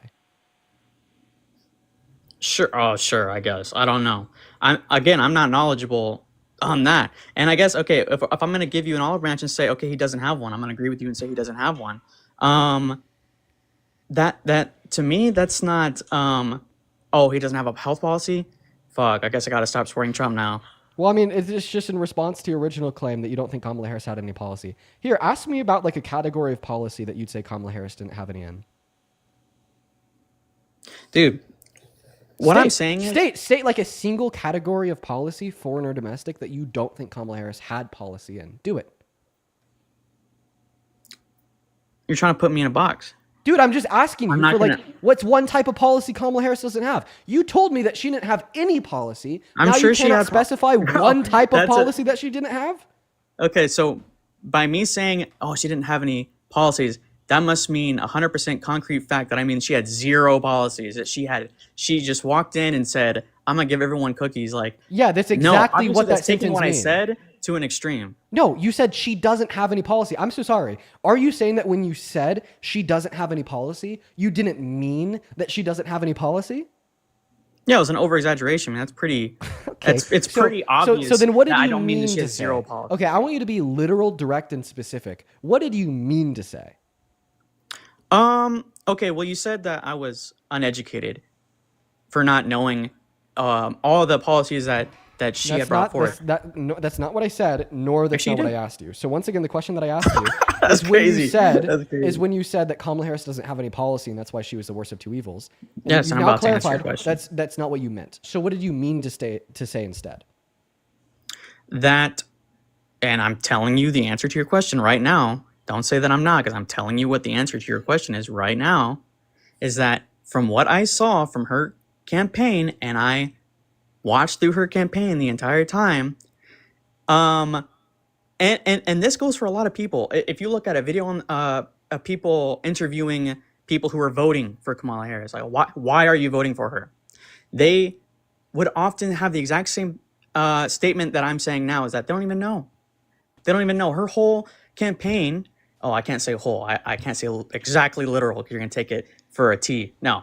But most of her fucking campaign was about, women empowerment or whatever the fuck. And it wasn't actually about real shit of why I want this person to be president. Okay. Yeah, And check- so check it's not this shit out. uneducated. It's just that her campaign was not very good. And even leftists agree that her campaign was not good when she failed to win office. They all said that her campaign was not very good. Okay, so you're saying that her campaign wasn't that good, and in her campaign, she didn't inform you about what her policy was. Sure, yeah. Okay. That's what I'm saying. All right, well, so you're wrong. So before the election, because of her campaign, I was well aware that she ran on the economic policy of wanting to cut taxes for 125 million American citizens in the low and the middle class. I also knew that she wanted to increase the child tax credits to $6,000 for the first year of the child's life, $3,600 for the second through the fifth, and $3,000 from the fifth to the 17th. I also knew that according to the Treasury, her policy was estimated to cost around $2.3 trillion, and by increasing the corporate tax rate and marginal tax rates on individuals making at or over $400,000 per year, that she would actually be paying this off over the course of the next 10 years. I also knew that she ran on the social policy of wanting to codify every woman and girl's right to choose access to abortion at the federal level, and the immigration policy of Lankford's border bill that her and Biden tried to get passed of hiring more judges to run more courts on the southern border to expedite legal claims of immigration and naturally disincentivize undocumented entry. I also knew that she ran another related policy, like limiting the amount that any American citizen could pay out of pocket for private pharmaceuticals to $2,000 per year, or as I already stated, giving Medicaid a greater renegotiated ability with private pharmaceutical companies to save our government $500 billion over the course of the next 10 years.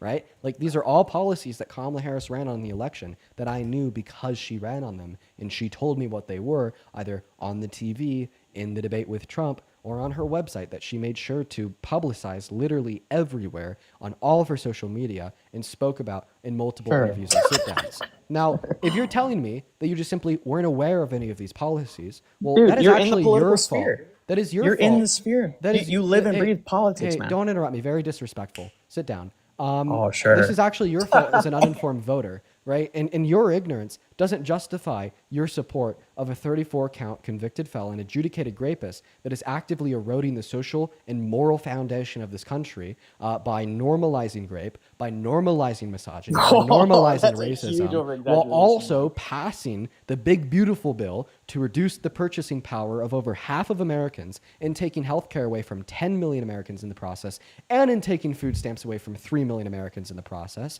while also normalizing hate and violence by uprooting, right, the moral foundation that I think existed under people like Obama and Biden to a certain extent, by specifically targeting individuals on the basis of their race or ethnicity, getting the Supreme Court to approve racial profiling and ICE arrests, and then having undocumented immigrants illegally detained and deported, such as Abrigo Garcia, who was sent to CCOT and then had SCOTUS rule his removal was illegal, or the Venezuelan immigrants that were loaded on planes and deported to CCOT as well. Meanwhile, we had federal judges ruling that they couldn't send them to CCOT because they were granted no right to due process, right? Like, obviously your ignorance does not justify your support of Trump. Dude, most people are not in the political sphere. Most people don't do this every day and are constantly in the news cycle like you, most people that doesn't change the fact that are it's still not your informed on ignorance. every single thing. That doesn't And you change can the see fact that it's still your ignorance. countless videos on people on your side and the right. I'm not even going to specify, okay, oh, the left is bad. I'm saying literally you can look at countless videos of the left. And why are you voting for Kamala Harris? And they won't know, they don't know what to tell you. Regardless of what the explanation is for your ignorance, it still doesn't justify supporting Trump, right? No, I think he was the lesser of three evils versus Biden and Kamala Harris. Okay, and why was he the lesser of the evils with Kamala Harris? Because obviously it had nothing to do with her lack of policy. She had a lot of great policy. Okay, let me give it to you like this, okay?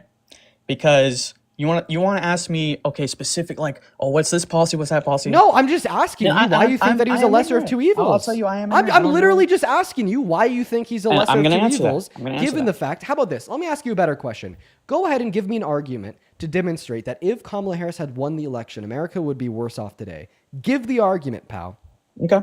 I think that when Biden was in office, that the economy went to fucking shit. The economy got terrible. And all that I saw from Kamala Harris was there's going to be a continuation of that. Continuation of the policy under Biden? Sure. Yeah, I saw this is going to continue to decline and continue to get worse. Now you're making a equivocation. Because I actually don't think that the policy of Biden caused the economy to get worse. I think that the policy of Biden caused the economy to get better. So actually, what I want you to do is go ahead and demonstrate how Biden and Harris's policy caused the American economy to get worse. Dude, and again, see, and you haven't done this with your other debaters, okay? You haven't asked them for exact specific policies, which dude, I asked this question. I've been asking. This is probably and you know this, and I already told you that. Dude, I don't know. Dude, that stop whining, piss boy. Holy shit! This is probably the most frequent question I ask on this live. Okay, right? The most frequent argument for why people were voting for Trump prior to the election, we don't hear as much anymore, is that under Biden, inflation was high. Under Biden, gas costs a lot. The only counter argument I ever give to this position is you cannot basically assume that whatever happens in the American economy is caused by the president, because that is a correlation causation fallacy. Sometimes I will use an example of like unemployment being at an all-time high in April of 2020 at 14.8% under Trump's first term. Then I ask, well, do you blame that on Trump? And you're like, no, which demonstrates that external variables can influence and impact how and what things happen inside of the American economy. So then I ask the follow-up question that if you want to make the argument that Biden and Harris were culpable for like negative macroeconomic trends in 2021 and 2022, then you have to explain what they did to cause them. And when I'm asking you, well, what bad economic policy did Biden and Harris pass? In all reality, I'm just asking don't you, you well, what you did say the Biden same and thing about Harris Trump? do to cause the high levels of unemployment? What did Biden and Harris do to cause the high levels of inflation? That's all that I'm asking. Listen, man, you just said that Trump being in office makes normalization of grape. Yes. Okay, so don't you do the exact same thing when you talk about Trump, even though you just said that there's other factors at play, not just whoever is the president? Well, the difference is I could give an argument. Economy and whatever else. Well, the difference is I could give an argument to prove how Donald Trump being in office normalizes violent sexual abuse against women. But you can't give an argument to prove how Biden being in office caused inflation. Can you? Isn't it the president's job to... is that what part of the president's job to fix the economy? To make sure it's going better with whatever policies, whatever fucking executive orders, whatever he does, that's his job. Okay, yeah, and I would say that he did that job incredibly well. Why would you say that? Because the economy is shit. Oh, well, the reason why I'd say that Biden did his job incredibly well is because what caused the economy to be really bad wasn't him. It was the pandemic. And I mean, like the levels of inflation we saw were global, not just here in America. They happen in every country. But because of the gallant leadership of the Biden-Harris administration and their awesome domestic economic policy, we saw the quickest rebound from the inflation onset by the pandemic compared to any other country in the G7, right? But your argument is that, well, they actually caused those bad economic trends. How do they cause them? I don't think they caused them. I didn't say that. Okay, I said well, if they didn't cause them, then why would you blame them? Under his presidency, the economy went to shit. Okay, then this is like blaming Trump for COVID because saying, oh, under Donald Trump's first term, COVID occurred. Therefore, it was his fault, right? No, it's not the same. Okay, why is it not the same? Biden was in office, what, 2020? Answer my question. Why is it not the same? I'm trying to answer your dude. You want me to give you, bro? I'm trying to answer your fucking. Anytime I try to answer your you question, can't answer the question. You don't Why is it not accept the it. same? I actually was going to answer your question. Why is it not the same to say, even though Biden didn't cause the inflation in America under his presidency? It is their job to fix it. Okay, it is their job to fix it. And I would say that they took adequate and appropriate means to fix the inflation. Once again, that argument would be rooted within the fact that we saw the fastest reduction of inflation in America when compared to any other country in the G7. And by the time they left office, we had a lower level of inflation in America than we do now. Okay, that doesn't make our again. Okay, so basically the house was flooding, but Biden and Kamala managed to fucking put some cardboard together and stop it just a little bit better than some other countries. So that's our Not just a little bit better than some other countries, than every other country in the G7. So their cardboard trying to cover up the flood. Yeah, is a big gold star in your book. I don't think that they could have done anything more. What else could they have done?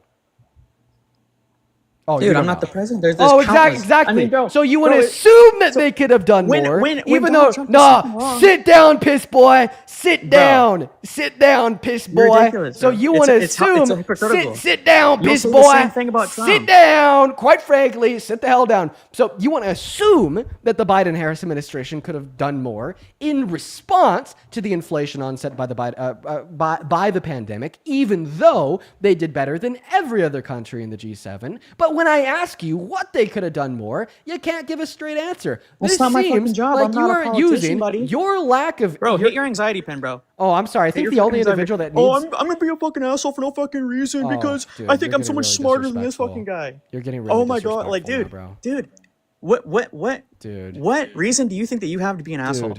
Dude, what have I said? What have I done? Dude, that was really disrespectful of you. What reason do you think that you have to be an asshole? To be condescending? You just made fun of my anxiety pen. Yeah, bro. Dude, that was really like, disrespectful bro, of you. Who are you to take this high ground? Act like you're so superior. That was really. I'm gonna need you to hold yourself with a higher level of decorum and more respect. Seriously. I'm asking you a serious question. You're not funny, bro. You're an asshole. You're being an asshole for no reason. What did I say? What did I do real quick, to cause that? Could you mute yourself and unmute yourself real quick? Why? Because the chat can't hear you right now. Thank you. I actually just lied to you. It was glitching out on my end, and it wasn't giving me the ability to mute you because it just said you were already muted, even though you weren't. I appreciate you for fixing the glitch. Very kind of you. So now I'm actually going to mute you so I could have a chance to speak here. Okay, all right. So yeah, I told you to sit down, piss boy, because I think that you've been like making incredibly like half-assed like anti-intellectual arguments for like why you think that Donald Trump is a good president. Right? And I think like obviously the most recent argument that you've given here is like an example of that, where you told us that you think that they mismanaged like the economy under their term. And then I responded to that. I was like, well, what? Their economic policy was great. Which economic policy did they pass? It was bad. And then you try to like blame it on me. You try to make it my fault that you didn't know one of their economic policies. Disrespectful, by the way, piss boy. And then I went on to say, well, like, hey, listen, man. So the inflation that we had in America under their presidency wasn't caused by them. It was caused by the pandemic. And they actually managed that inflation better with their great policy than compared to any other country in the G7. And then you responded to that. And you were like, oh my God, Dean. Well, they could have done more. And then I was like, hey, can you tell me what more they could have done? And then you were like, I'm not a politician. Okay, sir. Well, if you're not a politician, therefore you don't know what more they could have done, then how do you know that they could have done more?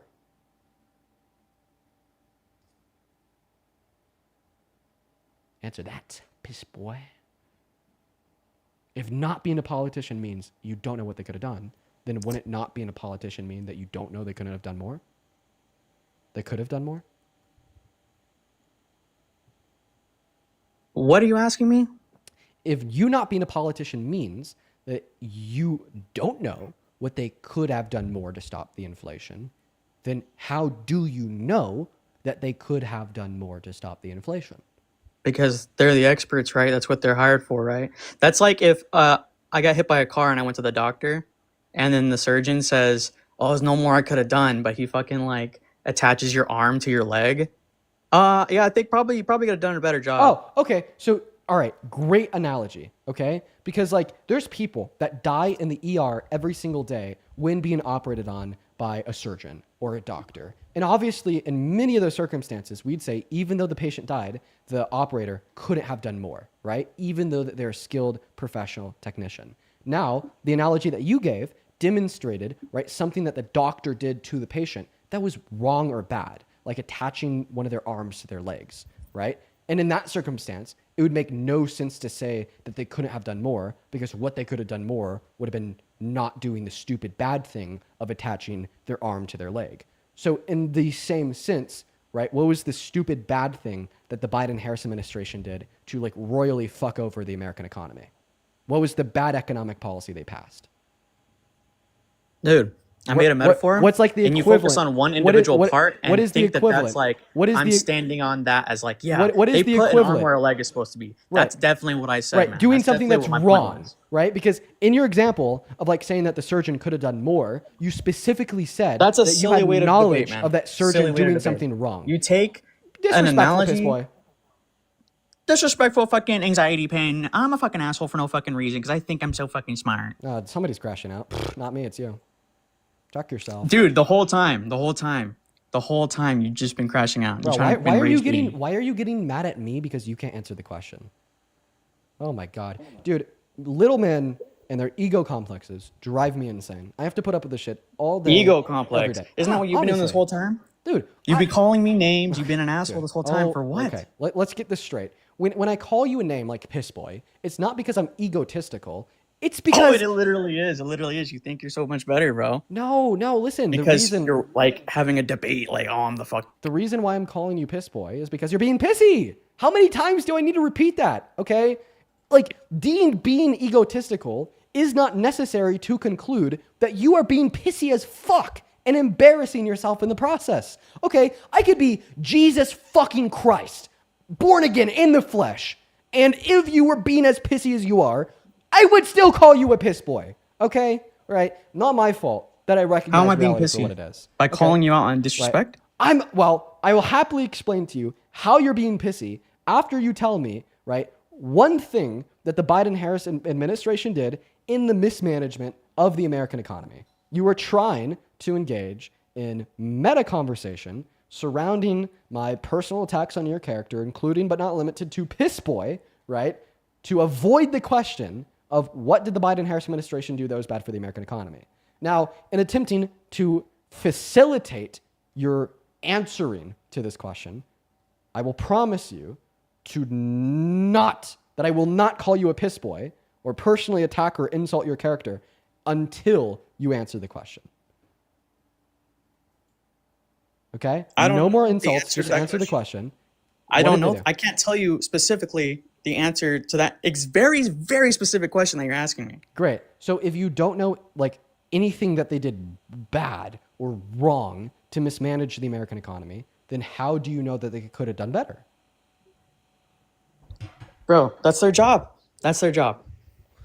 Wait, but their job is obviously going to have like You think you're realistic going to tell me right now that they restrictions. did the absolute 100% best that Yeah, they possibly could have done? I don't think that they reasonably could have done better. Indeed.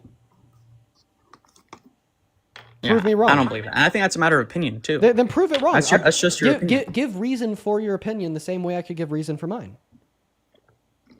Or are you just telling me that you hold baseless opinions with no speculative evidence whatsoever? Piss boy. Okay, anxiety pen. What is your reason as to why they 100% couldn't have done anything better? They did the absolute best they could possibly do. Yeah, outperforming every other country in the G7 and passing some of the best policies. That doesn't mean shit. That doesn't mean shit. Well, it doesn't mean shit on its own, but well, actually, it does mean shit on its own. The economy is so trash. But I was not done speaking. So just because they outperformed other countries, that means they did the absolute 100% best that they possibly could have done. That's actually not the only reason. I was still talking and you interrupted me. Oh, just like you interrupted me this entire time. Okay, should I just kick you? Bro, do whatever you want, man. I mean, you don't. Like, holy fucking shit, you are so goddamn annoying. Like, dude, you asked a question, I start answering the question, you interrupt me midway through, like 4 words in, and you're like, so that's the reason why you think this, even though I wasn't done. And then I was like, hey man, That's the exact same thing you do. Not the only reason That's what why you I do think to all of this. your listeners. Okay, give me an example. Putting you on the spot. Bro, You have asked. Okay, answer my question. Okay, let's see. Motherfucker! You did it just now, Dude! moron. Jesus Moron, you're a fucking Christ. retard. You did it Oh, just oh now. my god! You did Dude! it just now. Now the guy that Anxiety came up pig! here, Anxiety pig! now the guy that came up here screaming about respect, the guy that came up here screaming about how we need to be nicer to one another, the guy that came up here screaming about how we just need to be so kind and civil and we need to have good diet, dude, is now screaming the R word. You know what? Just for old time's sake, just for old time's sake, let's go ahead and go back to the beginning of that conversation and listen to he was talking and contrast it to, you know, how we left it on. Jay, ask me about like a category of policy that you'd say Kamala Harris didn't have any in. The plan. She's gonna help For not being nice enough and so much, bro. Here As we well go. as KKK. They were spamming little dick emojis. The girl right after that, the first thing that she came on and said was, I think everyone should be nicer to each other and be more respectful. And the first thing I saw was laughing emojis and baby bottle emojis. So you're misinterpreting the chat, or you're misrepresenting them better off. So when they're spamming KKK, they're spamming KKK in response to me having. What happened to that attitude, man? Where did that go? People who can see, right? That's not KK. I just think, and you called a guy a piss boy because you were simply disagreeing with him. He was never rude or disrespectful to you. I think my point is, okay. And Well, this there's another misrepresentation. Let's see what his point is. I gave back. You think of our head. You want me to? Okay. No, I mean, just my point is, sure, and honestly, yeah, I don't agree with the guy either. I don't agree with what he said either. I just think, and this goes for the left and the right, it goes for whatever your viewpoint is, unless a person is being disrespectful or rude to you, I think everyone should try to be better, try to be nice. That's just my opinion. I think the chat can be pretty childish. Okay, so there's where he started. Let's see where he ended. The answer to that very, very specific question that you're asking me. Great. So if you don't know like anything that they did bad or wrong to interpreting the chat, or you're misrepresenting them better off. Oh wait, what the hell? And if you were being as pissy as you are, bro, do whatever you want, man. I mean, you don't like holy fucking shit. You are so goddamn annoying. Like, dude, you asked a question. I start answering. Reason why you think not the only reason, bro. You have asked. Okay, answer my question. Okay, let's see. Motherfucker! You did it just now, moron. Jesus moron, Christ! You're a fucking retard. You did it oh, just oh now. my god, dude! I swear to God, these goddamn MAGA hypocrites, these MAGA hypocrites, dude. These MAGA fucking hypocrites here. I gotta thank a handful of people. Real quick, Sierra, thank you so much for the $20 over on Super Chat. I really appreciate you for the love. Sierra says, how does he talk so much and say literally nothing? That's a really good question. Show some love to Sierra, as well as Max. Thank you for the $20 over on Super Chat, who says, Dean, thank you for always standing with the minority, the disenfranchised, the marginalized, the poor, and the voiceless. We desperately need more people like you, and we love you so much. Listen, Max, I really appreciate you for your kind words. Show some love to fucking Max down below. And honestly, dude, like what we do here, like generates more people that do the same thing. You know, like when I got into this, I would see like nobody on the internet like seeking out political debate, trying to have like good conversation. Like now, it's like it's a whole industry. It's like a whole niche. You know what I mean? And I love that so many more people are like inspired to get into like political debate and have these conversations to hopefully make our country better. You know, I think it's awesome. I would also like to thank Christina. Thank you so much for the $100 over on Venmo. Thank you so much for the love, Christina. Let's get 1,000 Christina W's down below in that chat. Thank you so much for the love. Christina with $100 says, I've heard you say that you don't consider yourself to be considerate, but you are. You are considerate of the American people as a whole. You have opened my eyes to the corruption, and I hope you never stop. Christina, thank you for the $100. That is fucking nuts. Thank you so much for the love. And yeah, I mean, I think I'm considerate for the betterment of humanity, and I'm kind of inconsiderate to the views that oppose that. You know what I mean? Like, I want them gone, and I think the way that I choose to try to get them gone is just exposing how, like, ignorant and irrational they are. Thank you so much for the love. That is so incredibly kind of you. As well as this came in 27 minutes ago. I really hope that you're still here. Peter, thank you for the $100 on Venmo as well. Peter with the $100 says, keep on doing what you do best. Cookie MAGA cultists, and stay safe. Thank you, Peter. It's so good to see you again. It's been a while, man. Hope you're well. Thank you so much for the $100, dude. Show some love to Peter down below. As well as Drew, thank you for the 10. Elena, thank you for the 25. Thank you, Elena. Sarah, thank you so much for the $25 as well. Sarah says, reformed Trump supporter. Thanks in a large part to you. That's awesome. Fuck yeah, Sarah. I'm happy to hear that you've left the cult. Thank you for the $25. Alex, thank you for the $10. And then Champs, thank you so much for another $100 over on Venmo. Jesus Christ, you guys are being so kind tonight. This came in 15 minutes ago. Champs, that is spelled CHAMCE, with $100, says the guest criticizes Harris for having quote unquote no plan, then clearly did no planning nor research before casting his vote at the ballot for a candidate that literally had no healthcare plan on top of many others. Guest is probably a spoiled boy who is still on his parents' health insurance and phone plan. Most likely, Champs. You kind of ate up there. Thank you so much for the $100. Show some love to Champs down below, as well as Rihanna. Thank you for the $20. Courtney, thank you for the 10. Woo! We are all caught up over on Venmo. Guys, seriously, thank you so much for your kindness. You guys have been unrealistically kind today. Just thank you guys so much for the love. As well as Jane, thank you for the $10 over on PayPal. Thank you so much for the love, Jane. Emery, thank you for the $1. Heidi, thank you for the $5, just so you could call him Piss Boy again. Thank you, Heidi. Christopher, thank you for the $5. Michelle, thank you so much for the $20 on PayPal. Michelle says he's proving he didn't know any of the candidates' policies. His condescension is unearned. You're so fucking condescending. Holy shit. As well as Mina, thank you for the $13 over on PayPal, who says, from Australia, you're a star. Thank you for the love, Mina. As well as Victoria, thank you so much for the $5. Jasmine with the 10, thank you so much. And then Oder, that is ODDUR, thank you so much for the $25 on PayPal. Thank you, Oder. Oder says, please upload this conversation with a sensitive guy as a clip/YouTube video, Lamau. Been watching for a year, and this is one of the funniest convos. Love from Iceland.